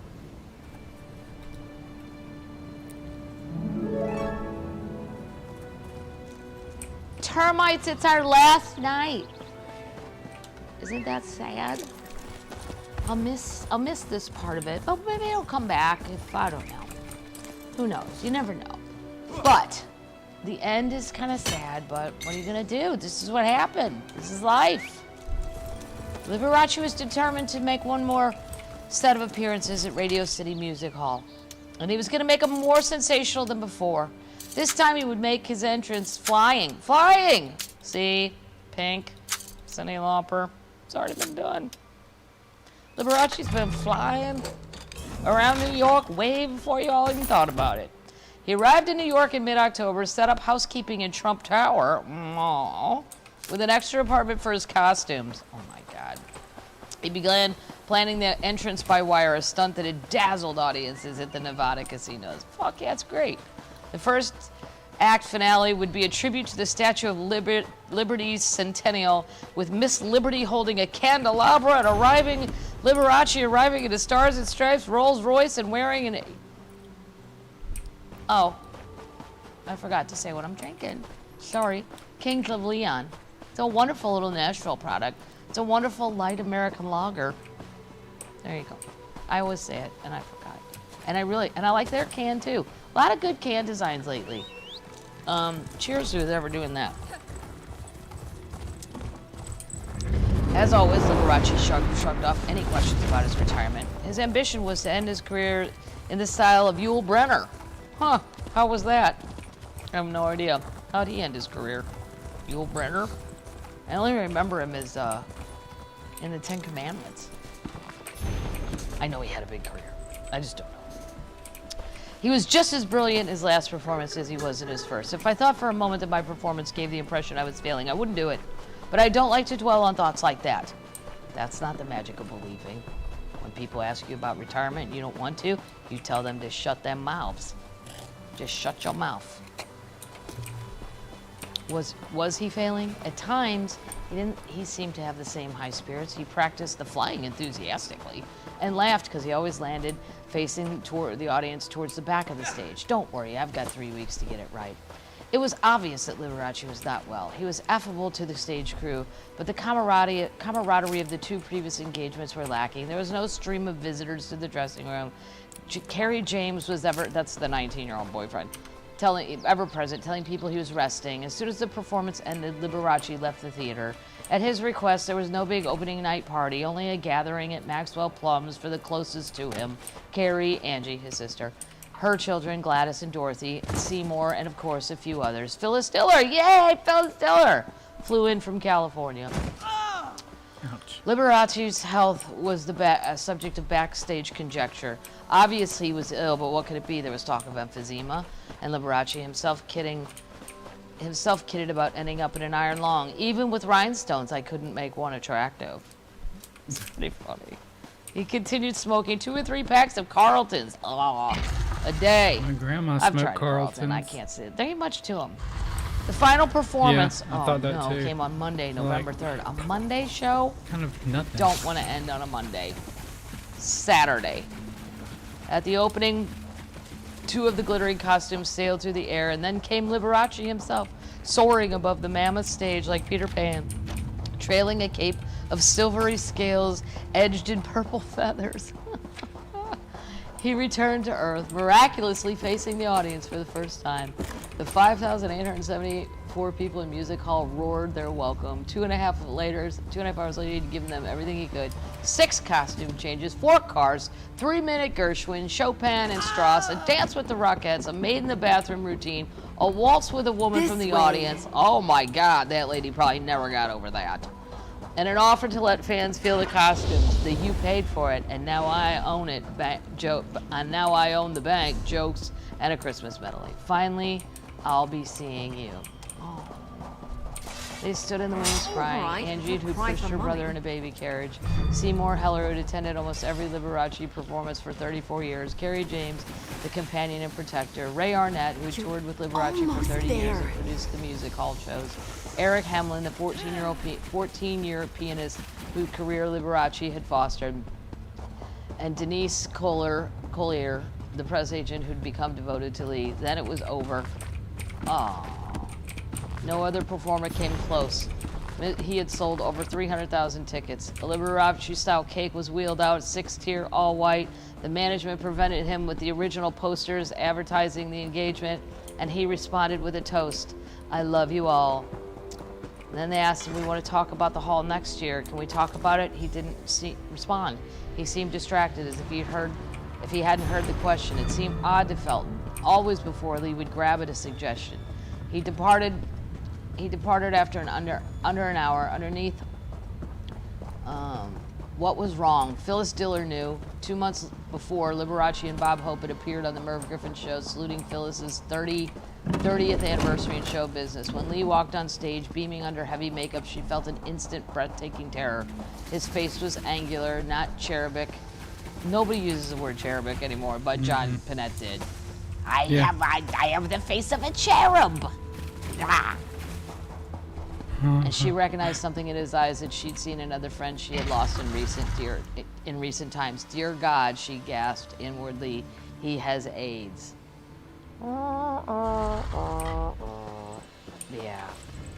And then they go through the history of the virus, but we all know that part. I don't need to go through all that part of how they figured out what it was and all that. Oh, then he went on Oprah. I have to go see this. Lee was in a state of exhilarance for a time. Oh boy, he enthused. I'm starting a year's vacation. Think of it, a whole year to do the things I've been putting off all these years. I told Seymour, don't schedule anything. I want to travel and relax. I want to rent one of those, what do you call them, recreational vehicles. Didn't even know what they were called. And camp out in the wilderness with the dogs. I want to take a trip on the Orient Express. Oh yes, I want to rent a railroad car and make a circle tour of the United States, hitching rides on trains. That's something I really want to do. But first he had unfinished business selling the wonderful private world of Liberace. He returned to New York for a television talk show. In Chicago, he was the sole guest on the Oprah Winfrey Show. I'm gonna have to go look at that episode. Despite Seymour's concern about his appearance, he seemed gaunt and shallow, and heavy makeup could not disguise his haggard appearance. The show was taped in late November and broadcast on December 30th. Oh, and he loved Christmas, you know, because he had to promote his book. He looked terrible. Nothing. People were saying, "What's the matter?" Nothing, dear. I went a little overboard on the diet. Let's ride. I mean, I guess you could say that, but you know people are going to believe it. But maybe he didn't just want to tell people. He made the same excuse to guests at the party, but this explanation did not stop them from worrying. Liberace had a joyful reunion with his children, the Chinese Shar-Peis, Wrinkles, his special protector, the Prunella. Okay, he goes to the dogs. But they couldn't imagine that he was really sick. Not if he could. Nobody could imagine he was really that sick if he could endure 21 performances at Music Hall and a book tour. This one. The face changed with the loss of weight, surgical nips tucked and tightened. The makeup couldn't hide the cruel caricature of Liberace. He saw few visitors besides Franza and Fossler and his dear friend Tito Minor. Those were the neighbors, Franza and Fossler. He was visited by his doctor. The guests at the Malibu Christmas party wondered why Liberace had not given his usual Palm Springs celebration. Please don't inquire about my health. I'm on the road to recover. When I feel better, I will call you. The signature read Liberace. His associates puzzled. They hadn't known he was ill. How serious was it? Did he have leukemia like George? Why would he issue a letter to inform people? Was it really his signature? What's wrong with him? Jamie James asked. I don't know, Seymour admitted. Tired of walking anyway. So Gladys, Lucky, and tears said, "Did you get this letter? I don't understand what's going on. It's so unlike him to send a cold letter. What is happening? I don't know what to do anymore." On January 22nd, Liberace signed a document that began, I, Liberace, also sometimes known as Walter Valentino Liberace, Lee Liberace, if we don't act and Valdez fast, those antiquities will disappear. Domiciled in Las Vegas, You are Nevada. a wonder, my It's his friend. last will. It I does know not. exactly where that cave is. Allow The day me after to mark signing. the location on your map. Liberace entered the Eisenhower Medical Center. The hospital announced that he was suffering from anemia and would remain for test and evaluation. Citing knowledgeable sources, Jeffrey German declared that Liberace had displayed symptoms of AIDS, decline of appetite and energy, loss of 20 to 30 pounds. So, not so, insisted Seymour Heller. I never heard the words AIDS mentioned by anyone. Liberace had lost the pounds on a watermelon diet. Maybe I'll do that. I love watermelon. Probably lose 10 pounds. That'd be great, right? Franza and Fossler visited Lee in the hospital, and they found him cheerful but impatient with the hospital routine. When they called for him on Monday after his last weekend stay, his feet were tapping in the wheelchair. "Let's get moving. I want to get home to my children." He means his dogs. By Tuesday, it became apparent that the severity of Liberace's could no longer be veiled by optimistic pronouncements and watermelon diets. Angie Farrell arrived from Las Vegas to help care for her brother. She knew Lee is intimately in it. She had noticed something ominous when he left Las Vegas in September after his Caesar Palace engagement. He had shipped his favorite Rolls Royce to Palm Springs, and she suspected he believed he would never return to Vegas. Aww. Gladys gave no hint at her apprehension after the arrival at the cloister. She cheerfully cooked his favorite dinners, meatloaf. I love meatloaf. Patented fried chicken and dumplings. Yeah! I would have loved to have eaten with this guy. He likes all the same shit. It's all bad for you. He remained in the Napoleon bedroom, surrounded by dogs and his energy ebbing. He watched entertainment shows on TV, but newscasts were purposely kept from him so he would not be alarmed by the attention being paid to his illness. A few close friends were allowed to see him, with cautions to keep their visits short. By Friday, Lee seemed more alert. He was eating solid food and able to sit up. But the improvement was temporary. The decline resumed, and the bulletins from Denise Collier in New York grew more somber. Liberace was dying. The death watch had begun. The reporters swarmed the house, and the number of journalists would swell to 50 when an announcement was imminent. Diminished to a handful at dinner time, then grow again. By midnight, only 2 or 3 remained for the all-night vigil. One Palm Springs resident told reporters that she had driven by Liberace's every Christmas since 1962 and had enjoyed the decorations. Yeah, I bet he'd be a great neighbor for that too. His condition worsened over the weekend. He seemed to be in no pain and took no medicine, but his pulse grew weaker and breathing more labored. He was moved from the bedroom to the lighter, sunnier sitting room, which had been his favorite place. On Sunday morning, Bonza came next door and said, Angie and I are going to Mass. Do you want to come along? He smiled. I wish I could. I'll just stay here and watch my shows. He was playing, he liked the Golden Girls. And Betty White was his friend. This is getting so sad. I'm glad I haven't had a lot of liquor. I'm falling by now. Well, you knew it wasn't going to end good. He dies. We know he's dead. By Monday morning, he could only respond with yes or no questions. The room was filled with flowers from Elton John, Tom Jones, Tony Orlando, hey! And 4 roses from the bush outside that Dorsey had nursed back from extinction. That evening, he was unable to speak at all. I don't think there's much time. I don't know if he's going to be a day or two. I just don't think there's that much more time. Jamie James arrived from LA. He was shocked to see the man he'd always known to be pulsing with vitality. Now the skin was colorless. The color was gone. Liberace seemed to notice nothing, not even the sunburst of photographer's lights when someone arrived or left the house. The outside hubbub was not audible in the room that he was doesn't belong to you. Among the tapes of the new album of Broadway tunes, he had Barbra Streisand's. Are you a blackguard, or are you the friend Concordia sent me to assist? I'm a friend of Concordia. Tuesday, sounds like you didn't need G-Lar's help after all. No change in his I'm not anxious to fight with these blackguards anyway. I erect the spine of greeting, new friend of G-Lar. I am happy to meet you, and that's a fact. I have been with Concordia and her sister from the beginning. I left my home in Murkmire to help recover the stolen past of my people and to participate in adventures, all very exciting. Became fainter. At 11:02, with a long sigh, Liberace died. Aww. And then they reported. Then they just report to at the end. Shirley MacLaine said Lee was the nicest person in show business. Debbie Reynolds said one of a kind, like all of the beautiful treasures he collected. Mickey Rooney, he was one of the greatest entertainers I'd ever known. I loved him, as did the work. Phyllis McGuire, remember the McGuire sisters? I barely do either. Not only was he a dear friend, he was a beautiful artist. Do you know how long I've been looking Red Skelton termed Liberace the P.T. Barnum of the symphony halls. I hope the cynics don't make a circus of his death. God wouldn't like that. Oh! Way to throw it down, Red! God wouldn't like that. You were quick, though not CBS as quick showed as a clip G-Lar, of Liberace and in the that's 50s, a fact. person to person, an interview with Edward Romero declaring, I remember being very poor once and making a promise and you should show them to Concordia fast. She's been waiting for you to return and wants to hear all about what you found in the Sunless Hollow. The piano singing, I'll be looking at the moon. Not as many as you would expect. Most Argonians from Murkmire are more interested in the here and now. They believe that the past is dead and gone and best forgotten. Me, the past Where? has Termites always out on the fascinated road! me. That's Let's why get out of sad times! Boom! 2021, it's happening. 2022. So many things are already booked, but I can't say them. I can't say them until the tickets are on sale. If you go to my website, when they are on sale, though, they will be posted. I'll do videos, and then there'll be links, but I can't see that. An old legend involves a necklace and a tablet. If I'm right, termites. Return to the Outlaws' Refuge and talk to Termites are Ashundir the smuggler. He's an expert on Argonian. That's like not really my act. That's just me being stupid, which is fun too, right? You're worthy termites. You're loyal termites. You stuck through it. I'm gonna give this away. I will mail this. I will sign this and mail this to whoever wants it.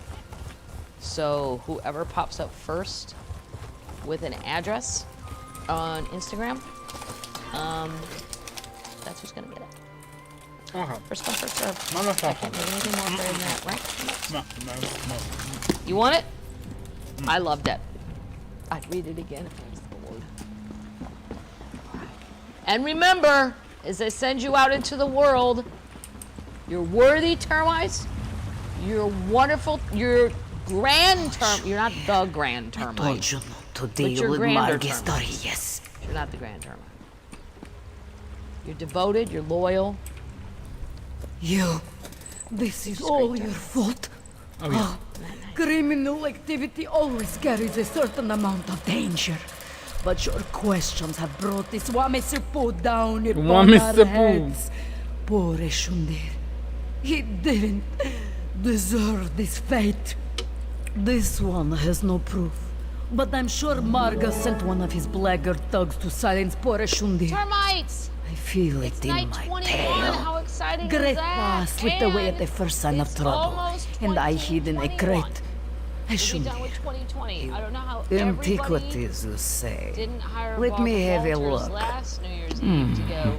Welcome to This one is not the expert that the Shundir is.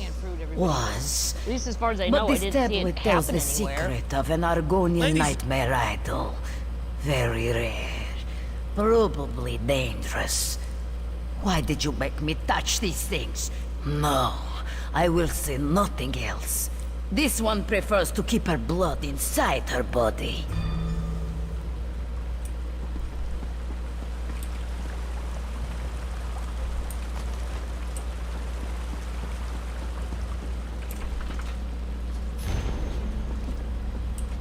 Over here, friend of Concordia.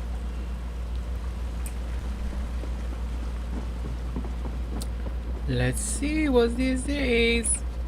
There you are. Was the smuggler able to tell you anything about those antiquities you He was found? murdered. Concordia mentions something about the Zalto tablet, an old legend. Reminds me of a story my egg mother Where'd used she to go? tell. Concordia has a camp in Shadowfen outside Stormhold. She went to check on things and do a little more The murder research on dropped the a note. items you recovered. Chigmaska, that's in Shadowfen, and that's a fact. We should hurry if we want to stop Margus and the... And that's a fact. And that's a fact.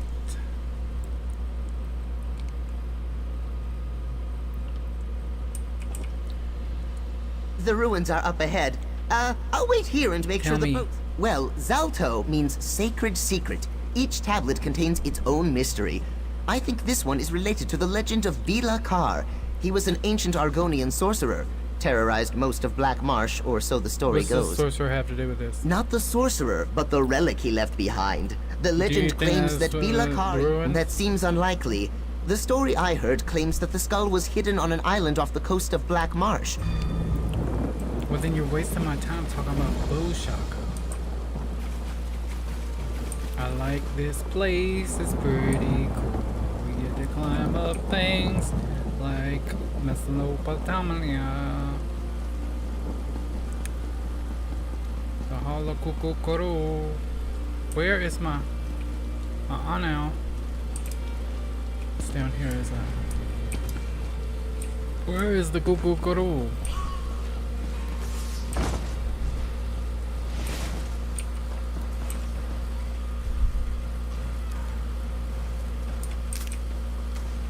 Where's the Kukukuru? Oh, it's telling me that it's inside.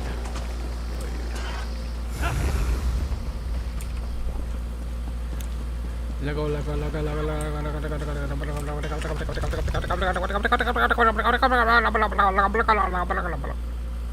Oh, I should probably look at my stuff.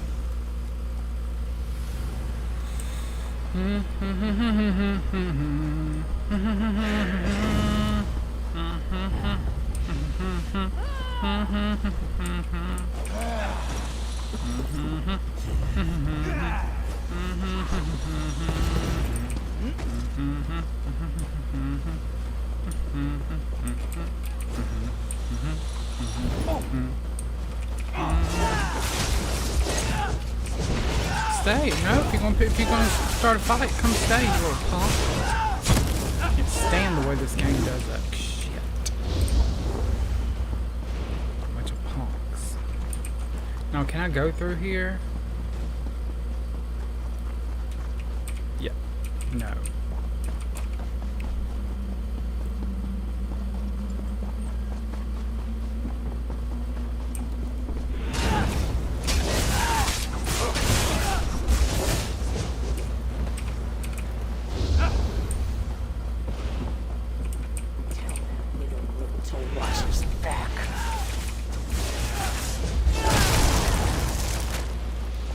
Try breaking free!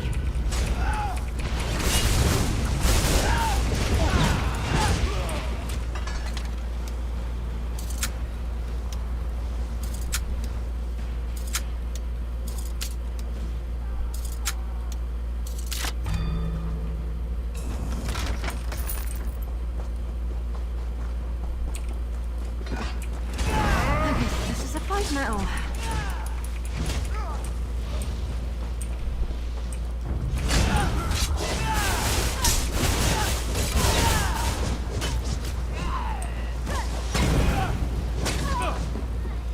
Was that the last of them? Oh, thank feck.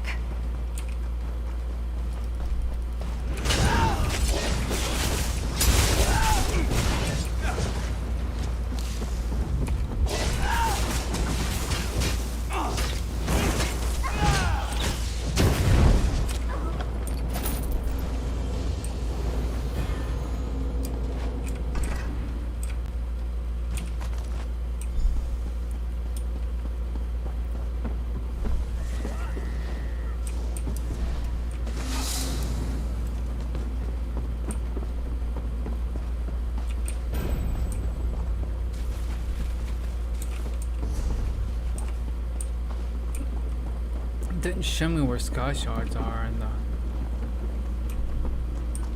mini-map anymore, which really gets on my nerves. Gets on my nerve.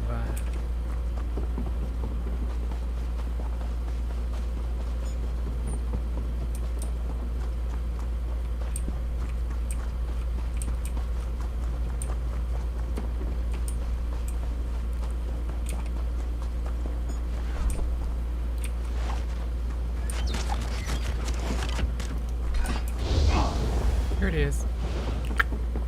I just happened to accidentally see that.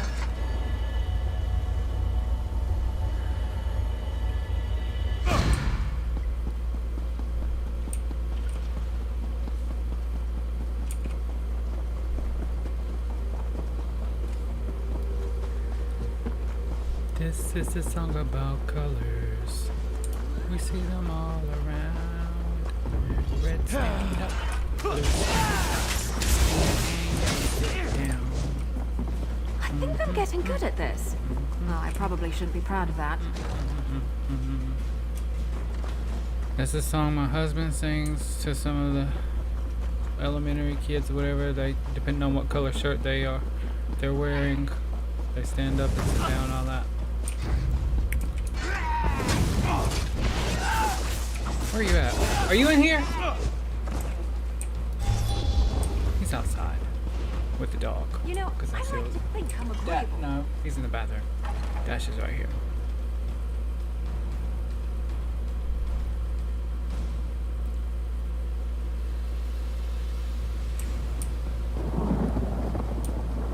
Yellow stand.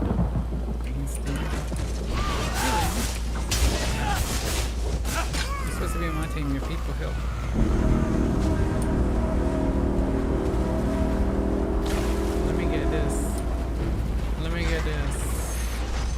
I'm gonna get this way shrine over here before I turn this in.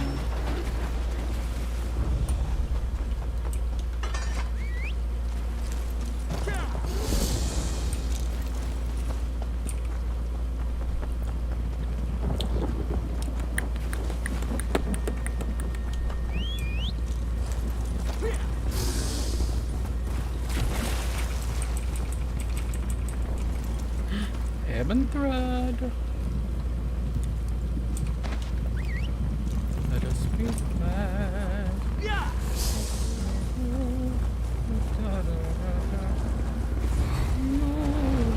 Something's not right here. Be ready for a fight.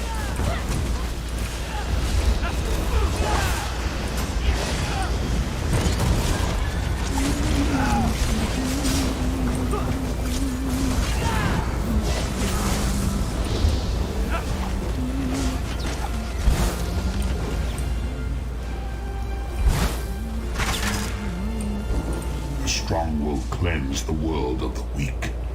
Cleanse my horn. Cleanse.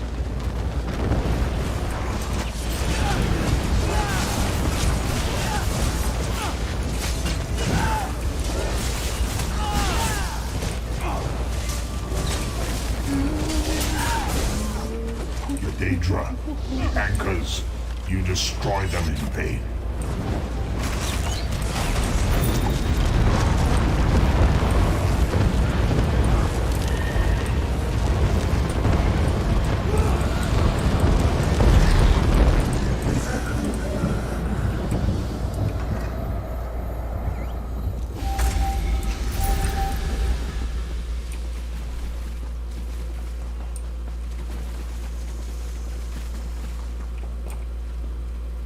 You found something?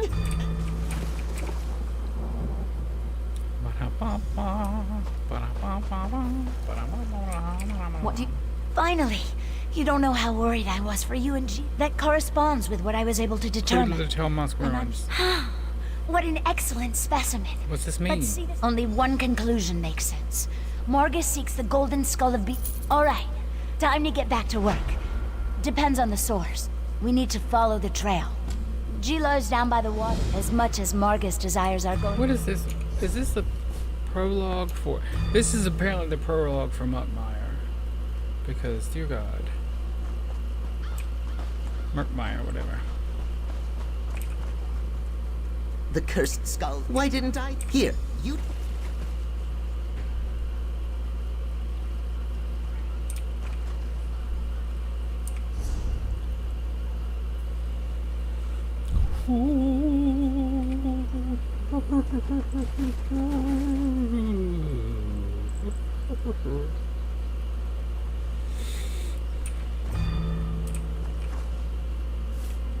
Okay, I'm gonna go AFK for a minute.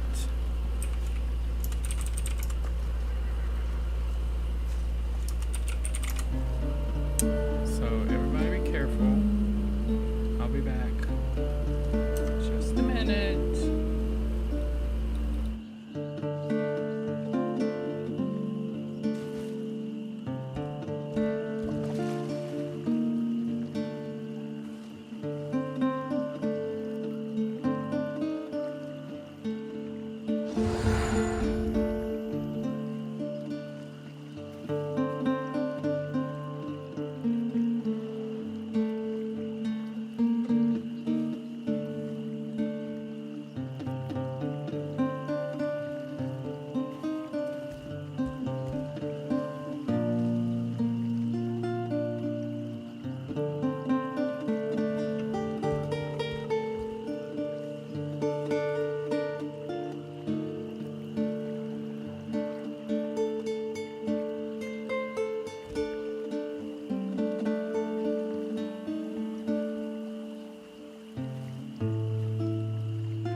Ooh.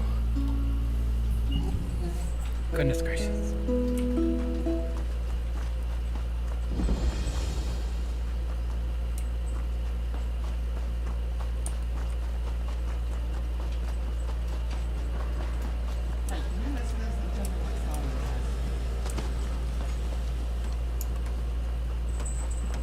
Yeah, hold on just a second.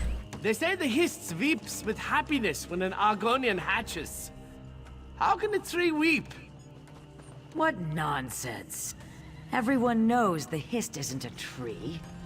Oh, maybe it's a giant Argonian dung pile. Now who's the silly one?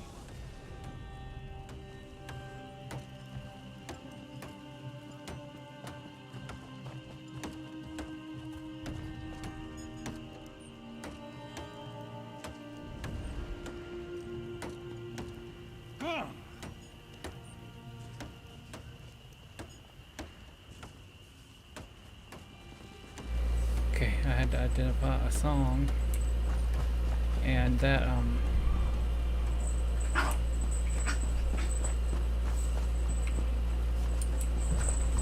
would have definitely been like you're not supposed to play people's music. Will we ever feel No. safe again? No.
Okay.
Calm down. Quickly, come here.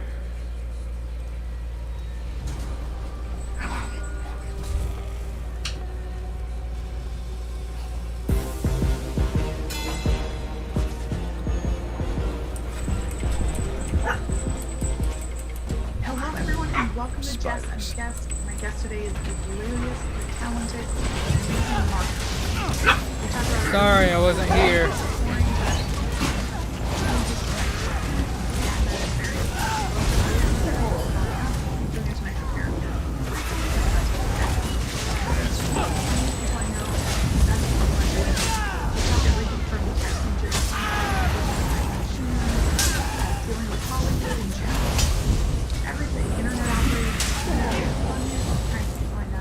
Excited for you to listen. for having me. No, thank you so much for doing this. I feel like you're doing everything right now. You're making everyone else look bad. You're doing so Oh, really? I mean, just out of boredom and sanity, if I sit still, I'll, Burn it! no, yeah, you can't relate at all. Okay, so I feel like you've done Panda everywhere. Even though the very hard probably is that I haven't done something. wait, are we going? Is this it? Oh, it's alright. No, keep it natural. I like it. Is there anywhere I haven't done stand-up? It's a good question. I mean, I've bombed so many places, so I think not really. I think I've pretty much done it everywhere. It's maybe not in front of my parents that much. But, are they still in New Orleans? Yeah, they're diehard. They're never going away. Where are you at? Can't even imagine.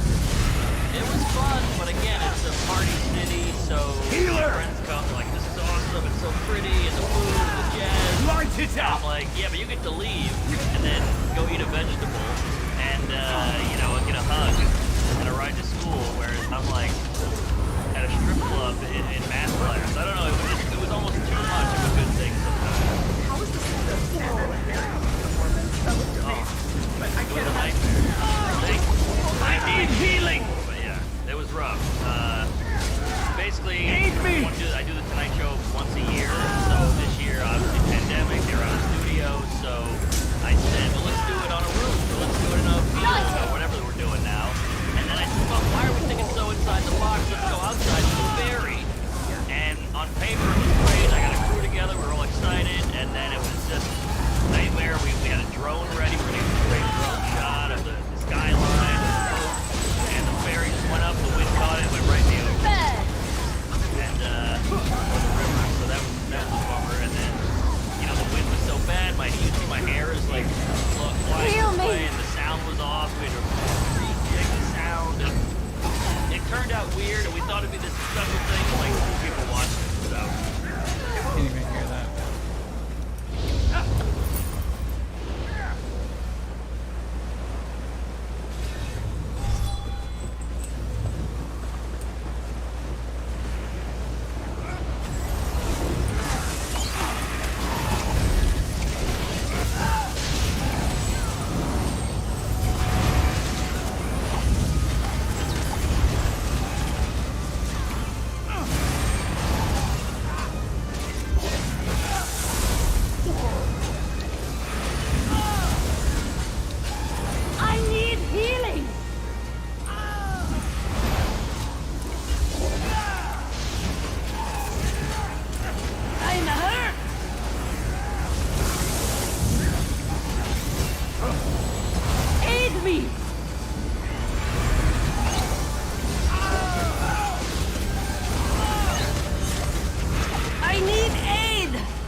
Oh, fudge.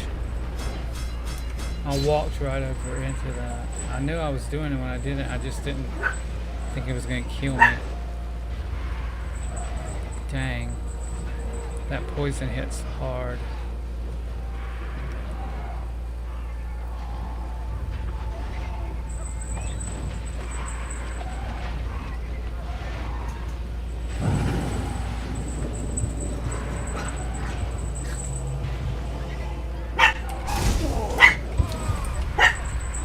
Immediately died.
Could you please? Dear Lord, the children.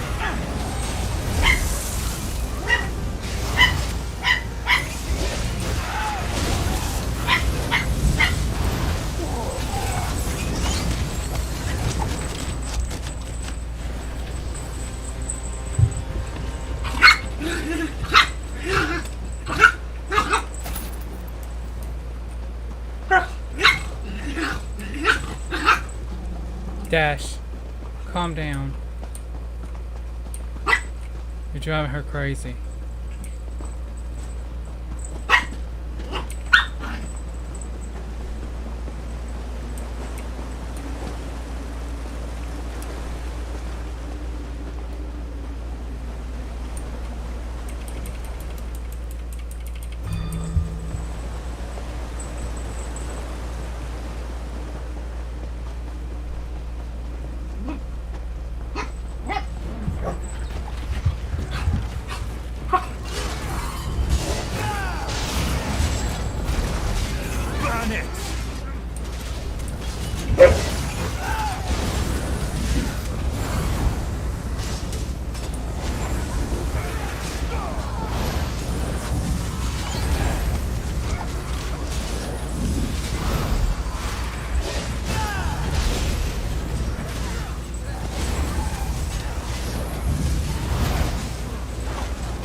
it!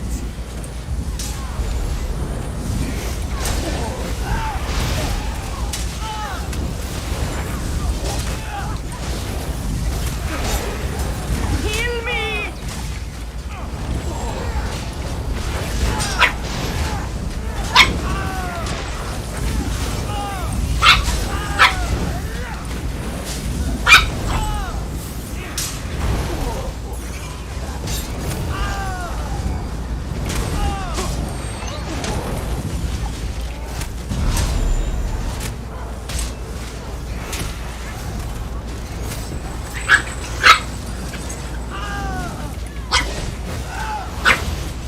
Torch it!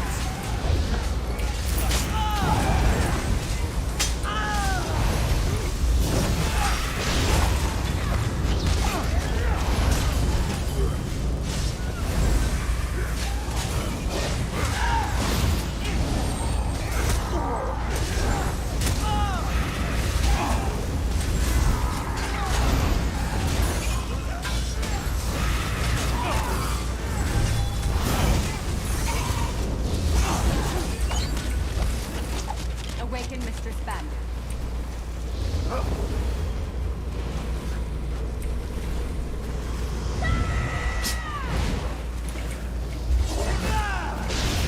By the Ebony Blade, I will end you!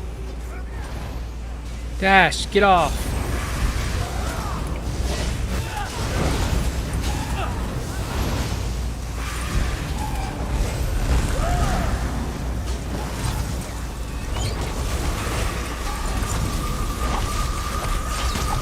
Oh my god, they have me tied down.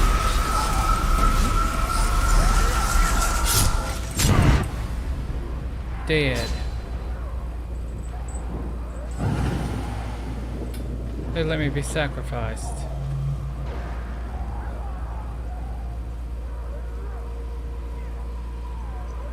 Are you in here? Okay.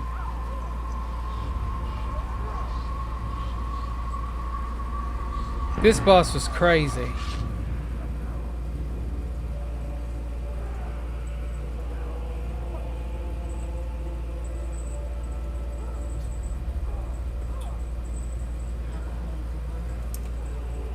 I had 3 ads that were holding me down with chains, and then it came down and killed me.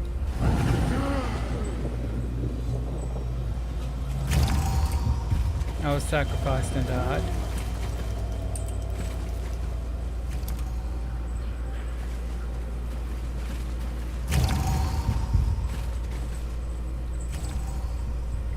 Stop.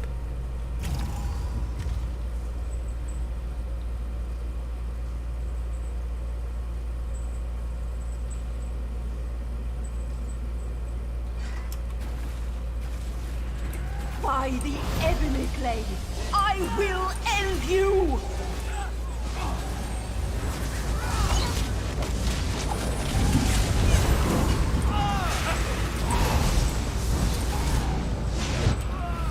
How did I get killed? How did I just get killed?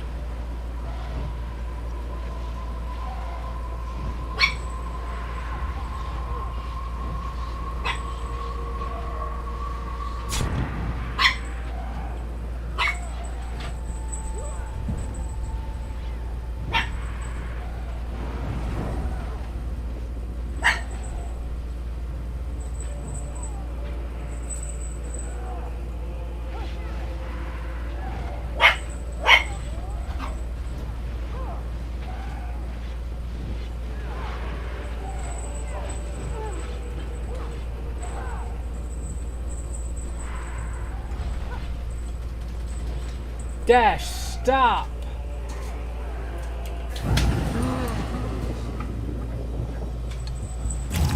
He's trying to grab the wet wipes off the counter, and he keeps banging his head up against the counter.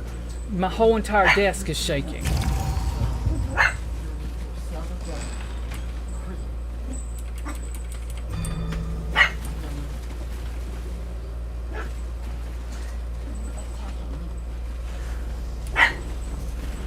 By the Ebony Blade, I will end you! Pixie, calm down.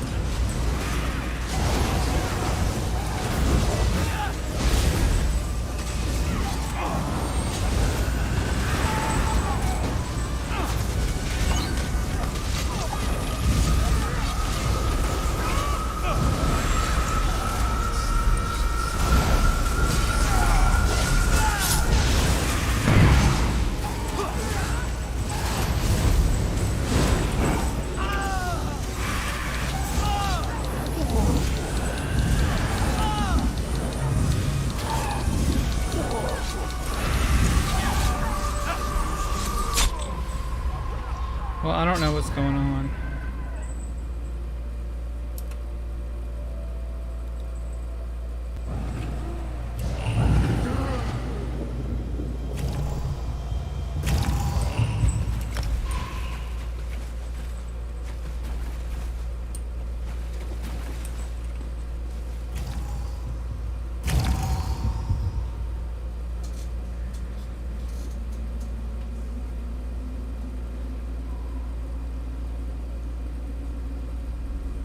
Can you look this boss up and tell me what she's doing?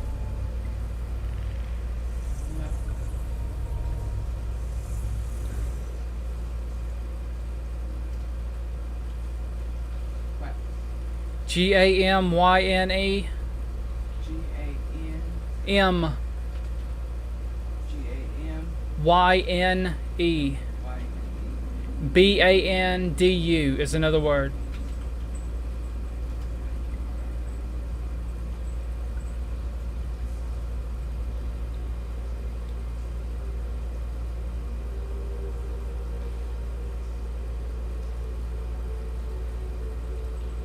What is it you want to know? What the hell's she doing and killing us? Slash is a basic melee attack, does moderate physical damage.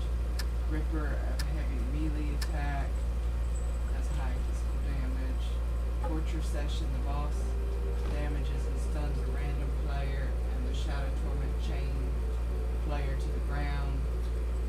A sword appears above the player's head and slowly descends.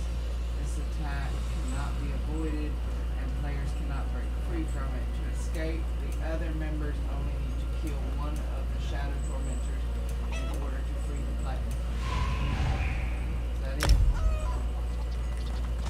Something is instantly killing people other than that. Execution if the player fails to free the trap party member in time, the sword will impale the No, player. I know that. There's... Chains. The boss throws a purple orb at a random player. If the orb hits the player, it will take moderate magic damage. On top of that, the purple beam will form between the player and another player. The purple orb can be dodged by rolling. Chains of misery. The beam does high magic damage every time to break the beam with the player. You know what? It'd be easier if you just tell me what it says to do. You wandered into the wrong hollow, friend. Justiciars to arms. No one leaves alive. Aid me! Oblivion, take the cannonry. This has... I don't need to know all of that stuff. I just need to know what's killing people.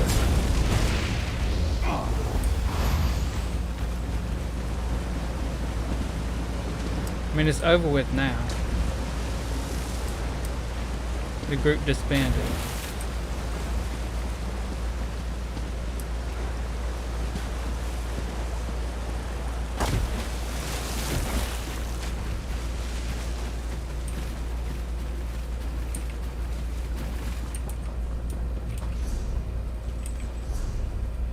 By the Imperium lights, move faster. The more bones you find, the intruders. End them. We don't have time for this. The DPS check. There's some kind of curse or something that's on killing people.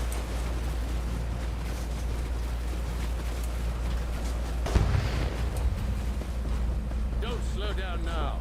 I will not suffer the humiliation of failure. Not to a cannonry.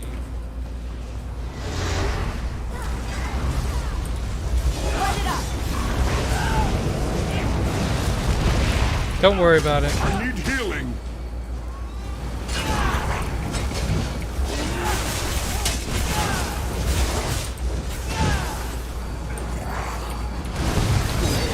Set it ablaze!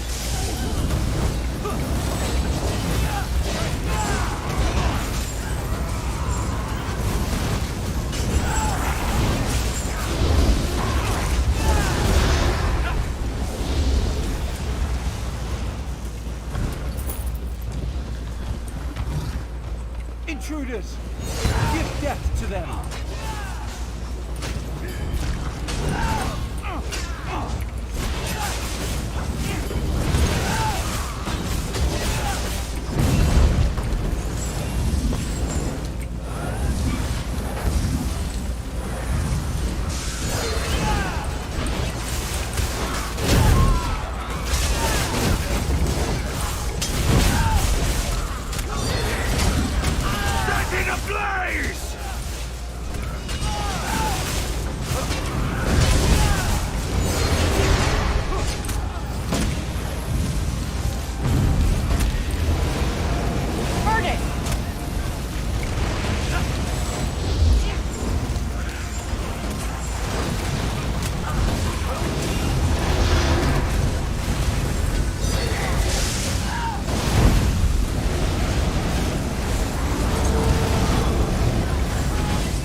Well fought.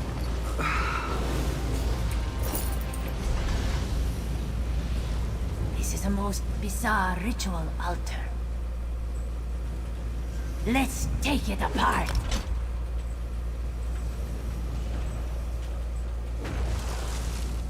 This altar's design suggests complementary ritual sites. Makara bets in eel pie there are more.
I'll give you that.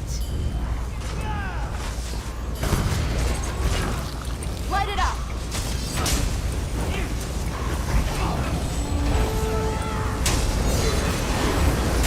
Burn it.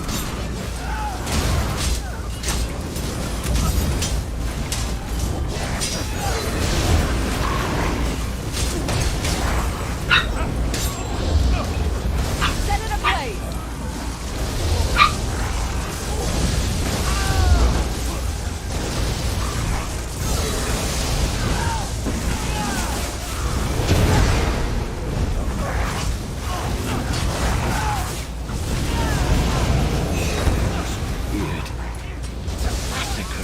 Good work. You want to make a stew? You must gut a few fish, no? Now come. Let us undo this altar. Pixie, you're being ridiculous.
Shit.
Not the end.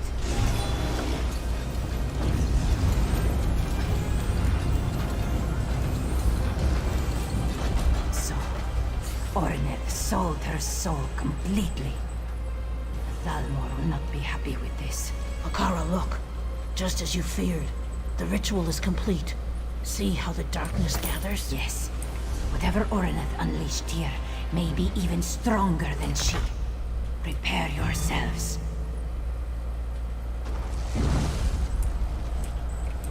What in oblivion was that? Everybody out! Orneth would undo us all! Mistress Bakara, what are you doing? We must go. No, you must go. Warn the guild. Warn Tamriel. Quickly now! Bakara can't hold this forever!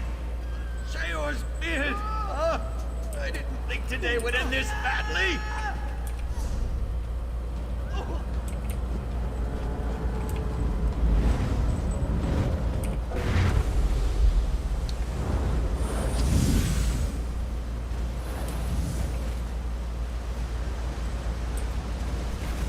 What?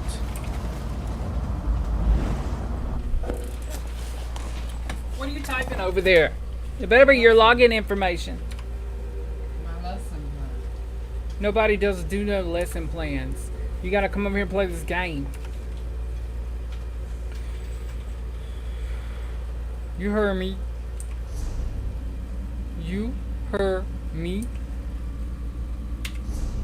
I wanna dance with somebody. Michael in the bathroom. Michael in the bathroom at a party.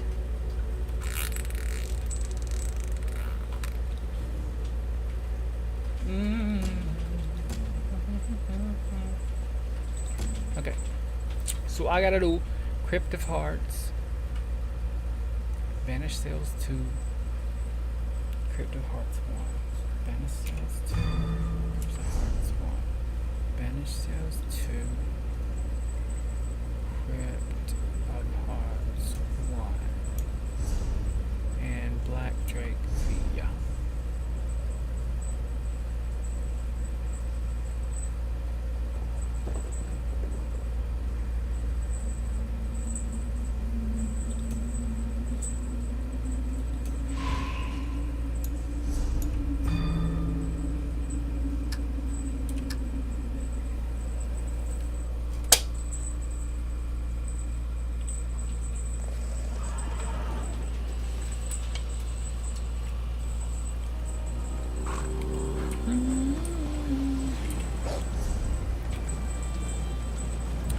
Lots of quests to do here.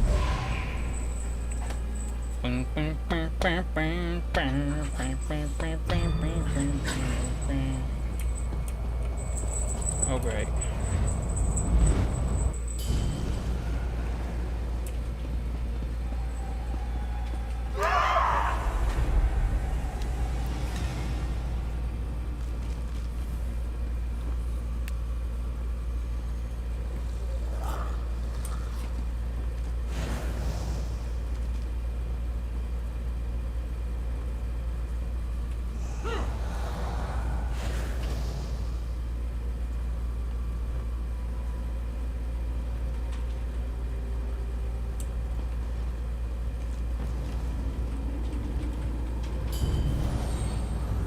An intruder?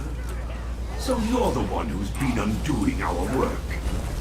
We will feed you to the Master's mace.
Do you feel that?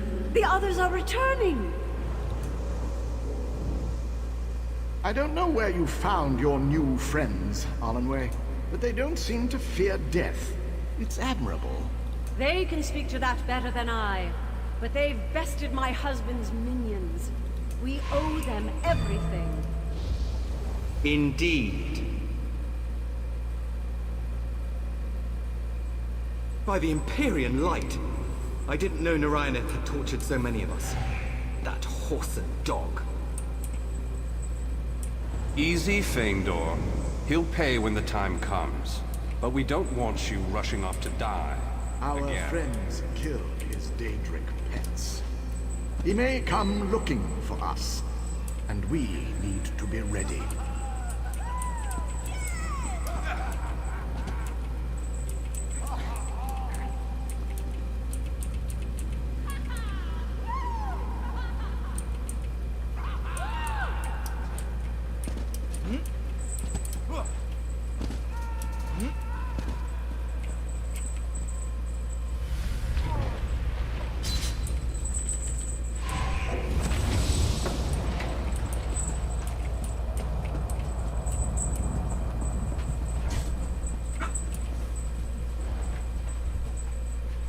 Hey, husband.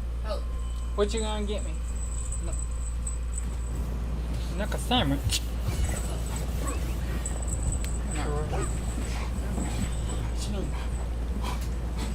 Yeah. I need somebody to take this dog. Crazy dog. Excuse me, I'm busy. Excuse yourself, Stanky.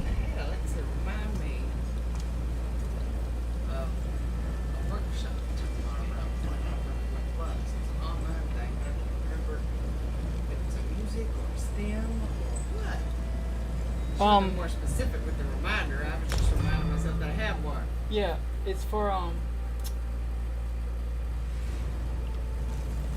will you remember? Do you know how long I've been looking for you? Hey.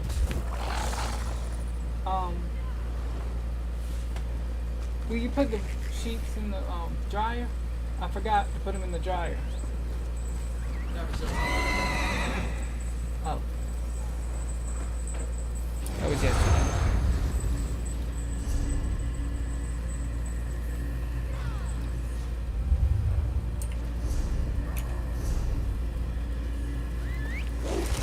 Time. Michael in the bathroom. Michael in the bathroom at a party.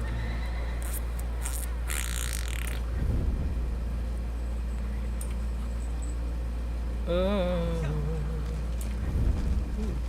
goodness gracious. Wow. That's wild.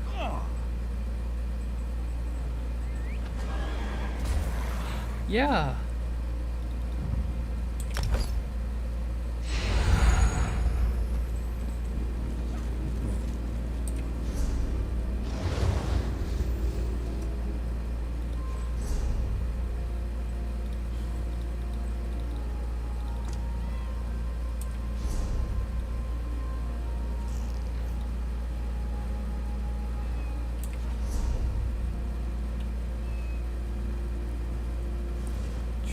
Thorn set.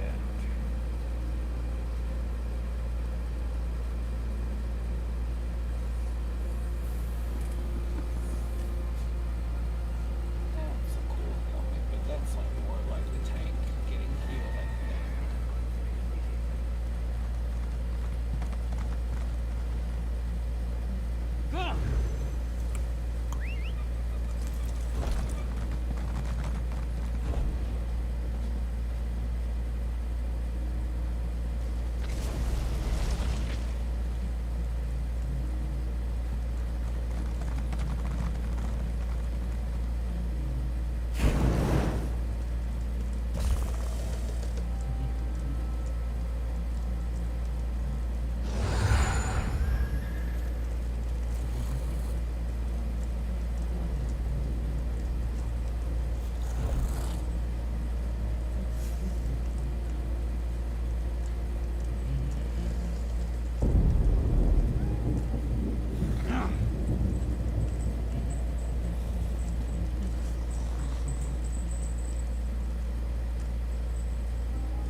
What?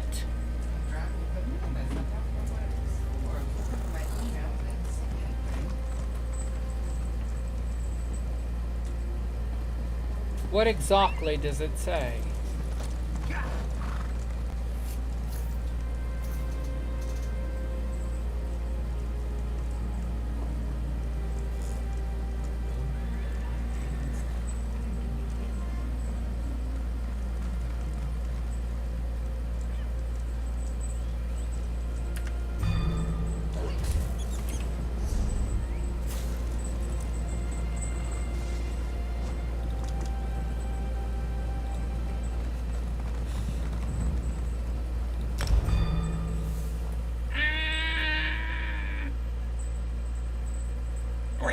Read.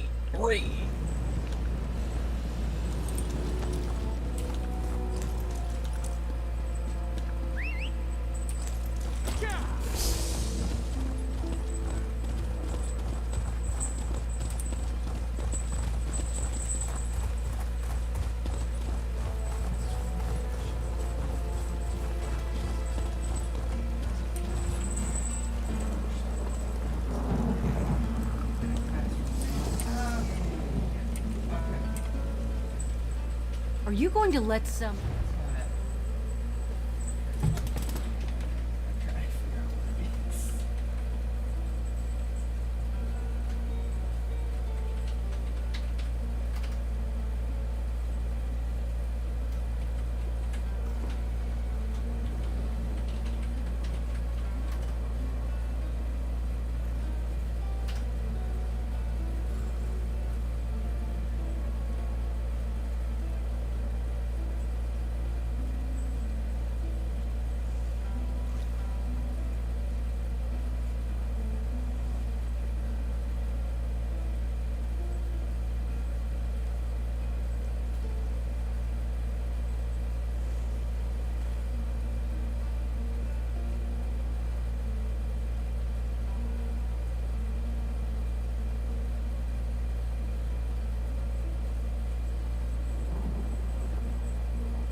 Seals 2, Crypt of Hearts 1.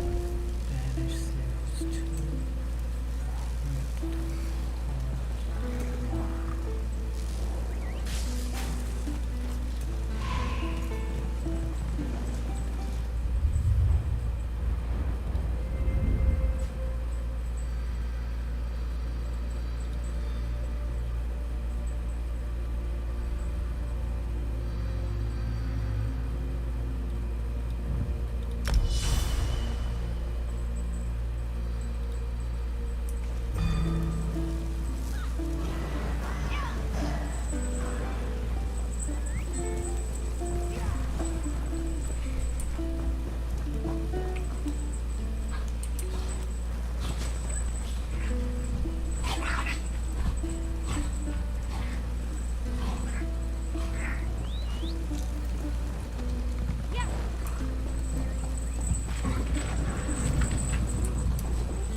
Are you serious?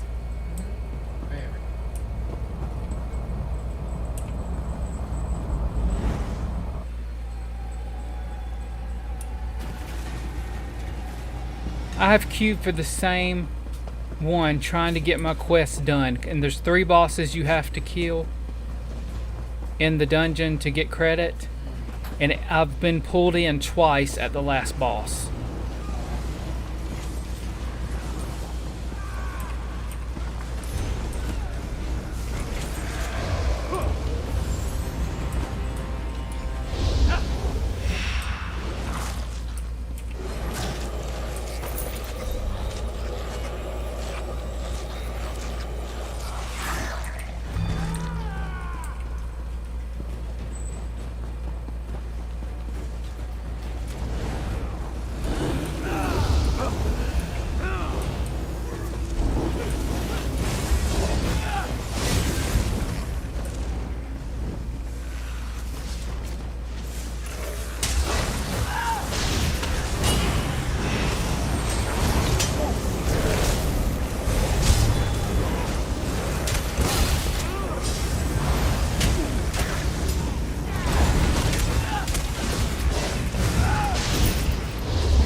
Up here?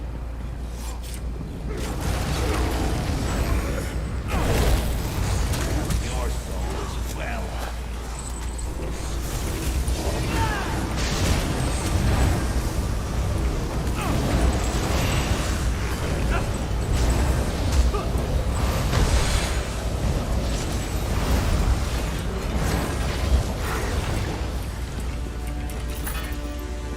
We'll have your soul as well.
intruder.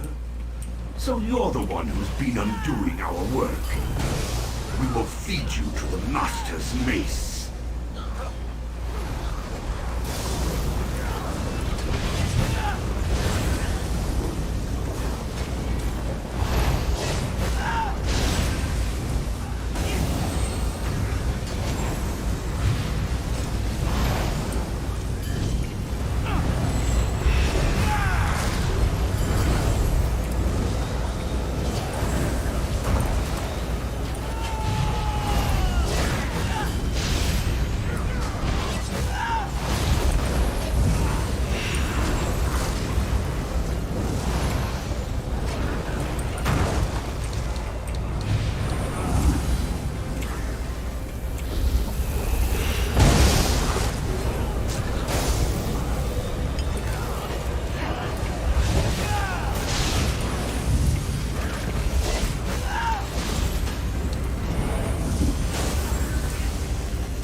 That lightning stuff is really cool.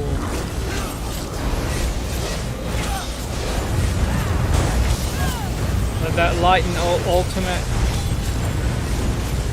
I guess it's that ultimate whatever it is.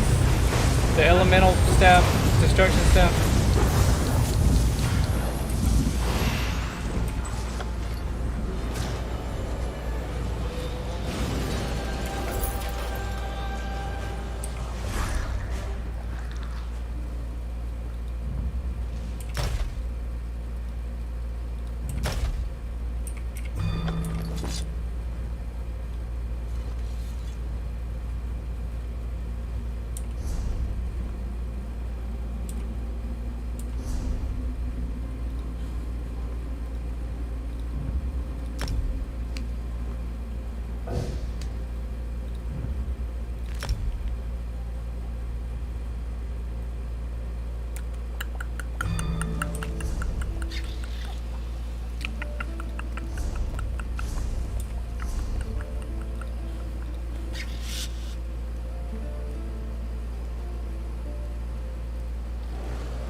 Darkwing Duck.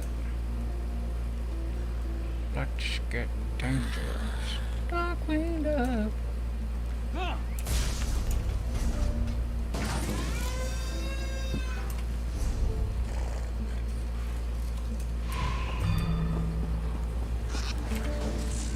Your soul is not... You have sundered the twins in the chains they held upon the dead. What reward can compare? Is there a reason for your...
Do you not want your reward? You... Undaunted.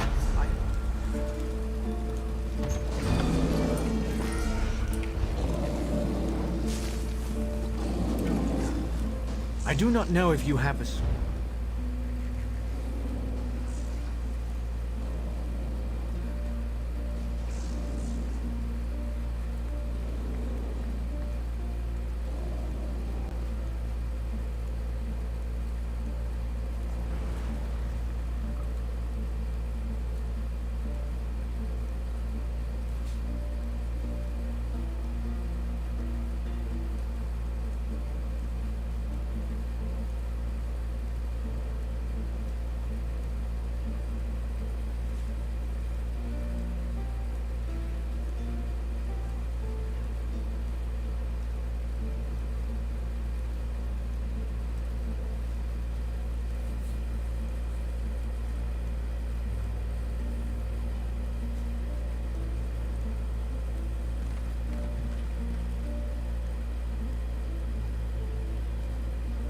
This one thing is when you get hit, you turn into a skeleton and start healing.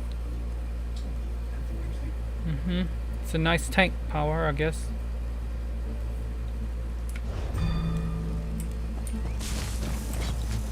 I don't cavort with delicate...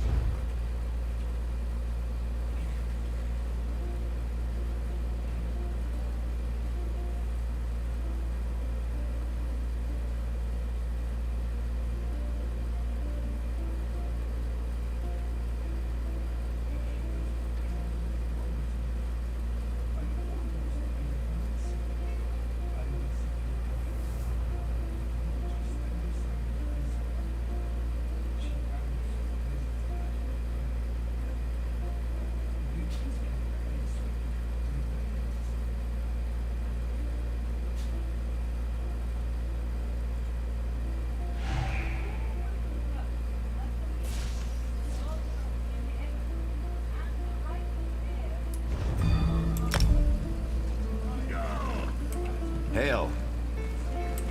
Yes? I never put faith in another.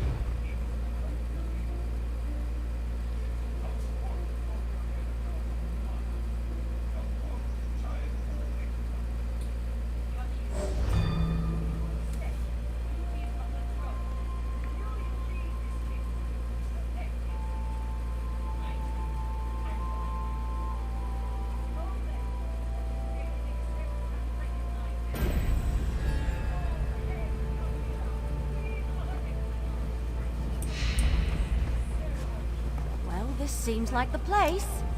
Look at the size of it. Hey, you! What are you doing here?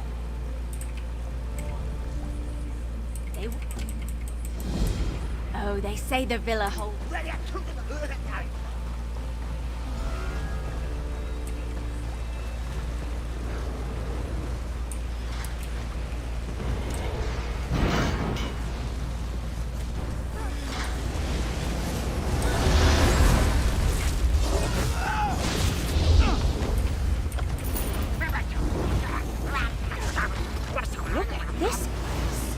A lot more run down than I imagined.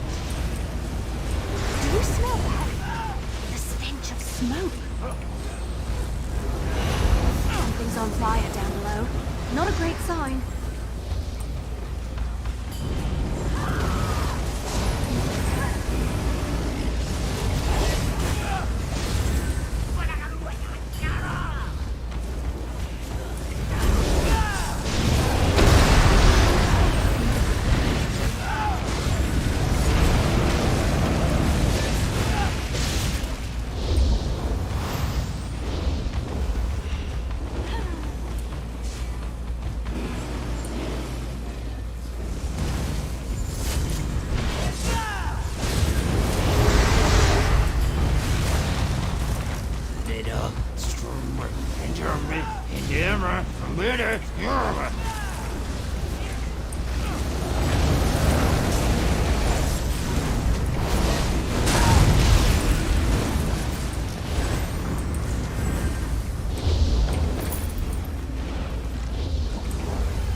I'm in a dungeon I've never done before with that wood elf girl that was doing our Black Woods quest.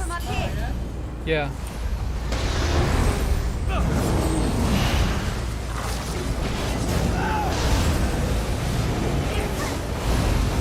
Evie. Watch out! There's no shortage of salamanders around here.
The map says this hatch is the easiest way into the library. Come on! Hey, look!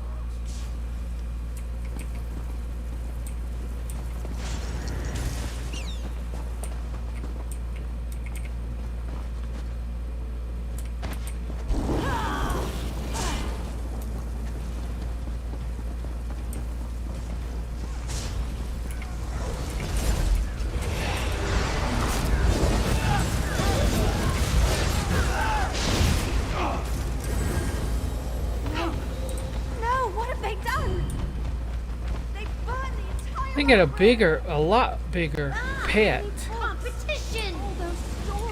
That monkey turns into some giant monster thing. The ugly monkey. I think his alternate thing is like some big dragon thing.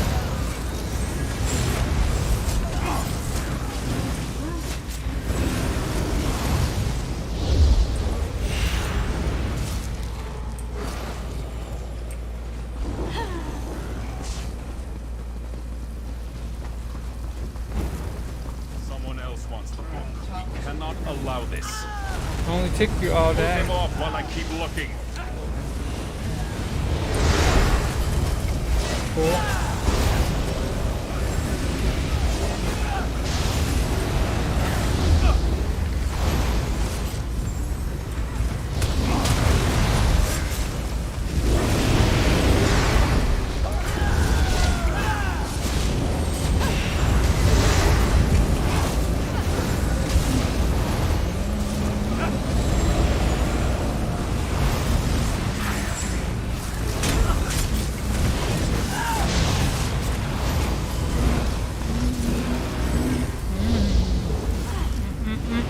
Watch with those fancy arrows I found in you. All right, I'm here. What'd I miss? Their leader said he's after the book. We need to find it before he does.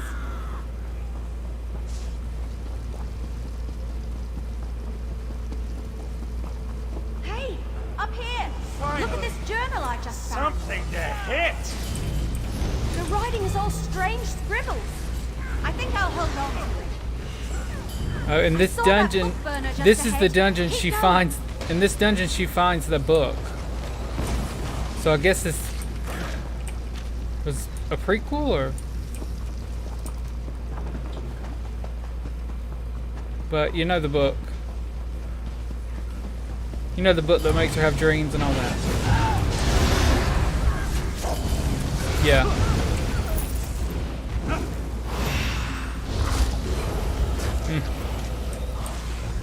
No. Not one of the twins, because the boy dies.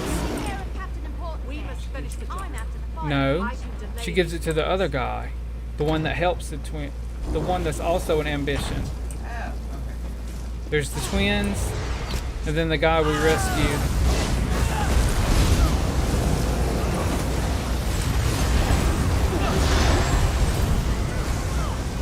Breathe deep and choke on your own weakness.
Oh god, we're gonna die so much of this on hard mode.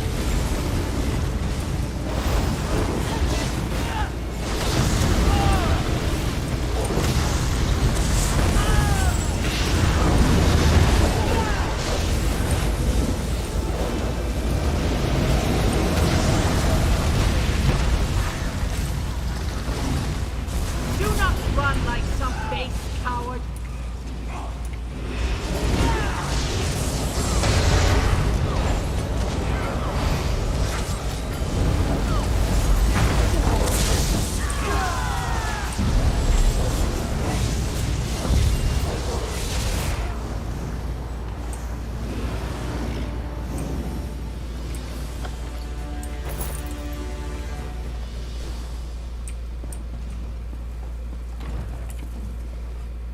Whew.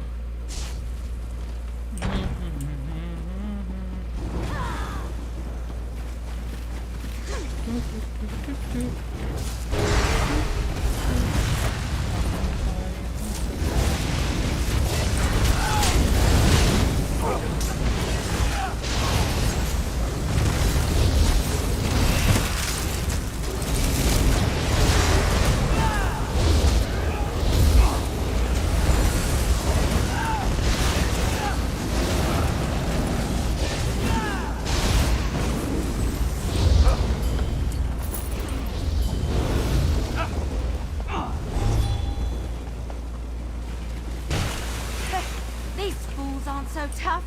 Come on, their leader ran just over the hill.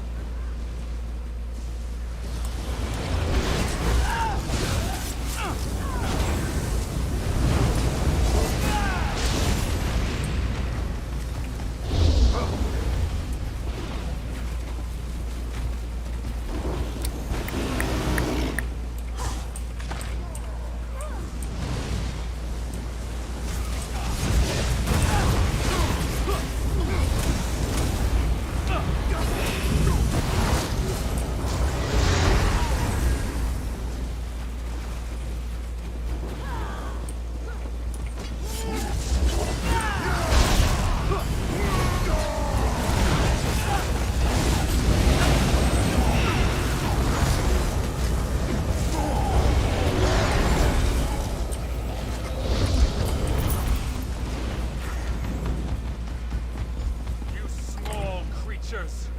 The book belongs to the True Sword! If he thinks the book is here, then we have to stop him.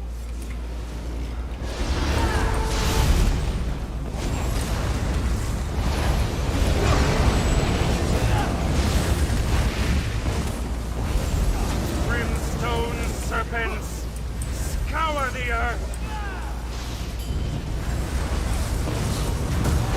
Creatures of flame, rend them limb from limb!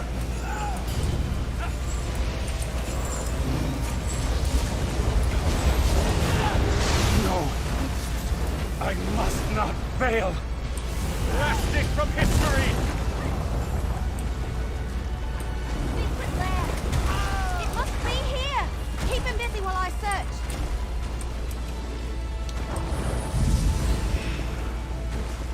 My heart's fire forges this blade.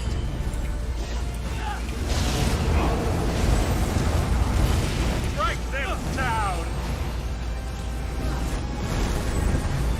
Fiery wind, sear their flesh into coals.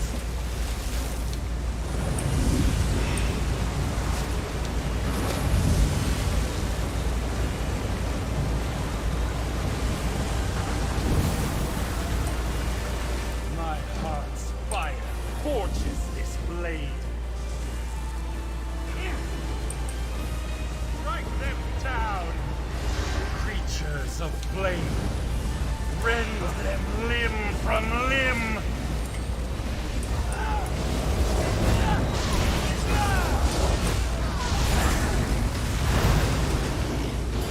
Brimstone serpents, scour the earth! My heart's fire forges this blade. Strike them down!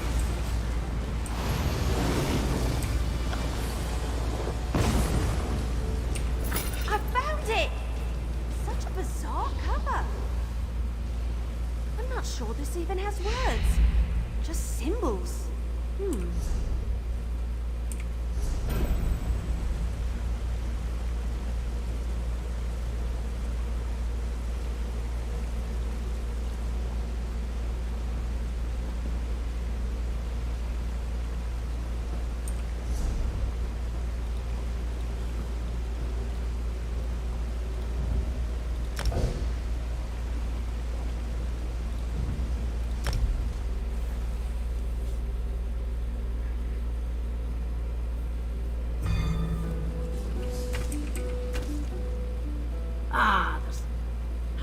Didn't... Every day.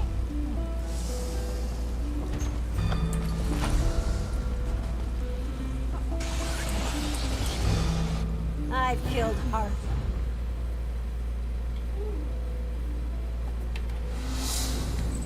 It's the baby girl wrestler.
Are you going to let some in?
Gracious me.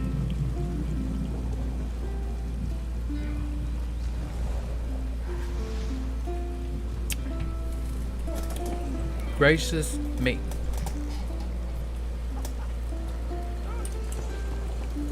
Oh, you sent me a picture of something, didn't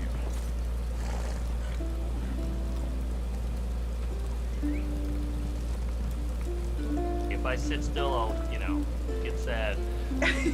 No, yeah, I can't relate at all. No. Okay, so I feel like you've done stand-up everywhere. I've seen you at heated domes, the ferries, parks, rooftops. Is there a place you haven't done stand-up? Oh yeah, that wait, that you showed me with the fire. That's a new costume that's available in the new box.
Oh, it's all right.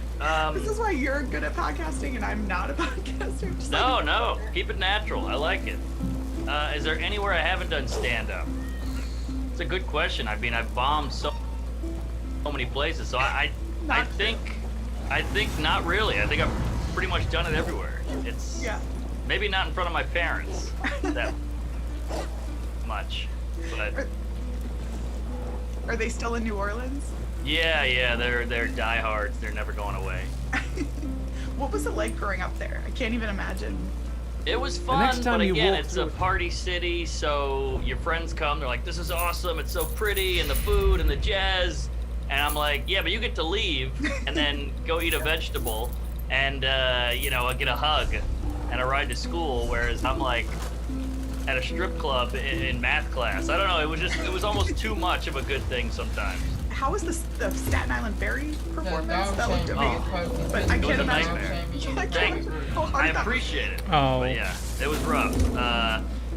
Basically, I do the Tonight Show once a year, and so this year, obviously, pandemic, they're out of studios, so I said, well, let's do it on a roof, or let's do it in a field, or whatever we're doing now.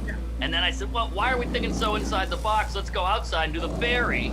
Yeah. And on paper, it was great. I got a crew together. We were all excited. And then it was just nightmare. We had a drone ready. We were going to get this great drone shot of the skyline and the boat. Well. And the ferry just went up. The wind caught it, went right in the ocean. And, or the river. So that was a bummer. And then, you know, the wind was so bad. You could see my hair is like flying this way, and the sound was off. So we had to rejig the sound, and it turned out weird, and we thought it'd be this special thing, but like 2 people watched it, so I guess it was. I appreciate it. Yeah, I can't imagine how hard that must have been. Like even just the logistics. Oh yeah, brutal. So I know you started in New York. I started through UCB in New York. Did you ever have moments in New York where you were like, I'm done? Maybe not with comedy, but just like how hard it is in New York to live. Maybe, but I guess I was so young and stupid that I just thought, this is what it is. I'm in New York. You know, if you see a mouse in your apartment in New York, it's a bummer, but you're also like, hey, it's a New York mouse. Right, it's kind of romantic. And I just kind of embraced the sadness and the guy shitting on the subway or the guy jerking off. You just kind of go, hey, this is the movie of my life. How crazy. I'm in my 20s. So I just embraced it, and I had no plan B, so just keep going. Yeah. Will you ever come to LA? Yeah, I love LA. I did come all the time. I love the store and the improv and all that. And I've done Conan a bunch and all the podcasts, but I hear it's pretty rough now. They'll fight you That's why to the I'm last. wanting with my family in Philly, which is why this is my background. The best background I could get. Yeah, it was so closed down. Good for you for getting out. Philly's awesome. Philly's an underrated city, I think. Right? I saw you were just there, and you were at Soul Joel too. Yeah, I do Soul Joel once every month. I mean, I love that place. My time. Do you have any worst like You're going to fight your way through all of the keepers. Oh boy. Wow, I mean, I did a show in Central Park once, and it was so bad that I literally heard a cricket. Like a real one. So that was brutal. But yeah, I mean, just most of the shows in 2020 were, because that's when Corona was like, it'll kill you. You're gonna die if you go outside, you know. And so everybody's in the park with a mask on, in the sun, mosquitoes. You know, a bird shits on you. There's kids playing, and it just. They were all pretty rough. So I just filmed them all, and I made Park Norman or Norman, whatever it is, just to like show people how silly this all is. I mean, you've seen these parking lot shows, right? Where you perform and they're in their cars honking. I mean, it's a nightmare. And then you can't hear them laughing, so you're like, are you bombing or not? Yes. Yeah. And they flash the light. You're like, I guess that's good. If you're really killing you, you get the wipe. Come too. I know. So every time I've seen you, you kill. You're so good. Have you always been this good? Like, was there ever a time? I've never seen you do that, so I can't. I appreciate it. I mean, maybe you see me in LA where I'm trying to bring the heat to prove that some New Yorkers can be funny, and you know, I'm trying to represent my coast. Yeah. But yeah, I'm doing shows down here. I bomb. I did an hour last night. I probably bombed for 20 minutes of it, just trying new stuff and working it out. We're all rusty. So yeah, a lot of bombing. I think bombing is part of it. Yeah, that's great. I can't even imagine you bombing now. It's very common, very common. I bomb a lot, so I appreciate it. But you know, every now and then the guy making the basketball Do you ever get crazy DMs from people or crowds? Oh yeah, I get a ton of gay guys. Apparently, I'm an otter or a twink or whatever the hell I am, a badger. I don't know, but I get a ton of gay guys just filthy, dick pic and dirty talk, and I'll do this to you. Come over to our side. I'll go to town. So in a way, I kind of get what it's like to be a lady because I see how aggressive these dudes are. I can't even imagine.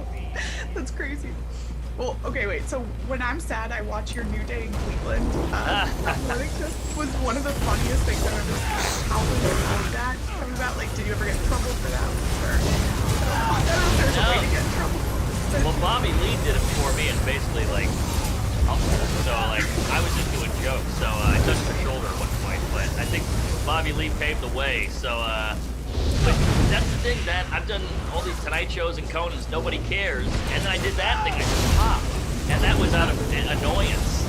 That was my whole motivation. It was my fourth one, it was 8 a.m., I'm hungover in Cleveland, so I'm just like, I'm just gonna make myself laugh, or just try to be me for a second, and she was so great. She doesn't get her due. Like, she's a pro. She was acting more put out than she actually was. She was just rolling with it. She knew I'm the straight person, you be the funny one, and she's a pro. She's like an underrated comic genius, that lady, Natalie. So I know you did Conan 6 times, I think. Like, how was that? I can't even imagine doing that 6 times. It's impressive. It was cool. I mean, I did it once, and it was so hard to get on the show. You know, when you're starting out, you're nobody, so you keep sending all these tapes, and eventually I sent one in, and they were like, all right, we can work with this. You know, they fly out, and it went so well that they were like, we'll have you back next year, and that one went pretty well, and then it just became an annual thing, and it was, that's really what you hope for in showbiz. Like, you do well, and they reward you with more stuff, and it's not like, you fit this mold, or you're hot right now, or you got some heat. It should be, you know, hey, you killed it, come back. So that meant a lot. Do you want to keep acting too, or anything? No, I can't act. I'm a horrible actor. I feel silly doing it. It's all insecurity. Everybody knows I'm not actually crying, and that's all I can think about. The growling, you always like act better. Interesting. Yeah. Well, like, and we're the weirdos. do the dishes? They're doing their job, but I just, it's not in me. Can't do it. I also saw you won like every, it was like, I'm gonna butcher it, but it's like Comedy Central, like to watch, comics to watch, like every single thing you could win. You just have like certificates or trophies everywhere. I have them in a box, and my girlfriend, like, she takes those out. It's so sad. I have all these, you know, Conan, me on the wall, frame, hugging, and like, it's so gross. And I'm like, you're right. So I keep it, but it's in a box. You sound like healthy and normal. Yeah. Throw it everywhere. Exactly. It's very normal. It'd be weirder if she was like, put it everywhere, like she's some kind of mom, you know? We'll do a shrine to you. All right, Jessica, guess sisters. Someone who is trying to quarantine their family and never had a care of me in my life. I feel like everyone could use that. I'm impressed with the keeper. It takes a strong will to control a Daedra. This podcast is sponsored by BetterHelp. And I wonder what listeners get 2% off their first month at BetterHelp.com/JessandTheGuest. This will help you with everything. It puts you in touch with a licensed counselor within 48 hours, which, dear God, we all need that, truly. So again, that's BetterHelp.com/JessandTheGuest, and you'll get 10% off your first month. I heard you followed Jerry Seinfeld. How did you have to do that, or?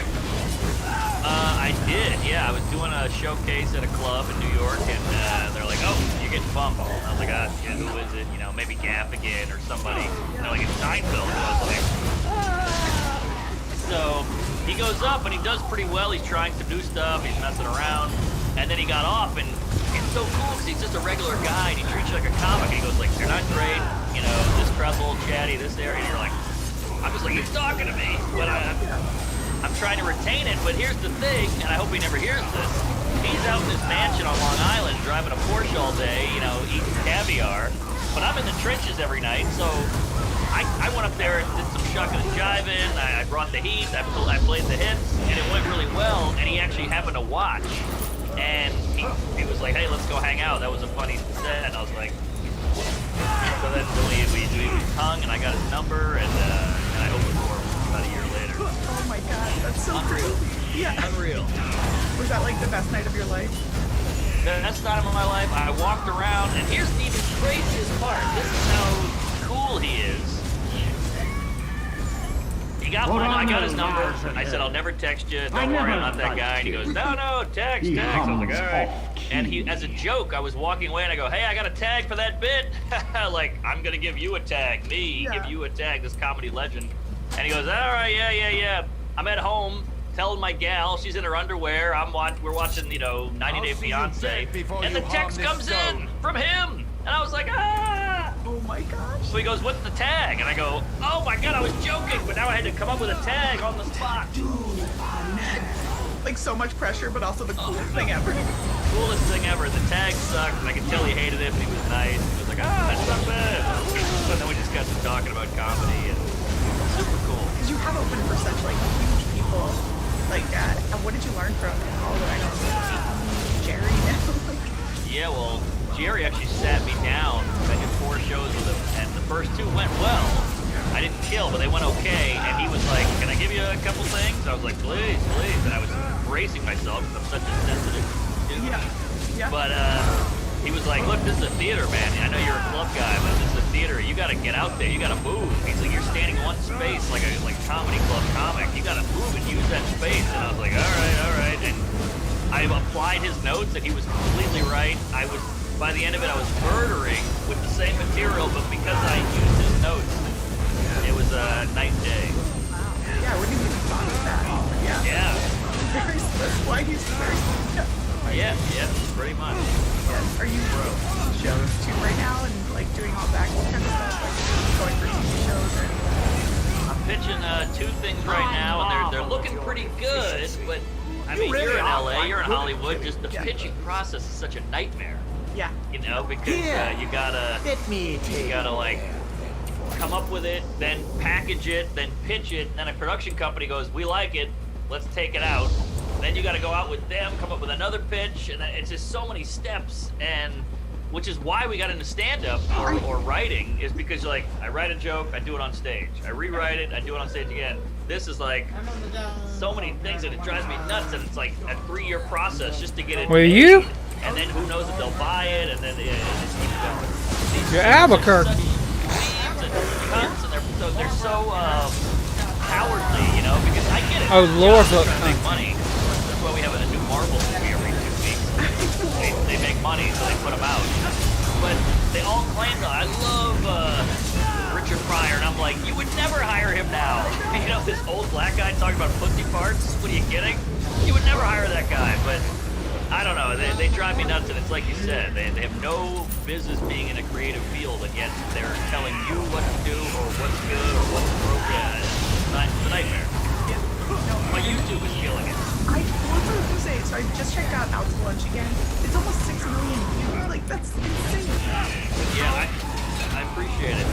The whole thing is very surreal. I can't. Every time I look at it, I'm like, I can't believe this is working. Power is not granted. So many things in this biz just you the have so much keepers are faith in it, paying just for their falls new flat. powers And with this is their actually still growing, and it's good because it's not about heat or like this is the hot guy right now, this is the hot girl right now. It's just like people seem to like it, so they're watching it. That means the world to them.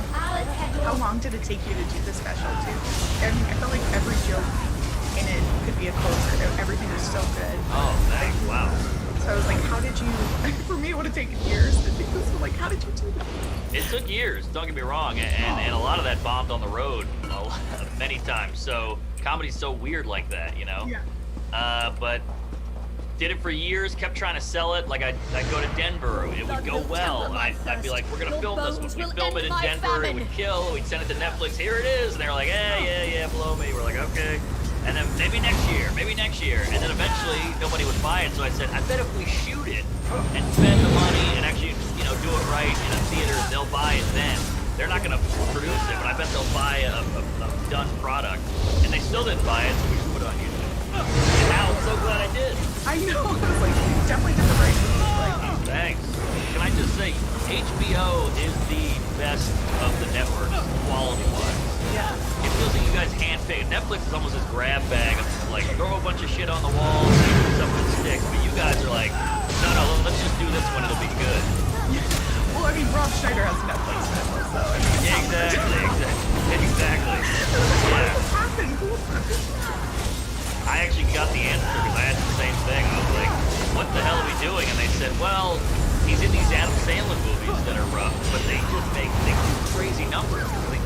San Sanders clean. We burned him. We watched him with the kids. So he's in them. So then they watch the Rob Schneider one too, and it just gets good numbers. But you know, the art form is suffering. Do you remember your audition for the Comedy Cellar? I do. Yeah. 2013, but I know. I was opening for Amy Schumer at the time, and she was really blowing up. Comedy clubs, theaters, arenas. And one day we're at a comedy club, and it was a regular old show, whatever, in Connecticut. And I drove her there in a rental car, and she was like,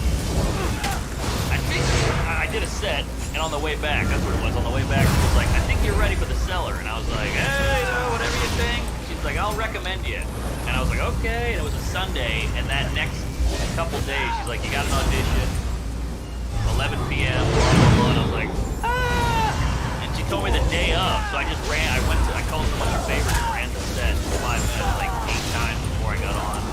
And at 11 o'clock, turned 1 a.m., then 1:30, and then I finally got to go on. It went well, and I was trembling, and you fill out a little sheet after. It was, I danced around the city. There's been a lot of dancing around the city moments. Yeah. That's so nice to hear that too, because I feel like New York is so hard. Yeah. I'm like, oh good, it's happening. Yes, every now and then you have that happy moment. You're swirling on the table, you know. The guy's like, shut up, Nicholas. You're like, I'm sorry. So it goes away quick, but you get them a few every now and then. Yeah. Is it really hard to not alone so much? Like, I feel like you're doing so much right now. How are you doing everything? I enjoy it. I mean, I like getting up. I like doing an hour. I like hotels. I'm in a hotel right now. I'm loving it. I think variety keeps you sane, or keeps me sane. Like the same routine every day. You wake up, you get out of bed, you brush your teeth, you have an egg, you have a coffee. You know, and what do I watch today? What do I do today? And I don't like the hotel. It breaks it up a little bit. Do you have any like pre-show rituals? Nah, my only thing is I'd like to look at the notes and get a shower. Yeah. Important thing. Yeah. What do you look for in comics now, like upcoming? Is there anything you're like, oh, they have to push boundaries, or they have to be great joke writers, or good performers, or just all of it? I just want jokes, or it has to be a little bit impressive. Because people are paying money and coming out and getting a babysitter. And then you're just up. I hate these comics who are just like, what else is going on? How can you It's like, this is not about your day. This is not about you venting. This is about a performance and a show, and you're an entertainer. Yeah. You know, people are just like, these agreeance comics, like, racism is horrible. You're like, yeah, I know. I saw that on bumper stickers. Why am I paying money to hear you say it?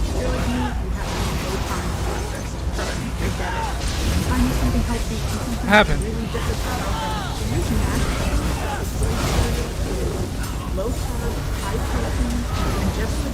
You really got to work on that Elemental Staff Ultimate.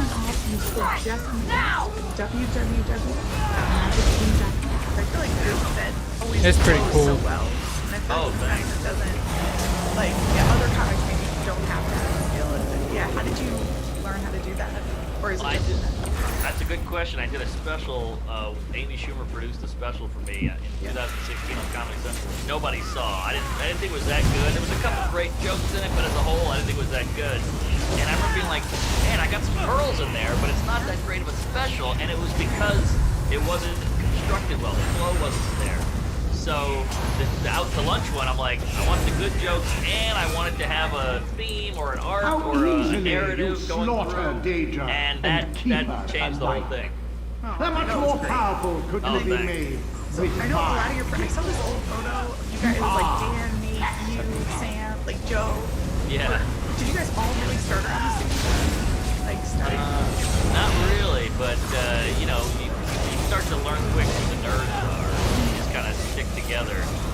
And we were all raging alcoholics. But yeah, Nate was ahead of us, and then Soder kind of came with Nate, and then came a little after Nate, so then we were trying to be friends with Soder to get to Nate, and we became friends with Soder and Joe Lissy. Joe Lissy's over Dane Cook and all these guys. So they've all been around.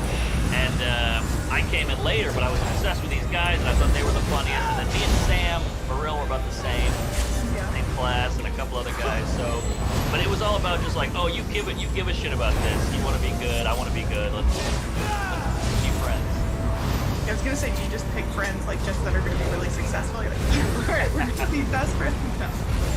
No, I guess it's kind of like, girls in high school hang out with other funny girls. So we're like, that guy's funny, I want to be friends with him, or she's funny, I want to be friends with her. And it wasn't about anything else. It's like, we all want to be super funny. And also, when you meet a funny person, you're like, oh, you're not crazy.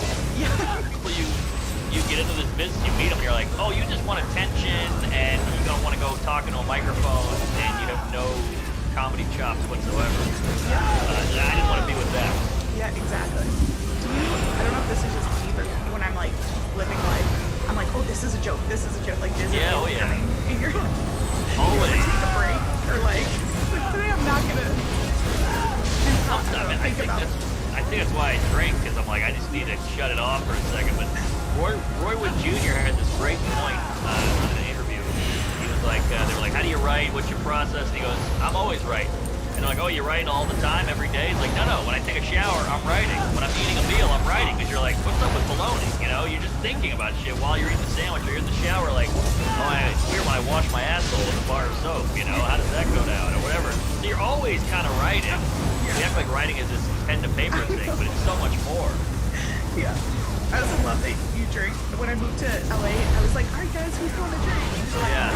Like, we're going to be sober and do jujitsu. And I was like, what is this? Like, yes. What is that? Yeah, I was like, can we just drink? Like, just one happy hour? They're like, no. No, we're all insecure degenerates. Let's have a fucking cocktail. Yeah, I went to my first, like, brunch, and I was, like, ready to drink. And they're like, oh, it's not an unlimited brunch. Like, that's in New York. Like, who does that? I thought everyone did that everywhere. Yeah. I mean, we're trying to cut the tension here. I need some sort of liquid courage. Yeah. I'm freaking out that you guys hate me. I know. And how are all your podcasts? You do so many podcasts too. I'm like, how do you? I just don't know how you have the energy to do everything. Like, I'm so impressed because I don't. Oh, it's mostly guilt. I mean, I used to do a lot of labor jobs, like furniture mover and janitor and shit like that. I was a construction worker, road chauffeur for a while. So like, if some guy goes, hey, will you do my podcast at 1 p.m. on Sunday? I'm like, yeah, all right, I'll do an hour. And sometimes you get a bit out of it, or sometimes you tell a funny story that you can use later. So I don't know. It just seems so easy. And plus with Zoom, it's like, how could I say no? And what else would I be doing? I'd be scratching my ass on a couch watching, The Wire. So, yeah, why not do it? And I just feel wildly unproductive all the time. Yeah, no. Do you travel with your openers too? Like, do you have other people you're traveling with, or? Hold nothing back! I break my oath as keeper to see release finished.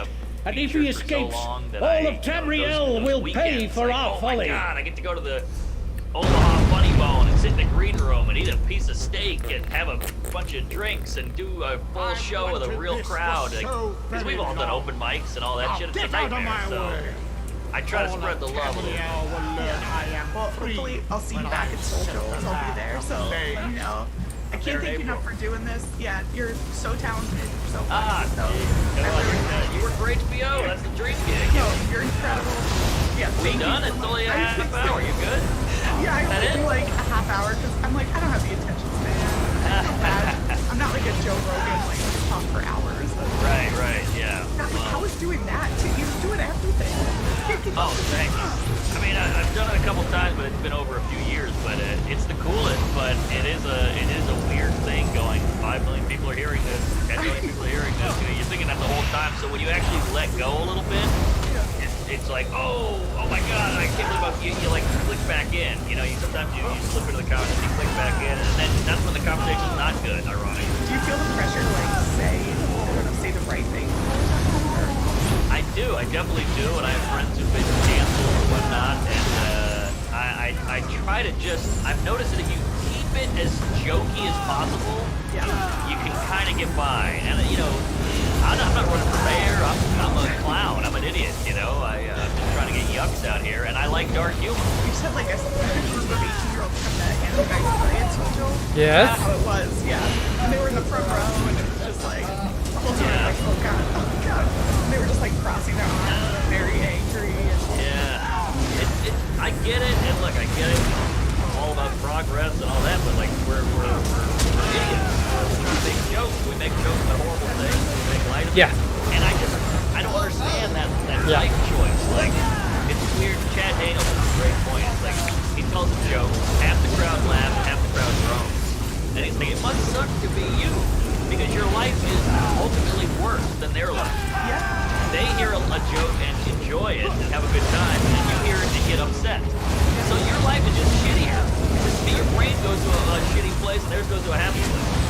Yeah. I do this joke about like how I'm gonna butcher down this like Jack Black is the one like black light that doesn't matter, and people were like sending me DMs of like, I don't get it. You just throw like I just kept it over. Like, why am I fighting with these people about?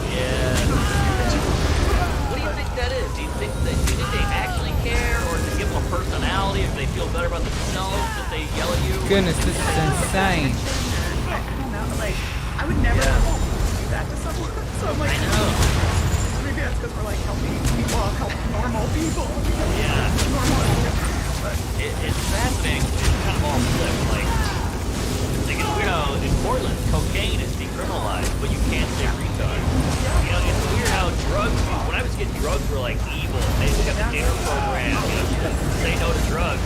But you could call a guy a gay thing or whatever. But now it's like, you can't say the word, but let's do heroin. Yeah. I don't know, it's very strange how it just, everything went 180. Yeah. I don't get it. Yeah. We're trying to have fun, we're all gonna die one day. I know, yeah, like, people that see this, like, why? I know. I feel like you should run for mayor or something. Oh, crap. What are you kidding? Be better at was trying to res somebody and got killed. What do you think about when, because you're in the business, you're literally 9 to 5. I knew halfway through it, but I was so close to getting it all the way around to when people go, they cancel, that's a res made-up him. thing. I'm like, that's all we talk about. Look at the guy from The Bachelor. Look at the gal from Star Wars. They're fired. But no, great questions, great hair, and yeah. Sorry, I'm rambling. Every time I do these, I really need a haircut. I'm like, why? Because cool. Go long. But yeah, I'm trying to think with the cancel thing. I don't really believe any of this. I don't know. Yeah. Odd phenomenon. It's a weird thing to put your energy into. We have one life, we're on Earth, we're one little blip, and we're gonna worry about Mr. Potato Head. It just feels like the weird. I think you know what it might be. It's you don't really see poor, disenfranchised people complaining about this. It's almost a privilege to have that kind of time. Yeah, exactly. Yeah, it's but. Yeah, I feel like everyone in LA is getting canceled, but then they're still trying to pitch shows too, and people are hearing them. So really, so I don't know what's gonna happen with the future or anything. Yeah, and I get like obviously Cosby's a fucking lunatic and a scary guy, and Harvey Weinstein. Like I'm not. People sometimes they just go to extremes. They're like, "You're supporting Cosby." I'm like, "No, Cosby's a psycho who should be in jail forever. Give him the chair. I don't care." Yeah. But I'm just talking about I don't know, the guy from The Bachelor made a point. I mean, you're gonna call the guy, he's on a show where we have women vying for the love of a black guy. Like, could you get more I know, I agree with you, All right. It doesn't make sense, the whole world doesn't make sense to me right now, but. And then I feel like you go to a cocktail party and you bring this up, and people are like, oh shit, who brought the weirdo? And you're like, Yeah. That's why I feel like you handle just as social, like bringing up politics, but you did it in such a great way where like unified the audience. Thanks. Like, keep it silly. Yeah, because I made the mistake of making a Republican Party joke, and I like got food, and I was like, okay, I forgot I'm not in LA. Like, oh wow, right? Not in New York or LA. It was just about like Mel Gibson. Not if he could get canceled, he would go to the Republican Party with like anti-Semitism and hatred of women. It was just like funny. But people hated it. It was like, really? Great. But that's fine. I mean, see, I don't like that either, because if you're gonna laugh at this, you gotta laugh at that. You know, I'm all for nothing or all or nothing. Yeah. So where are you now? You're in Cleveland? No, you're not in Cleveland. I'm in Raleigh, North Carolina. Not bragging. Oh my God. Hey, I'm quarantined with my parents, and my room was turned into a gym, so I'm in my sister's town. That's hilarious. And I'm like way too old for this. I'm like, what am I doing? Well, yeah. all good. You're killing it. Oh, thanks. Yeah, well, enjoy Philly, I guess. I mean, better than LA, so have fun. Yeah. Well, thank you so much. You're so funny. You're so talented. Can't wait to see you perform live soon. So thank you for everything. Thank you. Thanks for thinking of me. Thanks for having me, and praise all up. Thanks. Bye, DSC. Hey, everyone. Thank you so much for listening to Jess and the Guest. Like, subscribe. You know the drill. All right. Tune in next Thursday for a brand new episode, and thank you again.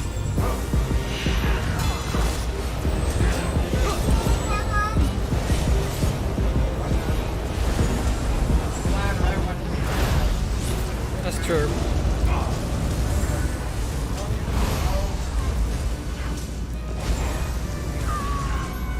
You gotta we run. Might be drunk. We might be drunk. As long as we are hanging out, you know we might be drunk. Raise a glass, let's talk shit. Pet peeves, Rex, and a bit. Maybe drunk. We might be drunk. Yeah. Hey, folks, here we are. We might be drunk. We're here. We got a whole different setup, some nice digs. I like it, a nice drink. A little Oh, tequila. yeah. I liked it when we were doing the Zoom ones, we were doing different drinks, and that was fun. Oh, I got, But this I got. It's something about doing the same Ooh, drink. that was Yes, weird. we're on the same page. Here we go. Clink it up. We got a nice anejo. This was a gift from my pal Jamie You Lynn. Khaleesi. Oh, she's the best. Yeah, I would never buy this. This is like top shelf stuff. It's good stuff. Look at that. I'm a clear tequila guy, but this is so smooth. And Yeho is, I don't know a lot about tequila, but the tequila snobs love the Yeho. Ah, well, what the hell's a mezcal? Okay, I'm the wrong guy to ask. I think like a mezcal, a tequila could be a mezcal, but a mezcal, like something weird. I'm totally off. It's tough. It's like, I don't even know why I started that sentence. I'm like, I should just shut the fuck up. well, it's like when you call a Cuban a Mexican, people are like, what are you, crazy? They're totally different. I'm like, oh, are they? They don't seem that different. Did you say, oh, are they? Yeah, I was just in Miami, so I did that on accident. It got ugly. Yeah, I'll never do that in a cockfight again. If you're in Miami, you just gotta go Cuban. Yeah. Like New York, Puerto Rico. Yeah, good point. Good point. That's the guess. The Dominicans are mixed in, and then you get a Guatemalan and a Venezuelan every now and then. It's tough. I was getting some threatening messages. I didn't show it.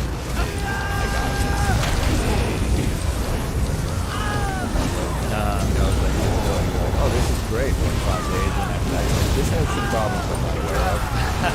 and every once in a while it'll get shared, and I'll get like another message, and I'm like, I'm Dominican, and if I see you, I'm gonna kick your fucking ass. What? Yeah. Damn. And I'm just like, the joke is about people being stupid and not knowing that their vacation spots have problems, and that I'm fucked up. It's kind of the reverse thing when you're shitting on a city. Like, you're like, fuck Cleveland, huh? And somebody goes, woo, I love Cleveland. You're like, no, I was shitting on it. You just They just hear their town, they go crazy. By the way, Dominicans, they have an N-word pad. Do they? I mean, I don't know. What I've heard. I think it varies. You know, white people are always like, oh, you're stealing black culture, which is true, but so are they. I mean, do they have a pass? I think so. I mean, go up to Washington Heights. It's said quite liberally. I'm just saying, I don't know the rules. Now the Asian kids are saying it. Who knows what? That's definitely not flying. Maybe that's where all the hate's coming from. No, I don't think so. See the videos. Yeah. This is good stuff, though, man. I like a tequila because is it an upper? They say it's like the only alcohol. They say it's the only They say- upper. but I never get I get like a temporary boost. Yeah, that's true. That's a good point. That is the first thing that the tequila guy's like, you know, it's the only upper. And you're like, all right, I've heard that 6 times. And why are you tonight. doing cocaine as well? Right. But Bert Kreischer said, go clear, tequila, vodka, gin, less hangover. Yeah. So that's how I got into it. Now I'm hooked. But this anejo's hitting the spot. It's with go clear, is what they say. Yeah, that's got a hangover though. That sticks with you. Either way, you've told people too much. Right. Is it true that Scientologists they tell you all your secrets and then they just got you for life? That's the rumor. That's what I hear. I think that's why they still. I would assume that's how they still have Tom Cruise. Yes. you pay a ton of money, tell them all you're like molested, I got diddled, I fucked my sister, whatever it is, and then now you can't get out. Like, and scene, we got it. Yeah, yeah, you're fucked. Yeah, that's it's weird. If Travolta is the other thing is that he's gay, and if he is gay, I mean, he was married to Kelly Preston for a long time. So hot. Oh my god. Yeah. It must be crazy to be married to someone that hot and not even enjoy it. Right, it's like, you work at a butcher shop, got all these cuts of meat, and you're a vegan. It's gotta be tough.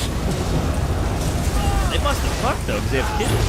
Yeah. No, I mean, who knows? Maybe he's bi, maybe he's bi. I don't know. Maybe after a while, it's almost like an Epstein thing where you're like, I gotta go something new, I gotta mix it up here. I've had the best. Did Epstein mix it up? Well, I think it's, at first you're banging models, and then you're like, all right, I've conquered that mountain, now we gotta go younger. And then I think you get hooked. That's what I assume. It's like booze, you just get sick of it?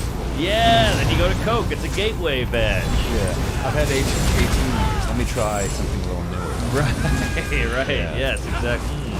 Tastes like a ninth grader. What was your joke about grape juice?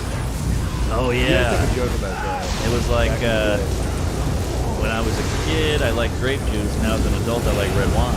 When I was a kid, when I was 15, I liked 15-year-olds. Now I like adult women, but I still like grape juice. So it was saying how scary it is that your brain knows I love it. to not fuck kids, but it also still likes grape juice. I remember the first time I heard that joke. I was in the cellar and I was watching it with Nikki Glaser. We both turned to each other and were great joke. Wow! It's fun when you're watching another comic and two comics are both like smiling like, yes. Wow. See, that makes me feel better because that joke bombed for like a month, and then you told me you liked it, and I kept doing it. Only because of that. Well, people hear the pedo stuff, and they just kind of pull back. But I needed another comic to go, no, fuck those pussies, keep going. It's weird to work out a joke with a little bite on it. I know. Because the second you get pushback, sometimes you're like, oh, I'm not only a bad comedian, I'm an asshole. Exactly. That's why I think edgy, or whatever you want to call it, dicey material is so fun to hear, because you're like, wow, he made it work. Fuck. The writing was good enough that he got through that. Because even an observational clean joke is rocky in the beginning. I get hit so for let alone 541k damage. or anal or whatever.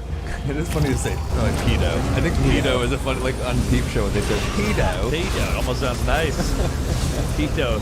Louis had this great bit about like if you fuck a 15-year-old and you fuck a 2-year-old, there's got to be a different word. Like that's kind of shitty that, this guy fucked a girl in his neighborhood who like wanted to have sex. Sure, it was illegal, but this guy's fucking a baby. They're the same thing. We gotta get some degrees. Damn, that's fucking good. That's dark. Dark as hell, but it's funny. But it goes to that Patrice point of like, you gotta let us try everything. You gotta let us play, Yeah. Because it's not all ready to go out of the gate.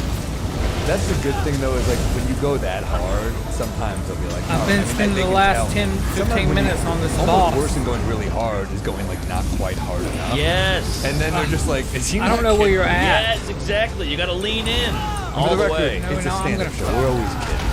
But yeah, of course. But need a goddamn. Yeah, sometimes you don't go hard. Like that's the good thing about jokes. Right. And then they go, okay, this is obviously a joke. This is ridiculous. But if you pull back a little, then they're like, it's serious. Yeah, you're right. You were in Miami on Sunday. Were you there all weekend? All weekend. The Friday, Saturday, Sunday gig. Miami Improv? Oh yeah, beautiful club, amazing staff, great weekend, great night. Miami is a city I've never done stand-up in. It's not a great comedy town, but this club pulls it off. I mean, it's cocaine and fake tits and twerking and beach. They don't want to hear our thoughts on, anxiety.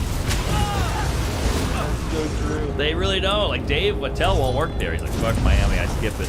He did an Insomniac episode back in the day that was pretty fun. Yeah, I can see him hating Miami.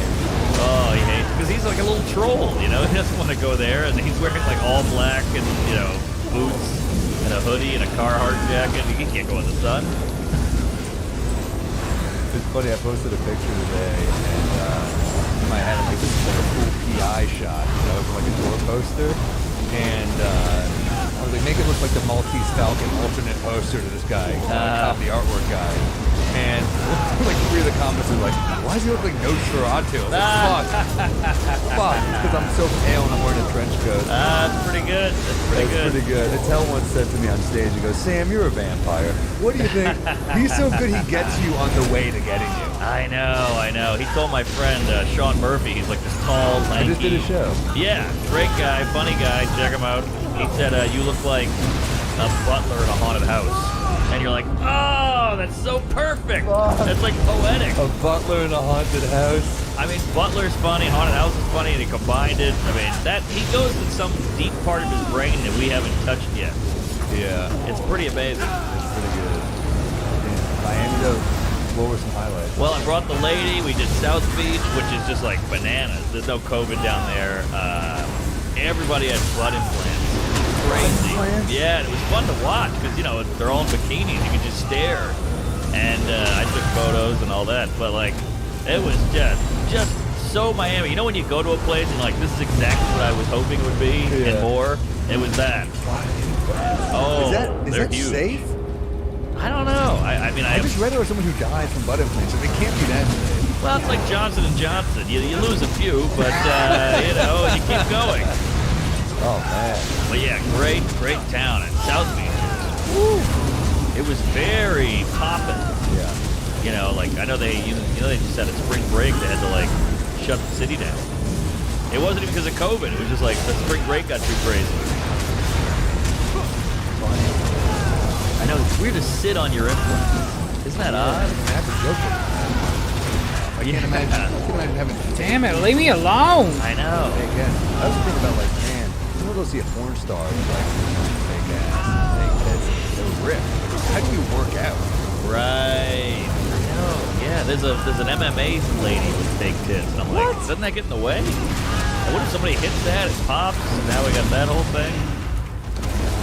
Yeah, it's tough out there, but the women, like, I was with my girl, and it's just so hard because all the women look like cartoon characters. Like Jessica Rabbit with the tiny waist and the huge hips and the fake ass and the big guts. No, like, please, no.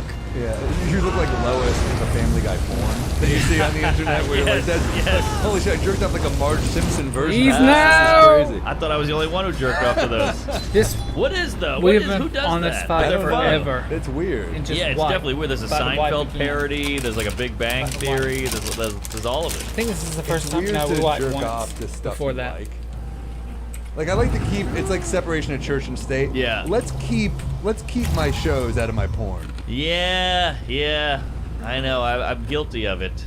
Because we've all had the thought like, oh, a lane or whatever. What if Kramer was plowing a lane? You know, and then they do it for you. The imagination is gone.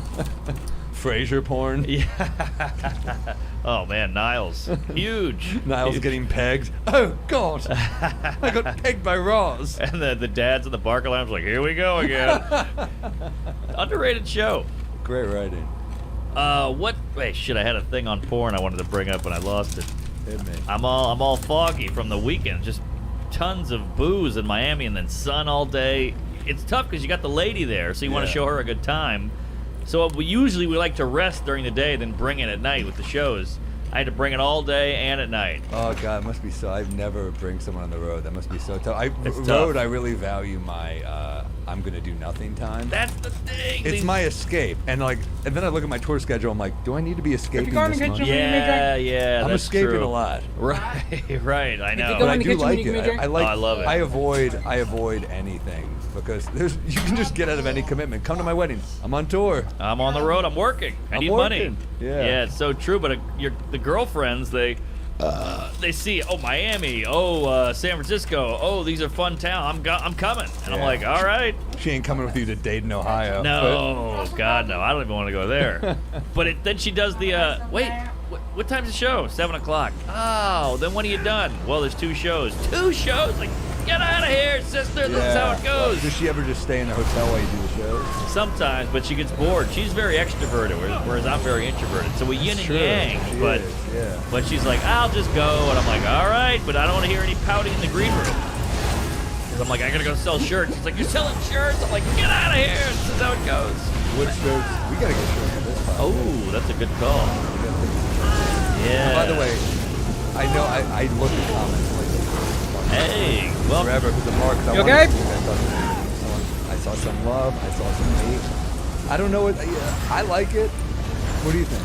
I like it too, but people hate change. You know, we talked people about this. were hating on. You said people were hating on the other one. They were hating on the old one. So I'd say you give them a month with it, and then we'll see if they still hate it. We'll reevaluate it. Yes. But we got. That's the great Colin Sinnett who did both of those songs. He can shift his voice. He's incredible. He's really good. I sent him a nice message. Great guy. Great guy, great talent. One time I saw him make out with a celebrity. I think he did more than make out with her. You know what I mean? Well done, Kathy Bates. You got it up. Black chick, right?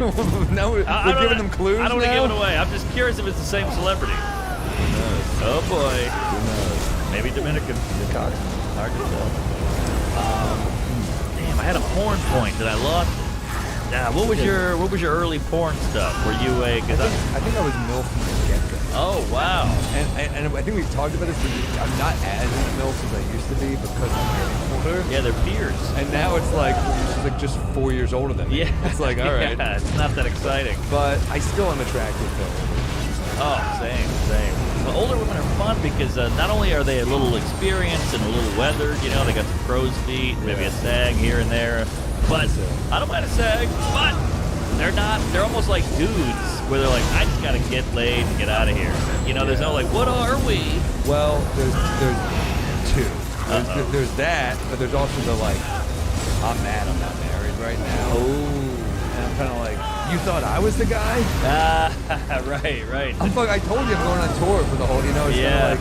No. Well, that's why divorcees are the best, because they're a little more realistic. They're like, I've done it once, he hit me in the face with, you know, a golf club, I'm out, I just want to get laid. You banged Elin? Tiger. But, yeah, I just want to, like, you know, get laid every now and then, have a cocktail at a piano bar, and, you know, tend to my Malamute. I really just like it. It's tough. I have, here's the problem. I and I also don't want them there. You ever do that? Where you're like, I don't want silence. Oh. Yes. But I also What do you mean need there? to not be talking to you right now. It's very hard for me. You mean dinner? Yeah. Like I'm not writing. I get half, you get half. Shows, torture myself. Like I'm like, well, I'm not writing enough. What's for dinner? Diabetes. Over and over again. Ooh. Or you have to write a new fucking joke. Good for you. A little bit, but it is getting painful. I gotta really start thinking. Yeah, but if the ideas aren't there, sometimes that faucet is not going, and then sometimes you get this creative flood of jokes and ideas. So yeah, it's a natural thing. It's like it's ups and downs, but that's good that you know yourself well enough that if you tell the same jokes, it'll force you to pump something out. It'll be really cool on the podcast. You guys will have a professional bartender. Oh, how cool would that be? Just like a dude in a bow tie who's just hanging back there. Yeah. Can he be shirtless? Is that better or worse? I think shirtless with suspenders and a bow tie. I'm in. That'd be badass. Yeah. Patrice had that thing where he had a great joke. He's like, I don't want to be alone, but I want to be by myself. Wow. And you're like, he just said what I said in a much more beautiful way. So true, though. Because you know you want somebody in your life, but you don't want to talk to them. Basically. Yeah, I mean, but women will never understand. I think some do. Some really do, but I think some are the same thing. But I also just struggle to connect right now. I'm just not connected. Yeah. I think like the pandemic's played a role in it. I think. I will cherish your skull on my mantle. Maybe you should be though. If you're not feeling connected, I think that's normal. Ride the wave. Ride the wave. Being connected. Yeah. Yeah. Unconnect for a while, then you'll be ready to connect. What if this just turned in like a dark podcast where I'm like, I'm just not fucking there, dude. I just get fucking sauced. I'm so alone. Yeah. Thank God you're not one of those drunks. I value my friends because we all know those drunks who. It's like Dr. Jekyll and Mr. Hyde. Oh yeah. My gal, luckily, is the funnest drunk. She's smiley. Even if she's like woozy, she's like, "This is great. I love it here." You know, and that's nice because I've dated the girls who just flip a switch. It's almost more important than the sex. What Almost. What do you mean? A good drunk? Oh yeah, well, to be especially dating a good drunk for boozy guys like us. Yeah. Yeah. Yeah. What you probably had girlfriends that didn't drink. Or not a lot? I have, and I've also had ones where it's a problem. Yeah. I've also had ones where I'm like, oh shit, this is like, I'm pulling hair back. She's vomiting. Oh, yeah. Well, sometimes that turns them on. But, yeah, I know what you mean. And then you're just fighting at 5 a.m. and then she wakes up at 11 and she's like, "Woo, what happened last night?" You're like, "What are you kidding? You told me I had a tiny dick and you fucked my brother and you're lesbian now." Yeah, that was the worst. Those were tough times. I had a gal who was such a bad drunk, I would debate. I was so poor and I was a young comic, but I would debate getting a hotel. What? Like if she went out drinking, I thought about getting a hotel. That's how terrifying she was as a drunk. I remember I dated a girl, and it was her birthday, and we weren't dating that long. It was like we were only dating a few weeks, and she got fucking lit up. Yeah. Like to the point that she started vomiting in the street, and I was like, I've been with you like 3 weeks, and I have to take care. Like this is a bad start. Yeah, that's a flag. That's a real flag. Damn, that's tough. Did it last? No, it was like 2 more weeks probably. Yeah. I can't believe I gave it 2 more weeks. It sucks as a guy though, because you can't really get out that easy. You know, I feel like if a guy is a crazy drunk, a girl can be like, "I'm nervous around you. What if you hit me?" But as a guy, you're like, "I'm just sick of you puking." It doesn't sound as You're right. It's just like they're not there. So if someone has a drinking problem, it's guy or girl. If someone has a real drinking problem, they don't know. Right. They just don't know how bad shit is. Remember when Hasselhoff went viral? With the hamburger. Yeah, and it's like you're like, this is. By the way, it wasn't even that bad. He was just like drunkenly eating a hamburger, which like I've done way worse. I did that Saturday. Yeah, you get the leftovers open. Yeah. But for a former star who is like shirtless on a show, that is rock bottom. Oh, completely. You had carbs. Yeah. You're disgusting. It's funny, Mel Gibson watches his meltdown. He's like, "I would kill to be Hasselhoff. I would kill for that meltdown." Well, yeah, you have to videotape him, I guess. It's just, Yeah. Pat O'Brien had a legendary one, too. Oh, Access Hollywood? Yeah. What did he do again? He just went off on everything, and he called his wife a cunt and all this shit, and it was wild. I mean, it was almost poetic how good with words he was. Yeah, it's funny when people who are public speakers get lit up. I remember I did a gig. For, it was like a gig for the New York Rangers once, and it was like at Trump Golf Course. I don't know, like it was a weird gig. Wow. Yeah, I just got in the cab. I didn't know where I was going. I got in the car. That's how little I read itineraries. I'm like, where am I going? They're like Westchester. I'm like, all right. So I go on, and there's a pretty famous sportscaster there, and I say to him, he reeks of scotch. Yeah. Hammered. And I'm not gonna say what it was, but he was reeking of booze. And I said, I'm a big fan of your work. He said, well, I haven't seen your work, so I'm my sorry opinion this of is you taking me remains so to be long seen. to play with you. And it was like it was so well. None of this counts. Everything he said to me was so cutting, but he was clearly shithouse. None of this counts. It's taking me so long to play with you. Yeah, that was a bad gig. Oh my god. I bombed hard. No, it doesn't count. I bombed for just like Rangers legends. It sucked. Damn. Don't count. And then Adam Graves. Get a came up to substitute me, for who, tomorrow. was one and of my favorite players growing up. I loved that Rangers team with like Adam Graves and Messier and all those guys. And Adam Graves walks up to me and he was just searching for something positive to say, but he couldn't find it. And he goes, "I love humor." That's all he could give me. I love humor. Oh, it was man. brutal. Did you take his shirt over his head and start wailing on? Man, that's tough. Yeah, so many bad gigs. So many. I didn't know you were a Rangers guy. I didn't know you were a hockey guy. I was a bigger fan when I was a kid. Now it's like I'm just too into basketball that I can't. And that's like, how much can I be into at this point? Exactly. I still, if there's like a big game, I have friends who are big fans. So if they're like, you got to watch this game with me, I'll watch it. But I mean, I'm so into the NBA. I like to watch movies. I like to do stand up. I like to do other stuff. We got a lot of interests. What's up with the Islanders? I feel like they're kind of the black sheep of New York hockey. Yeah, it was weird. I think they're good now. I don't know. I don't know enough about hockey, honestly. I think, but I never got. You never hear about them. It's always Rangers. Harry, they're good now, though, aren't they? Even the Devils you hear about. No, the Devils were killers. Yeah, and they were. Brodeur was a fucking killer. Yeah, I loved hockey growing up because, I mean, the Rangers were awesome. They had Messier. I mean, that was like the most crazy. That would have been the best sports year in New York history. Rangers and Knicks winning, and the Knicks lost in Game 7, but the Rangers were down, and Mark Messier, the captain, said, "I guarantee you win," and they won. Wow. It was pretty badass to just guarantee it. Yeah. That's some fucking hardcore shit. And they won. Right there. And they won. Man, that's crazy. That team was badass. A friend of mine banged a New York Ranger. Whoa. I'm not gonna say what friend or what Ranger, but she said biggest dong she's ever seen in her life. Yeah. Hockey players are the nicest people. They're nice. They're tough. I like hockey players. They seem more normal. I don't know. I feel like if I met, I don't know, Brett Favre, he'd be kind of a cunt to me. But I feel like a hockey guy I could go drinking with. Yeah, probably. Although Brett Favre was in Something About Mary, which is pretty cool. Dude, what a cameo. What a cameo. What a movie. Brett Favre? Yes.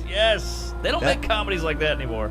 I mean, that was politically incorrect then. But you know what? I rewatched it recently. It holds up. Oh, still great. Matt Dillon steals a movie. I mean, when he gets Everyone's up, great in it, though, his but pants are undone. Rice-A-Roni, the San Francisco Treat, these Mongoloids. They're changing their image. Yeah. This guy had a drive-in theater for a forehead. I mean, that scene, dude. I was howling. I showed that movie to someone who was like, "What? When he's how is this tackling made?" the retarded people. Oh man, that was amazing. You seem to be very educated on the things that you make up. Oh, you two should be kissing my hairy fucking beanbag. You seem to be very educated on the things you just Chris make Elliott, up. Harlan Williams, Mary. I love her, man. Yeah. You ever had a white head on your eyeball? I know that movie like the back of my ass. That's one of my favorite. Is that your favorite Farrelly Brothers? Oh yeah. By far. Take it over Dumb and Dumber. I do. I just like it better. Dumb and Dumber's great, but it's way sillier. This is just jokes. I love Dumb and Dumber's amazing. I mean, Dumb and Dumber's it's a symphony. It's a masterpiece. But people that don't find that funny, I feel bad for them. I've shown that movie to people who don't get it, and they're just like, I don't. What? I've multiple people. They're like, yeah, it's not for me. They think that's some elitist bullshit. Like, oh, this is beneath me. This is slapstick shit. I'm like, no, this is brilliant. This is like beyond. This is comedy concentrated. Jeff Daniels didn't really do that many comedies, but he's so good in it. So good. He killed it. He was in no comedies really. Yeah, I guess you're right. Pretty ballsy to go up against that force of Jim Carrey too, and he held his own. The Women's Gymnastics Women's Technical Committee for Women's Gymnastics. They voted in favor of allowing. They were both so fucking. The athletes to wear shorts in competition. So good. And she was so hot. What was her name? Oh, Lauren Holly. Holy shit. Whatever happened to her? I don't know. She was. That may not sound like a big thing. Quite the redhead. Yeah. But there are a lot of rules about how you have to, what you have to look like. Like you can't even wear until recently you couldn't even wear a tank top leotard. You had to have sleeves. Because of girls that don't shave their arms.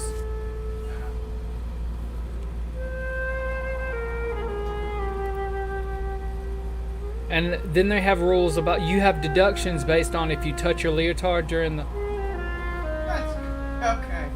You can't adjust yourself. No, that you get deductions based on if you do. Like when it slides up their butt, they spray sticky spray on their butt cheeks and then pull their leotard over it to make, because if you've ever seen anyone wear a Speedo type thing and and move around, it slides up your butt cheeks.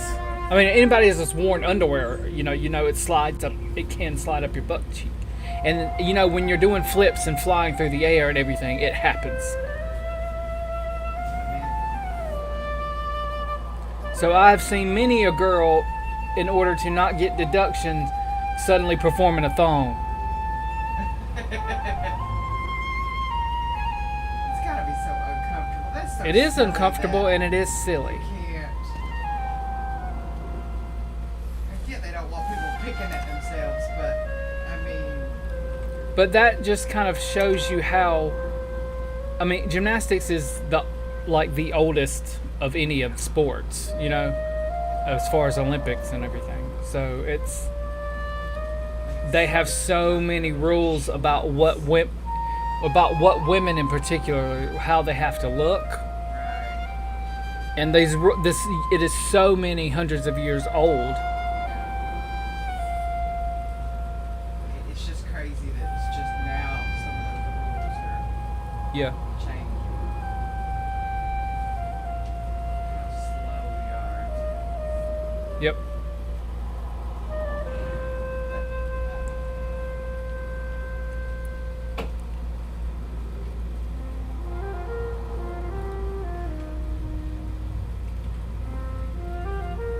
I mean, a lot like people wonder why they have to wear leotards. Well, you can't do bars.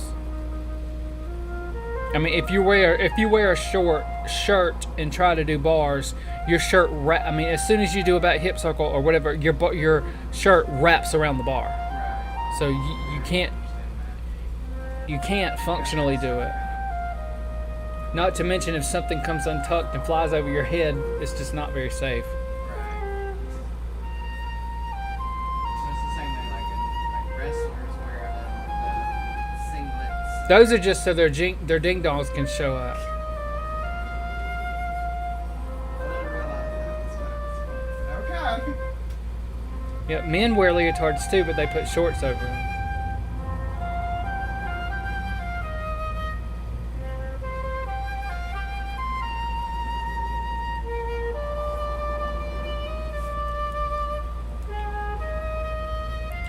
This is taking forever.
To someone who was like, "What? When Like, he's how is this tackling made?" the retarded people. Oh man, that was amazing. Yeah, Matt Dillon was gold. Lee Evans, dude. Oh, you two should be kissing my hairy fucking beanbag. Man, that was great. Chris Elliott, Harlan Williams, Mary. I love her, man. Yeah. You ever had a white head on your eyeball? I know that movie like the back of my ass. That's one of my favorite. Is that your favorite Farrelly Brothers? Oh yeah. By far. You take it over Dumb and Dumber. I do. I just like it better. Dumb and Dumber's great, but it's way sillier. This is just jokes. I love Dumb and Dumber's amazing. I mean, Dumb and Dumber's it's a symphony. It's a masterpiece. But People that don't find that funny, I feel bad for them. I've shown that movie to people who don't get it, and they're just like, I don't. What? Multiple people, they're like, yeah, it's not for me. I don't get They that think movie. that's some elitist bullshit. Like, oh, this is beneath me. This is slapstick shit. I'm like, no, this is brilliant. This is like beyond. This is comedy concentrated. Jeff Daniels didn't really do that many comedies, but he's so good in it. So good. He killed He was it. in no comedies, really. Yeah, I guess you're right. Pretty ballsy to go up against that force of Jim Carrey too, and he held his own. He didn't even go up. They were just like, I think sometimes when you get a guy that good in his prime, yeah, you almost he just makes you look better. Because Carrey, That's true. They were both so fucking perfect. In So that movie. good. So good. And but she was so hot. What was her name? Oh, Lauren Holly. Holy shit. Ooh, whatever happened to her? I don't know. She was one fine piece of ace. Quite the redhead. Yeah. Yeah, no, she was really hot. But why do these dramatic queefs, these Jeff Daniels, who's great, but I think Jim Carrey might be more talented because I think comedy's harder. Yeah, I don't. They're both great. I think, like, Jeff Daniels is such a good dramatic actor. He's amazing at that. I mean, just to show they both have those gears. Like Jim Carrey, he's a good dramatic actor too. That's true. But as Seinfeld once said, Greg Kinnear used to do stand-up comedy, then he went into acting and won an Oscar. But he quit comedy. We've been looking for you, which Dash. says a lot. Will Ferrell can't do We've been stand-up, looking but for he's a brilliant comedic actor. Michael but like Keaton. Michael Keaton. Yeah, stand-up's hard. He was good though, I heard. He was pretty good. Yeah, I saw a YouTube thing. He was funny. Very likable. Yeah, likability goes a long way. For some reason it goes too long. See, I'm not likable, so I have to really Shut up. I have to really win with zings. Shut the fuck up. You're not likable. You get me, but Grandma, You're not likable when you're like doing a pedophile joke in Toledo. What are you talking about? And by the way, I shit on Dayton earlier. I actually like Dayton, Ohio. I should have said Toledo. Toledo sucks. Toledo sucks. Dayton is actually kind of cool. Next month. Yeah. You in Toledo next month? Oh yeah. Funny Bone? Well, I'm taking all the tough. I'm doing Syracuse again. I'm doing Toledo. I'm doing a bunch of bad ones. I'll lend you a razor blade. Yeah. Jesus. I know. I just want to get my set. I feel like you got to run it through the mud a little bit because it's doing well as a 45-minute chunk, but you got to see what's too cool for school, too smart for the room, whatever it is. You're smart. And you're brave. I mean, look, I just got an Albany offer. I'm doing Albany too. You're not gonna do it? I'm filling up here. Yeah. And I kind of have to make choices. I want to make sure I can hit like cities like Chicago and SF and San Diego this year, and if I can take every city I can. See how this is going. That's true. But I do, yeah, I do want to hit all. Shit, I think I'll just sell better. So we are brought to you by Manscaped, the best in below the belt precision tools. Don't use the same trimmer that you use to shave your face and your balls. Get Manscaped. They're simply obsessed with keeping your balls safe and clean. Manscaped has over 2 million men worldwide. That's 4 million balls. Okay, unless I don't know. Manscaped's trusted by a lot of men, guys, and we have an exclusive offer for our listeners, 20% off and free shipping with this code DRUNK at manscaped.com. Riff on Manscaped. Sorry, I'm drunk. You've been drinking. We might be drunk. You gotta get the perfect package. Manscaped hooks you up with a bunch of tools and formulas. They do have a lot of cool stuff. They give you the trimmers, they give you the ball toner, they give you it makes your balls smell better. It's nice. The wipes. The wipes and the lawnmower. This is the third generation trimmer. I've used it. It makes your balls look nice and yes. Makes your dick look bigger too. You got that right. Has a cutting-edge ceramic blade to reduce grooming accidents thanks to their advanced skin-safe technology. It also has LED light and a more precise shave. And is waterproof. Shave in the shower. Mark, tell them about the rest. I love Manscaped. You got to do it. I throw the lawnmower in on my suitcase on the road. I just keep it in there. The battery lasts forever. It's a great trimmer. It's perfect. It's lightweight. It's easy. Join the Scissor Bros family with Manscaped. Get 20% off and free shipping with code DRUNK at manscaped.com. That's 20% off with free shipping at manscaped.com and use code DRUNK. Unlock your confidence and always use the right tools for the job with Manscaped. Make your dong look bigger, trim the hedges, get after it, folks. I use it on my face. Manscaped.com, 20% off with free shipping. Manscaped.com and use code DRUNK. Unlock your confidence. Here, here. All right, give me the top 5 cities. For you. I'm talking your favorite city, club, a whole amalgam. It's tough. All right, I got it for Chicago. Love Chicago. Chicago, the crowds are awesome. You know what? They combine like the blue collar, but also with like city life.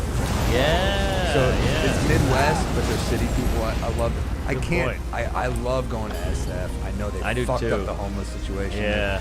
They've really. It is fucking weird. You see like a dude with a shaved like a white guy with a shaved head flying on a hoverboard, and there's a homeless guy, and you're like, you guys should have equalized this somehow. Right. It's complete extremes. It's shitting on the sidewalk and then Elon Musk, you know? Like, is that Jean-Luc Picard and a fucking hobo? What the hell? Yeah, it's rough. I like those two cities for sure. It's tough not to say Philly and Boston too. Ah, yeah, I love Philly. I love Boston too, but Philly, something about that city. Well, that club Helium is magic. Great club. It's magical. Magical. I talked to him today. It's a great club. Grossman? Yeah. Yeah. But how can I not say Comedy on Stage? Madison, Wisconsin, man. The only thing I'll say about Madison, great, probably one of the top 3 clubs in the country. Check it out if you live there. I wouldn't call it a city. That's more of a town to me. I know it's the capital, but it's small. But they got that big ass farmers market. They got that veterans museum. It's kind of special.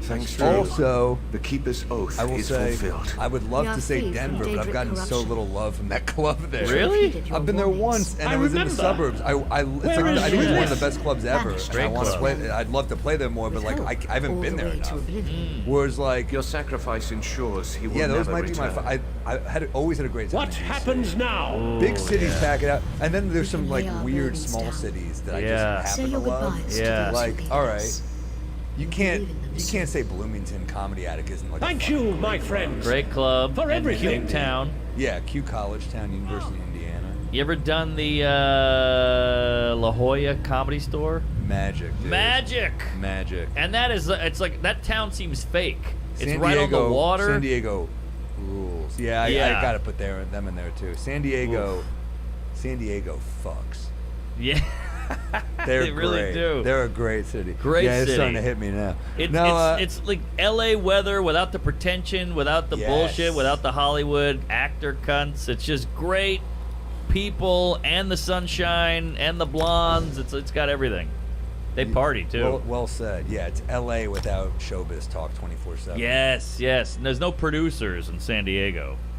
Man, it's a great city though. And that club's got so much history. Like it's Letterman on the wall and Robin Williams and all these, fucking Leno. It's just, oh man, those walls shake. The old elf didn't give you too much, hopefully. Well, I mean, you covered all the good ones. You made us proud. Let me try to think of some off the beaten Austin path. is awesome. Austin, Texas is awesome. Just did Austin. We did the Paramount. It was one of the That's highlights. That's insane that you did that, by the way. Well, it's a capacity thing, by the way. But take the fucking W, man. I'll take a dub. But yeah, that Austin I love. Austin's magical, but Austin's like hack now to say because it's everybody's moving everyone there. Moved there. Yeah, but I've had great Don't times tell there. Me if you disagree. I like Houston too.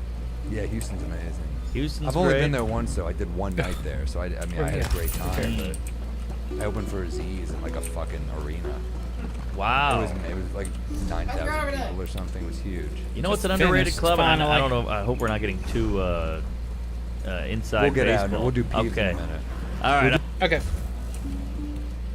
Got 200 champion points now.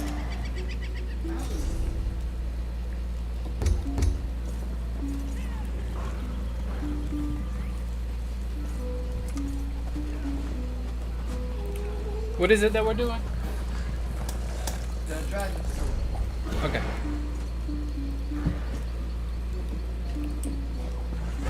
Do you have the prologue?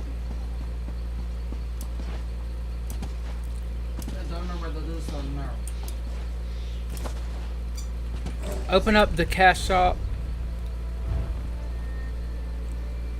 and go to quest starters.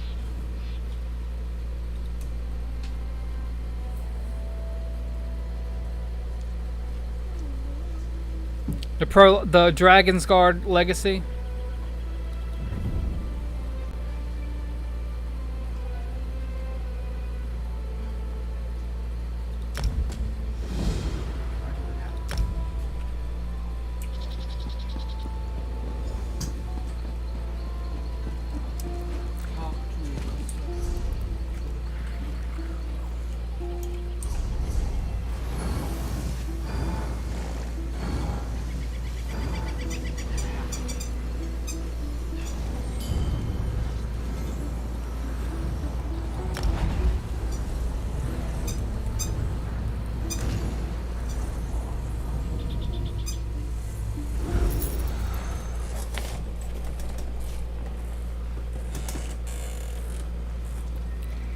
Do you know how long I've been looking for you? Are you vomiting, dog? Oh, he's just, the sounds he's making is chewy.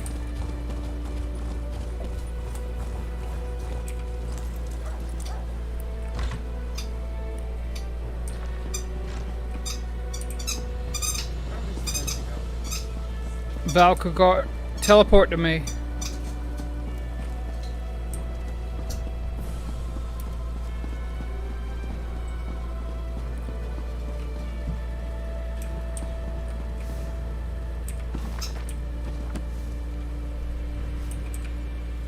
It is good to see you again, warrior.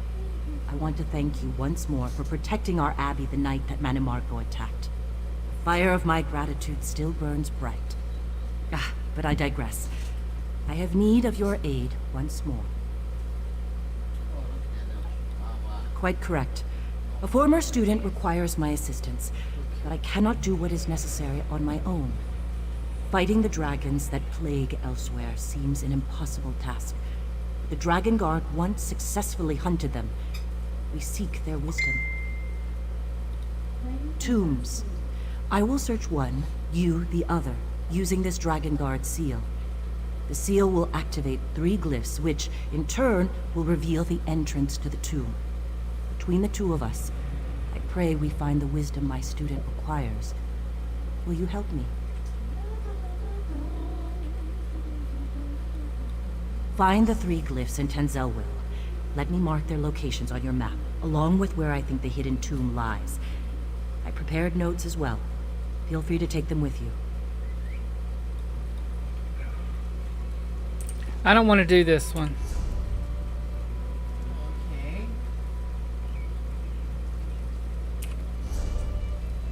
Okay. Press U and go to stories. And go to Zone DLC. And Dragonhold.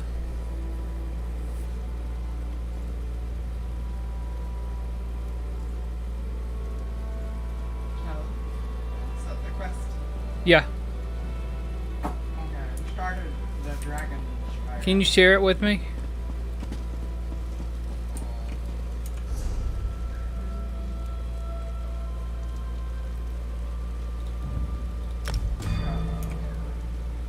Unable to share the dragon. Okay.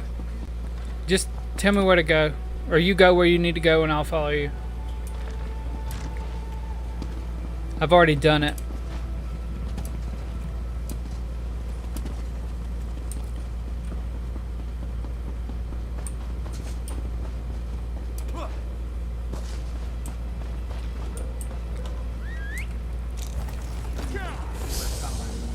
What?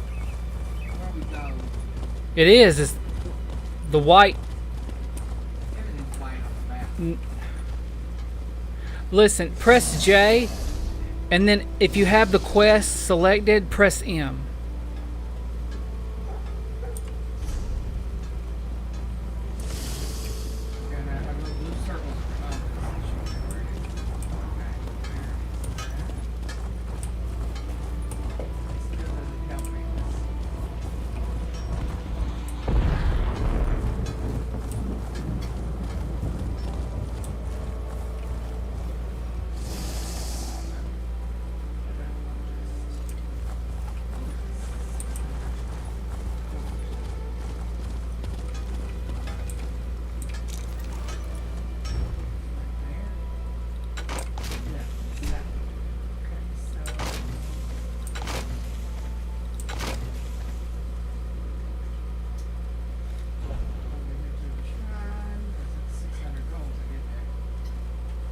Who cares? Just go.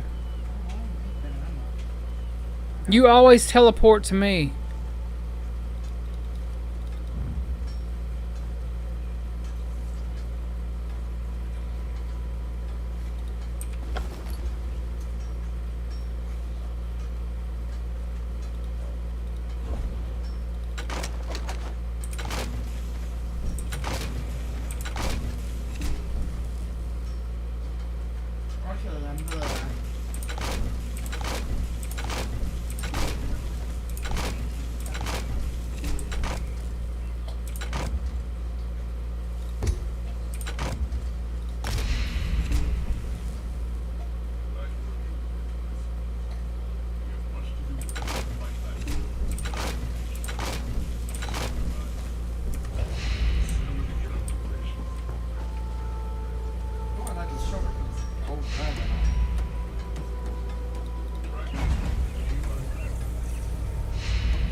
You see me?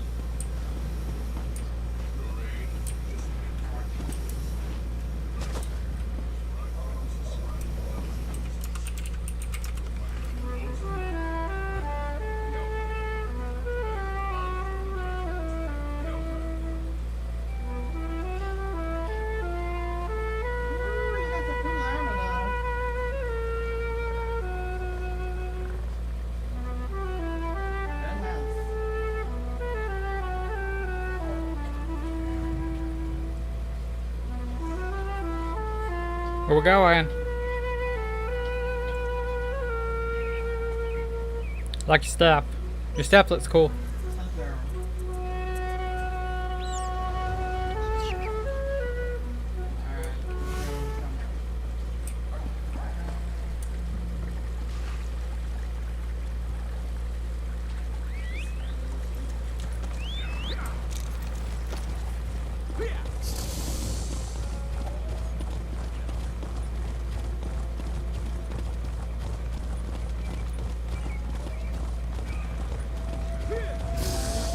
So little time.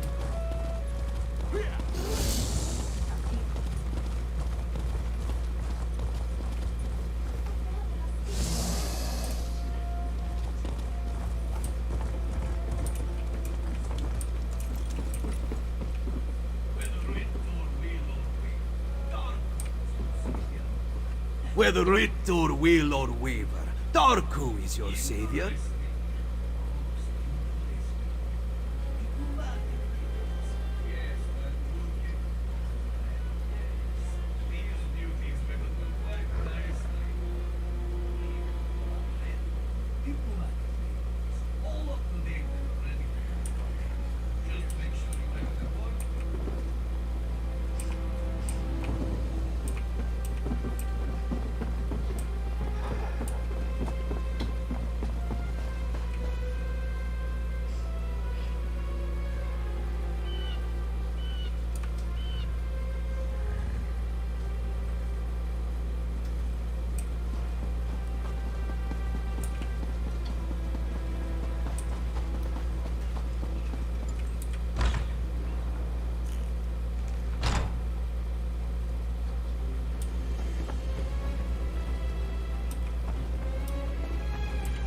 I just had a customer in here talking about it.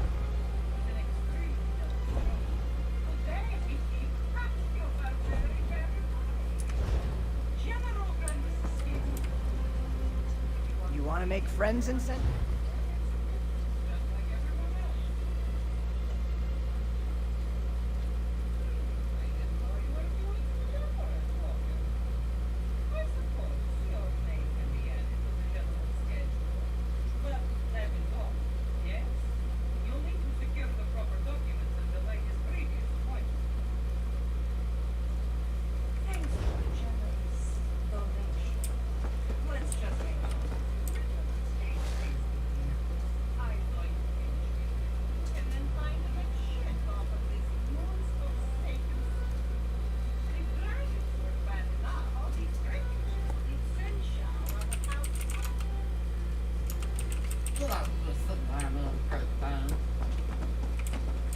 Following you.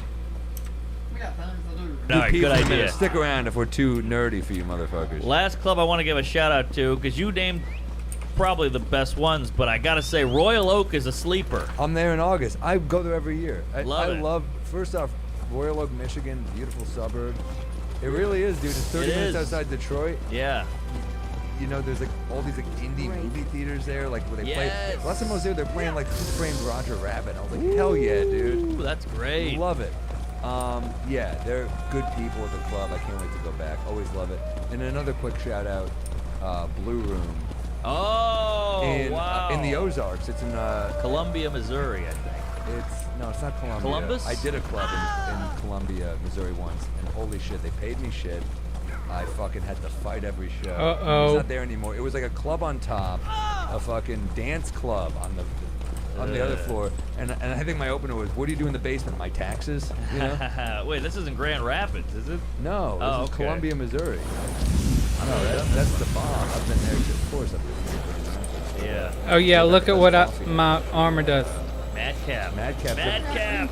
That's, shout out to our boy Phil Hanley. He would send me Madcap coffee. It's not after me, he's healing. Got me a great mug. He uses it every day. He knows the best coffee in the country. Go hide coffee, first. Great setup over there. Also, I got to shout out Salt Lake City. Oh, dude, I go in there club. next month. I can't wait. That's a fucking great room. Great room. Keith, you're the man. Great Hot town. chicks and don't get caught. Yeah. Holy shit. Every guy there looks like an out-of-work MMA fighter. They're all ripped. They're covered in tats because they're sober. So they just work out and you know, do caffeine. Same with Sacramento. I'm like, is this dude going to put me in a rear naked choke? I'm doing a fucking meet and greet. I know. Yeah, every guy looks like an MMA and every chick looks like a retired porn star. You know, they're all popped up with the lips and everything. It's weird. Whenever people are sober, they always have to go hard into some other thing. You know, they have to go into working out or It's an addict. It's an addict, yeah. That's why, you know, level yourself out with a little cocktail. What are your third? Anyway. Anyway, yeah, great clubs. What? Give me a peeve, dude. All right, I got a couple of hot ones here. Oh, I like a hot peeve. All right. Okay, I had this one in Miami, and it fucking drove me up the wall. Out at a restaurant, nice place, with the lady. We do all the whole thing, the drinks, the food, the entree, everything's great. Then the waitress comes up and I go, can I get the check? She goes, sure. Pulls out the weird, you know those new kind of swipey things that's handheld? So you have to do it in front of her. You gotta do it in front of her, and I go, you know what? I've been selling merch all weekend, so I got this big fucking Miami Cuban wad of cash in my pocket that I gotta get rid of. It's burning a hole in my ass. So I go, oh, let me just pay cash. What's the bill? Okay, the bill was $50. So you do the math. Okay, 20% is $10. So I go, all right, I'll just give her $3.20, $60. And she's just waiting there. And I was like, what's the bill? She goes, it's $50. She shows me the screen. And I go, okay, I'll pay in cash. She goes, great. And she just stands there. I don't want you watching me tip you. It's very awkward. Then I put $3.20 down, and she took it and left. I was like, no watching. I think if you're a good tipper, this isn't a problem. I know, but I don't like the idea of it because now I'm forced to tip. I mean, I was going to anyway, but it's just like... you always tip. I know, but I don't like the stare down. It's very aggressive. Like, you know when you print out the thing, you got to tip in front of them, they're just waiting? I'm like, this is one of your first peeves I'm not sure if I'm on board with. I don't like the stare. Get I'm out on of board here. with all your peeves. The tipping is very personal. It's very intimate. This isn't the good, the bad, and the ugly here. This is... I don't like it. Get out of here, sister. Let me tip on my own time. If I want to leave a loogie or a phone number or whatever it is, a condom, this is my time to tip. It's intimate. It's vulnerable. Right. I don't care for it because now it's forced. It's very forced. I don't like forced. Even when my girl's like, I look good today, don't you think? I'm like, whoa. You can't just force a compliment. I don't want anything. I want to compliment you when I believe it and see it. Don't push it. Can't stand the stand by me with the tip. Don't watch me tip. I feel like a lot of tips are standby tips, though. If you're at like a coffee shop and you tip, or is it because that's a volunteer tip, or what? Well, that's different. Yeah, that's a bucket or a jar. How about a taxi cab? That's they know how much you tip. Yeah, that's true. That's true. But at least I got the partition. He's looking the other way. I can kind of dilly-dally down here. This is just a lady staring at me, watching me count money. Hate it. It makes me want to tip less. Huh. Yeah. I don't know if I'm on board with this one. I totally get it, but I also just like, you probably tip well everywhere, so I don't think, she's probably just like, thank you, right? I'm a solid tipper, yeah, but I don't, it feels very like, I'm going to watch and see how you do.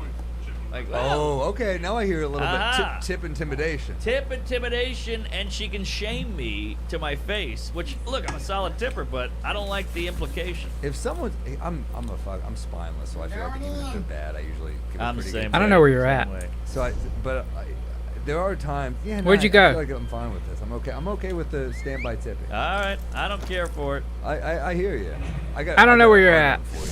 All right, hit me. Go to get an egg sandwich at my corner store almost every day, to the point where the guy goes the usual, and I say yeah, and it's a good feeling. Love the usual. A toast to the usual, by the way. Yeah, here. To a sandwich place where they say he goes the usual amigo, and it feels like, have you heard the rumors? I feel warmth in my heart. I like it. He makes it ethnic. Yeah, well, he is ethnic, but he also says the usual, my friend. It's a nice feeling. So yes. I get the familiarity. I get the sandwich made the same way I want every day. I get it every day. And here's what happened today. I go in there, I get cut off by a guy. I beat him there, but he kind of cut me off. Oh, I don't like that. And it's not just, it's like a grocery store, but they do sandwiches. Yeah. But I go there every day. Uh-huh. And he cuts me off, so I'm a little annoyed. But maybe he's just shopping for groceries. He cuts me in line for the sandwich. Ah, not the usual. He didn't. No, yeah, Okay. that's the usual. Well, he didn't order the usual. Okay, But what he did was he goes in front of me, cuts me off, and then takes his time. He doesn't know what he wants. Oh, that's a problem. You wanted to win so badly, you forgot the rules of the game. Yes, exactly. Good point. That You better be drove me ready. nuts. If you're cutting, you got to be ready. If you're cutting, I'm annoyed, but be fucking ready. Yeah, that's what. You know what that's like, and this is an insight again. But when you go to a show and a guy goes, "I gotta get out of here. Can I go on early?" and you go, "Okay, sure," and then they go on and they hang out. I hate that. You lied. The hang. The hang. It's a bullshit move. When they're like, I gotta go first, and then. Yep. Have some respect and at least hide outside, smoke a cigarette, but don't just say you gotta go and then hang out all night. I hate that. I got another peeve, and this one, maybe I'll redeem myself, but I stand by the check thing. I've never not been on board with it. Your peeves I relate to. I appreciate it. You got me a little bit with the tip intimidation. The idea that, like, she's there. Of course it's intimidation. Yeah. I used to move furniture, and I always hated when the people whose furniture you were moving watched you. Oh, I did it a couple times. I don't have the frame. I just I'm too lanky. I don't mean to use steal my that. body right. Ah, I can see that. Gotta lift legs. I don't use my. I'm too light for my frame. I see. I need to put some poundage on it. What do you think don't tell me. 185? Yeah, about. All right. I'm 6'3", so. Yeah, that's tall. I should see that. be like 195 probably. Nah, you're fine. Yeah. You're lean. God is good. Yes, praise Allah. But, okay, so driving all over Miami, I don't know where I'm going. I got a rental car, and the trade-off is I drive, you navigate. I think that's fair. That's fair. All right. So she is younger than me. She's another Gen Z or whatever the fuck you want to call it. So she's texting all day. So I'm like, okay, what's the next move? And she's like, oh, hold on, let me pull the app back. I'm like, I shouldn't have to ask. Every time I'm like, what's next? So we take a right here. Jesus, thank God I asked. The right's right there. Well, all right, what's next? All right, in 2 miles, you take a left. Where? Hold on, let me check again. I'm like, this is brutal. I shouldn't be bothering you to get the directions. So that was a pet peeve. That's rough, because you guys are a couple. You're supposed to be a team. I'm all in on this. Where'd you go? She couldn't stop texting long enough to keep going with the so I had to be like, where now? That we missed a few exits? I mean, it was a nightmare. That's not fair, because you're doing, you're not texting. Right, I'm driving. I was drinking. But, yeah, it was, you were blowing it was lines brutal. off the dashboard. I don't know what's happening. No, that is, I'm with you on that one. I'm horrible. Well, also, it took us like an extra 15 minutes because I was like, oh, now I got to get back off the highway, then back on the other way. Like, we missed a bunch of exits. It was a nightmare. So just stick to the plan and keep reading the GPS. I'm a terrible driver, so I try to be a good front seat passenger. That's my trade-off. What do you want? I can't drive. I'll come in hot with some good mixes. I'll give you any type of mix too. I'll fucking go old school, Bobby Darin, Louis Armstrong. I'll go with some, eat all this feel good, popcorn. Earth, Wind and Fire. Bring it on. Fucking, From you pure make me feel like frustration. dancing. I'll put on fun music. Thank you. I'll go low key for the end of the night. Little Leonard Cohen. Maybe you need some energy. Let's put on something crazy. Let's put on rap, whatever you want. I'll do whatever you want. I'll have a good time. But I appreciate that. No, I fell asleep only once in a car, twice. With a comic. But I've been doing this a long time. That's like 15 years. That's pretty good. I don't mind the sleeping as long as I know where I'm going, but if I need you to navigate, I kind of need you. No, I try to be a team player here. Yeah, exactly. And it's not even, look, text away. I don't give a shit, but like, come on, I shouldn't be asking Maybe you. once. It was once, I think. All right, you're fine. I heard about that, by the way. Who was Shafi? Oh, no, I made it up. I never heard about it, but we got the name out of you. But yeah, Shafi. Come on, he's young. He was young, yeah. Yeah. And it was for like 3 minutes. I just passed out for like 3 minutes. Yeah. I'm trying to see if I think I had another peeve. Ooh, I got you one. Yeah, good for you for being a team player. I don't want to do any of the radio. I'm not a radio guy. It's too much pressure. Really? So anybody who wants to do the radio, it's the same with a guy who wants to grill. I'll grill. I'm like, great, you grill. It does hurt when they hate your taste. Well, that sucks. But that does feel like a personal attack. Yeah, that's true. Where you put like work and thought into a mix, and they're like, "Oh, can you change it?" You're like, "Yeah, I only spent 2 hours on it. No big deal." Are you showing up with a CD? No, but I do Spotify lists, and I have mixes ready to go. Wow, I forgot about we do the road a lot, and I want to make sure we have good music ready to go. Nice, that's very thoughtful. I'll do jazz. I like jazz because that way we can have a conversation. Yes. But if we don't talk, it's not weird. Exactly. I like a little jazz, a little up tempo. Yes, good call. You know what? Maybe that's my rec this week. I got a good rec. Jazz. If you don't listen to Oscar Peterson, maybe my favorite pianist ever, man. Really? Incredible, yeah. I don't know Oscar. Oh, you love it. Yeah, All right. it's great. Oscar Peterson. Yeah, that's my rec for this week. All right. Anything. Just put him in a Spotify. One of the best. Have you heard the rumors? We haven't done a lot of music on here. Good point. You did 1 week. Dr. Dog, yeah. But yeah, Oscar Peterson, guaranteed you will like it. If you like jazz at all. All right, I'll throw out Dave Brubeck. Okay, I don't know Dave Brubeck. He's a great, the 60s jazz guy. Killer. Take 5 is one of his best songs. Check it out. I'm going to check it out on the way home. Should we do, you want to do a couple emails? Yeah, hit me, Harry. What should we do? Yeah, remember, it's We Might Be Drunk Pod I got some up here, too. at gmail.com. What should we do, a peeve, a rec? What do you want? Give me a peeve. I'm in a peevy mood. All right, we got a drink. Should we do a drinking peeve or just a regular peeve? Either one. Maybe a regular. Right, this from Brian. All right. Hey guys, saw Mark in Boston a few years back. Looking forward to seeing the Sands when things open up. I'll be in Boston in September. Can't wait. Thank you. Beantown. Love Beantown. I really do love performing in Boston. I love Laugh Boston. Peeve, saying right as a conversational tick at the wrong time. Oh, interesting. Interesting. It should be used when there's an assumption of agreement, like when you're pointing out something obvious, right? Not when you're telling someone new information. That destroys the meaning of the word. Very, very annoying.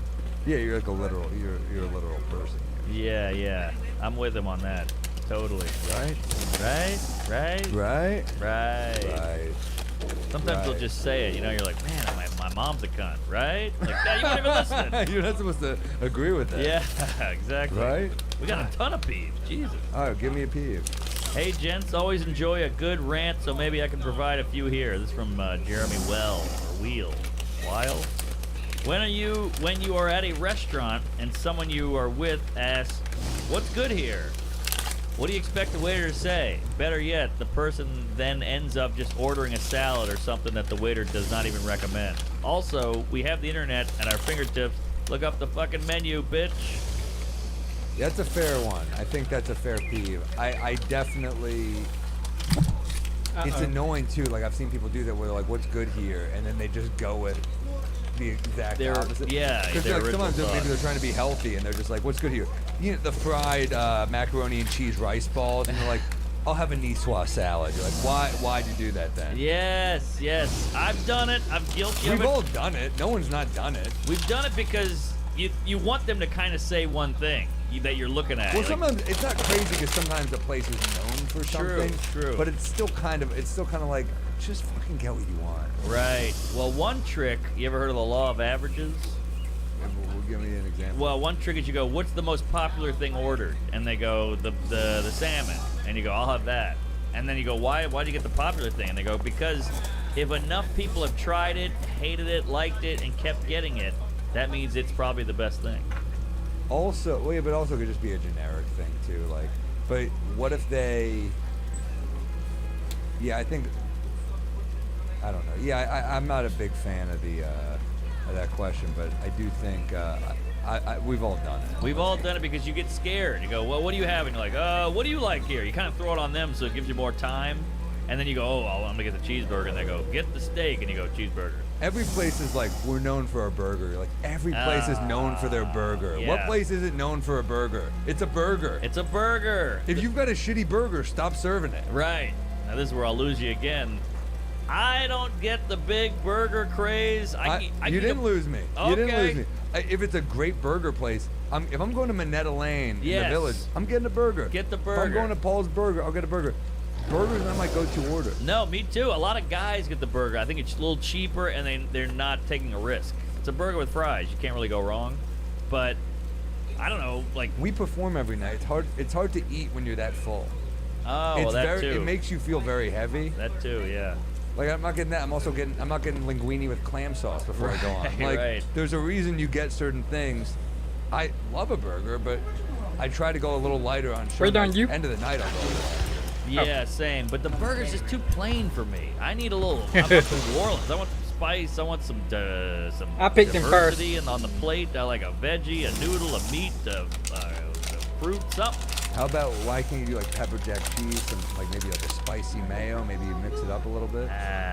What's your go-to order when you're being good and when you're like I want to treat myself a little bit? Ooh, I'm a big comfort food douche. I love like soul food and chicken fried steak and meatloaf. Whoa, and chicken pot fried! roast. You are fucking New Orleans. I That's love amazing. that shit. I can eat that shit all day long. I mean, it's horrible for you and it's salty but man, it is fucking good. I mean, a good pot roast. Oh, come on. Yeah, I like the guy who wasn't satisfied with steak. He's like, we got to take it to another level. We need a fried steak. Yes. Well, I'm a big soup douche. Where do you stand on soup? I love soup, but no one loves soup as much as you. You are the love soup. There's that place across from the cellar. I got a crab bisque the other night. It's pretty good. I love a good dude. If it's a good soup, I'm fucking in. Yeah. I love a good soup. Borscht is my favorite soup. Borscht is great, but the cellar has hot borscht, which is rare. You like cold borscht? No, I like hot, but I feel like everywhere I go, I'm like, oh, give me the borscht. Isn't Veselka, isn't it cold? They do both. They do both. Veselka, if you're in New York City and haven't eaten there, support, man. One of the best Ukrainian diner in the East Village. 24 hours before this. Hopefully they get that good. I know. One of the best fucking spots. By the way, Ukrainian is the most underrated food. Everybody talks about Italian and French and Mexican and whatever, but Ukrainians, like the pierogies and the dumplings and the meats, it's so good. Kasha, stuffed cabbage. Oh, the cabbage! You just feel like everything was made by like an old woman with heavy tits. Yes, Yeah. a grizzled old lady who's just worked on a field and got beat by her husband, just in a weird apron and huge cans. Oh, there's another one from Jeremy. When you're on an email text chain with people and they ask a dumb question that could have been answered if they just took 2 seconds to scroll up. Interesting. This guy's all about efficiency and finding out shit yourself. I don't get in a lot of like work email things, but I am on text threads, and sometimes you get on one and one person is like nonstop, and you're kind of like, I know. Hey, you can tell he's just doing it to like just interact. He wants to keep it going. You're like, come on, man. I'm a big fan. I just like one-on-one. Yeah. So much. I'm down for like a small hang, but like as you get older, I would think about remember when you're young and whoever's the party is kind of like you have to invite everyone or you're an asshole. Yeah. Like, or you're either inviting everyone or you're ignoring a bunch of people. They're calling you ignore. And then you get older and it's like, because there's not a lot of places to drink when you're young. Sure. So if there's a place to drink and it's good, literally everyone finds out about it. Yeah. Bobby's texting me. Can Bobby come? Yeah. Yeah, all right, Bobby can go. Then it turns into like 400 people on one little fucking roof. That's how it goes. But then you're older and it's like small. It's just better. Older, It's better. It really, 30s are great, man. People like the 20s, and I miss my my college years. Like, nah, 30s is the way. I mean, 40, I'm sure as hell because that's kids and stuff. But 30s is the best decade. I'm loving it, man. Loving it. You're an adult, but you're still young. You still get it up. You're not too fat yet. You got some hair still, and you know how to fuck now, and you know how to drink. Way better. Yeah, it's all downhill from here, though. Oh, we're going to hell in a handbasket. But yeah, that's fair. Should we do another peeve? Yeah. For some reason, I like the peeves. Peeves have they're very relatable. We should do Rex too, though. I had a nightmare the other day that I had an office job. Yeah, well, how fucked up what is job that? was it? I had a was nightmare last night too, actually. It was clerical, just like I was typing and I was wearing a tie and it was in a cubicle and I was like, oh man, I hate this job. And they were like, where's the files? Where's the files? Like, and I was like, this is my nightmare. And it brought me back because I've done all those jobs. You ever like have a job? Actually, it was all like part-time shit. Yeah. Nightmare. Yeah, I never did like a real attack. Isn't that? I mean, we take for granted. Like, obviously, we know we're lucky and comedy's awesome, but the idea of a boss saying like, you gotta stay a couple extra hours tonight. Like, oh my god, I can't even fathom it anymore. I'm fucking grateful every day. Sign of the dark elf here. Like I Let's do head north. even when I have a bad night, I'm like, oh, I love stand-up. Yeah. This last it's been hell. I missed it so much. I was doing fucking rooftops every day. I was like, I can't. It felt like going back in time. It felt like it was weird because I had like when I started, I didn't have people that would see me. But now it's kind of like, well, people were willing to come see me places. Yeah. But they were shitty places. Right. So I'm kind of like, I get them on roofs and wherever we go. But you know what's cool about what you did? You put out the rooftop special, and people came and saw you a lot.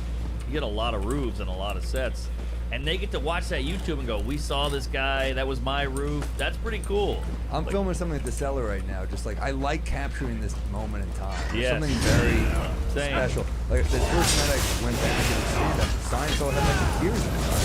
Wow. There's something heavy about comedy coming back and just everything coming back. I feel for Broadway actors. I feel for people who lost everything. Restaurant people, you know. Yeah. You know, that's their job. I totally, I can't imagine. So, yeah, I think it was, man, I look back and like I was just allergies before. There's more names on this podcast than fucking anyone. Yeah. I love it. All right, Sally. But you know, we were shooting something the other night, and someone like came up and was on FaceTime. See, this is like, another I love the Khajiit. Rooftop special so much. And like this dude directed. He was born it. under a different moon And that's than a normal. He knows what he made. So I hope I don't take any of this shit for granted. Even when we have a bad cellar night, or you know, there's someone chatting in the crowd like there was tonight, and you're getting heckled. I'm like, oh, this is the best shit ever. It's the best shit. I'm not supposed to be in there? I like the ancillary stuff too. I like the hotel. I like the road. I like. You like the road. I kind of do too. I love the road. Is that weird of us to like it? Probably. We're probably fucked up, and we need an escape, and we need to be kind of. I like variety. I want to be in Denver one day, and then Phoenix the next. We both push it away though. Yes, we do. That's why we like it, because the road is like. It's like all temporary. It's temporary, but it's also like all my shit. Let me just put it over here for a second. Yeah. It's like cleaning your apartment, but you don't really clean it. You just grab everything and throw it in the closet. Throw it in the closet. Yes, that's so true. I'm coming out of the closet finally. But it's so true. I like. I gotta go to Denver, and then you're in Denver. You're like, I gotta leave. I love that. I love getting in and getting out. You get a taste of it. It's like dating a girl for 3 days. It's perfect. None of the fights come up yet. Before they realize I'm in the Dominican Republic. Rude. Yeah, like you're in Denver. You're like, Scared me. I don't have bills here yet. I don't have to buy an apartment. I don't have to get a job. You know, you're just in and out. I love that. I do. I remember hearing Jon Stewart once on NPR. He was doing Terry Gross, and he said, like, I feel like a Crackhead cowboy, bitch. You know, like we just go city to city. And I was like, man, I love the way like great comics just romanticize what we do. Yeah. Also, Jews are dying to be cowboys. We're dying, dude. Yeah. It's true. What is it? Why do we want to be cowboys so badly? I think because it's such a Gentile-y thing. Closest we got was Dustin Hoffman, Midnight Cowboy. He died pretty roughly, so that was... That's true. But yeah, somebody described to me as paratroopers. Like I remember one time, this is probably 3 years ago, I'm texting with you, I'm texting with List, I'm texting with Mackie, all on the same day, and you're like, I'm in Albany, Mackie's like, I'm in Phoenix, Joe's like, I'm in Seattle, and I'm like, man, I'm in Akron, Ohio, and we're all just trying to get laughs, and then we're gonna leave. It's such a cool thing. They need comedy here, they need jokes, they need a laugh here. Let's go. Fucking love it, man. Love it. There's a comic on a plane at all times, you know, in the country. It is hilarious when you're just sitting there and a comic just sits right next to you on a flight, and you're like, here we go. Yeah, there's a weird bond. You see a comic in the airport, you're like, hey, where are you going? He's like, I'm going to fucking Tampa. You're like, I'm going to Atlanta. Oh, that's a good club. You got the whole thing, you know? Yeah. You got a bond there. I love it, man. There's morning. I'm like, yeah, I'm excited. I mean, I need to build a new act, so. Same. And isn't it weird, these comics who didn't do anything in the pandemic? I'm not saying you should go out and try to do shows, because there weren't really shows, but like, you got to do something. We started a podcast. You did the roof thing. I'm doing crazy. I know you got a new sketches. fucking hour too. Well, fuck you. I know you have a new hour. 15 of it is COVID, or 10 minutes is really? COVID, so it's not that long. Yeah, I just need a new. I feel like I got like 15, 20 that I like right now. Yeah, and then I'll, you know, and it'll keep. I mean, on the road I'll get to try more shit and feel it out, but I feel like it'll come. Each day more shit comes, and it's like I feel like here's the thing, what we do. We do so many sets. Like, I'm doing a few a night again, like I used to. Yeah. And I start to hate my act. And I'm like, why do I hate it? Because I do a lot of sets. But if you get a couple, 2 or 3 new jokes a year, you got an hour. Yes, exactly. Or 2 or 3 jokes a week. A week, not or a month. Yeah. But you got an hour, so it just makes you angry that you Touch don't have more. But touch the bear. When you do a lot of sets, this is our thing. A lot of our friends, like they have a show or something. This is kind of all we've done always. Yeah, that's true. That's true. And I like it. I like this gritty, kind of weird, salt of the earth, nomad lifestyle. And look, it gets sad. Don't get me wrong. There's comics we know and look up to where you're like, man, this guy's like alone and he's 65 and no kids, no wife, and just grinding it out still. And I think if you play it right, though, you can be a comic forever. Like a Bill Burr is doing great. He's got 2 kids and a wife, and he's happy. He's a millionaire, and he's respected. Yeah. It's a tough wave to surf, but you can pull it off. Yeah. And well, again, the 30s, we can still roam a little bit. Let's fucking roam, dude. Hell yeah. Should I do another? Do another one. Which one? Sorry, we're getting sappy about stand-up. Are we sappy? It's, you know what? You guys fucking tune into a drinking podcast. If you're not in it, if you're not into shit getting weird every once in a while, that's on you. I'm sorry. I had a couple pops at the last show. This tequila is good, dude. Oh, the best. This is pretty good. Oh, we got a name for bourbon. How about Road Gig? Ooh, I kind of like that. That's not bad. That's not bad. I heard another one today, Callback. Like, I'll have a callback. It almost sounds like a pickleback, or let me get another callback. Or road comic. Nah. Road comic is almost too comedy. Too comedy. Road Gig. I do like the old-timey picture of us in the bottle, though.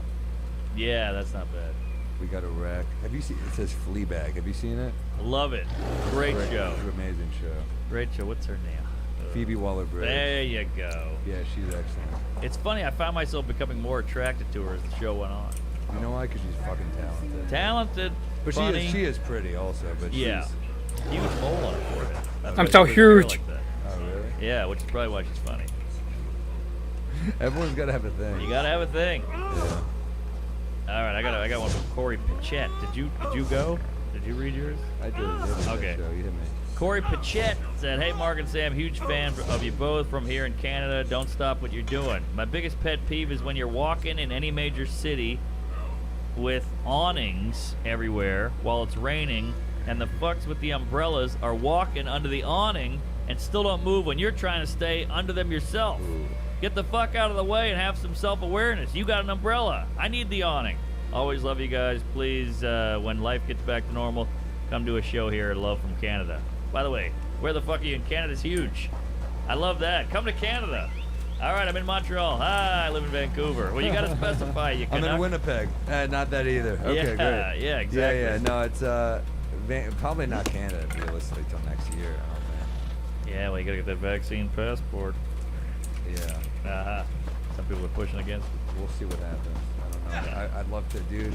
I love Toronto so much. I love Montreal. Love it. Montreal, I don't love doing stand-up there, I'll be honest. Really? Have you ever murdered in Montreal? Yeah, I guess you're right. I haven't. They're like, they don't laugh. The Comedy Nest, I bombed. The festival, I do okay. Those are comedy people, I guess. Yeah. Toronto, you're fun. You have a friend. Love Toronto. Toronto's got a little stank on it. Vancouver, I do well. Amazing. Fucking world. So expensive. Which is also a Kiji. What about Winnipeg? I had a great. I've only been to that club once, but I had a great time. Casca. That's a good club. That guy Tyler's a good guy. He runs that club. Great guy. I was in that condo though. I can't fucking done with condos. Oh, that fucking condo. done. It was years ago. And I was there. Of course, I knew I was there after an LA guy because there was like almond milk in the fridge. I know New York comic bought this. I like it, but I know a New York comic didn't buy it. Yeah, so true. That condo is a bummer because it's a condominium in this building, and it's also an old folks home. Oh, really? So I'm coming home at 5 a.m. with some, big lady under one arm, and then, old man Johnson is he's playing rummy in the lobby area, and I'm like, oh hey, he's leaving, I'm coming in. It was a nightmare. Yeah, Canada. What? Vancouver really is where it's at. Oh yeah, great town. That seawall. But Vancouver's like the LA equivalent. Yes. I feel like Toronto's New York. No doubt about it, and it's way more cultural. What's the word? Diverse. Yeah. That's the word. Ooh. But yeah. Yeah, good place. Saskatchewan's a little scary. There's that one room, comic strip, up the Edmonton. Woo, man. Yeah, I heard that's a fucking hell gig. Hell gig. I mean, they call it these rig pigs. These guys who work on rigs all day. Yes, oil man, yeah. Yeah, they make a fortune because there's good money in it. So they just buy blow and scotch, and they're like uneducated, and they just yell at you. They called me a fucking every slur in the book. So it's just babysitting these rig pigs. Then How was your show? I got called a Polak, I think. I don't know. I don't know. Yeah, I did a gig like that once in Vernal, Utah. It's an oil rig town, and it was like the saddest gig. They were like, "We put you up in the nicest room." I get there, I'm like, the honeymoon suite. I'm in a fucking like heart-shaped bed with a giant jacuzzi. I'm like, this is the most depressing shit I've ever. Just put me in a regular room. Yeah. Oh man, I did AC once, and they're like, we're gonna give you the Sinatra suite. I was like, Jesus, Sinatra suite. Who the hell am I? I get there, it was the worst room I've ever seen. The door came off when I opened it. It was one of those like, everything was like from the 40s, like back in his heyday. It was so dusty and shitty. There's a guy in the other room just hitting a woman. You're like, oh, this is the Sinatra suite. This is crazy. Yeah. Yeah, dude. I remember I did AC once. Tropicana, this fucking piece of shit ripped me off. He never paid me. Right out, it was a week after I recorded. It was 2015. I recorded a half hour for Comedy Central, and I'm in AC. And of course, like you have that friend who's like a degenerate gambler. My friend Adam, who's hilarious, but he's a degenerate fucking gambler. Yeah. Like, gambles on the WNBA. Like, wow. you know you've got a problem when you've made it to the W. Like, he shows up shit-faced, just like shows up. He's the type of guy, if I get a casino gig, he's just there. Yeah, right. Well, I'm like, you're here? He's like, yeah, it's a casino. I'm like, all right. Waiting he's for like, the husband to get his quest. Give it to me. Wow, WNBA, that's hilarious. No, he gambles on every. He texts me. He's like, "You feeling good about the Knicks tonight?" I'm like, "I'm a diehard fan. You can't ask me. I don't want your money on the line on my name." So, he's like, "Who you got in the spelling bee?" Aquila. Yeah. Now, go Indian. But yeah, man. No, he showed. I remember it was that classic gig. You show up shit-faced to your fucking hotel room. No Wi-Fi. It wasn't even like a hotel. It was like a fucking condo on the boardwalk. Yeah. Coming shit-faced, cockroach, stomp, and they just pass out drunk. And end of the week, they never fucking paid me. Damn. Yeah.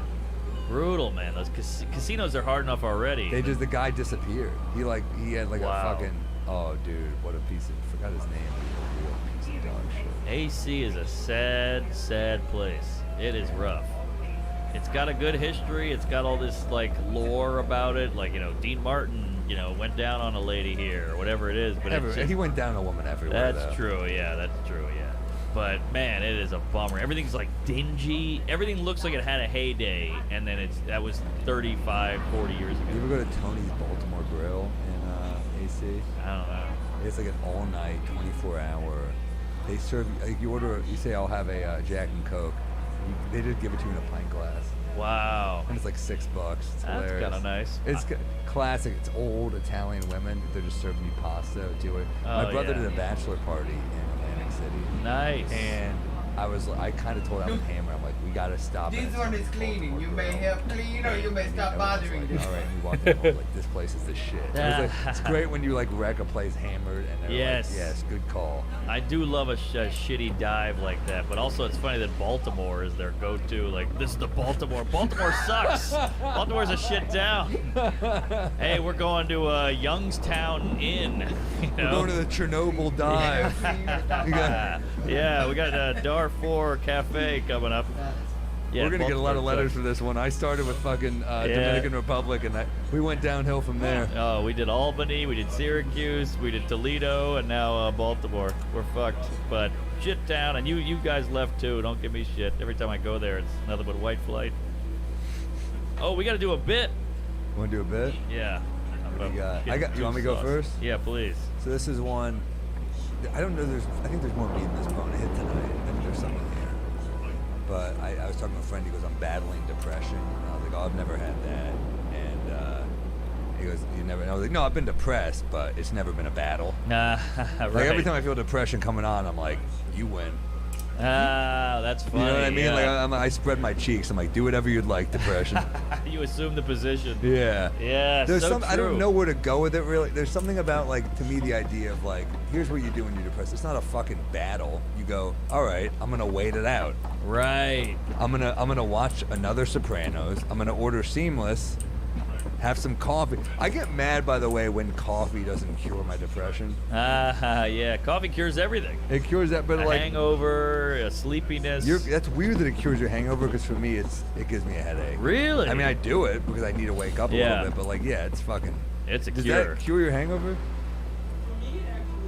Oh, I crave it. I'm like, I'm so hungover. I'm like, give me a coffee, and I'm like, all right, I'm kind of getting back to normal now.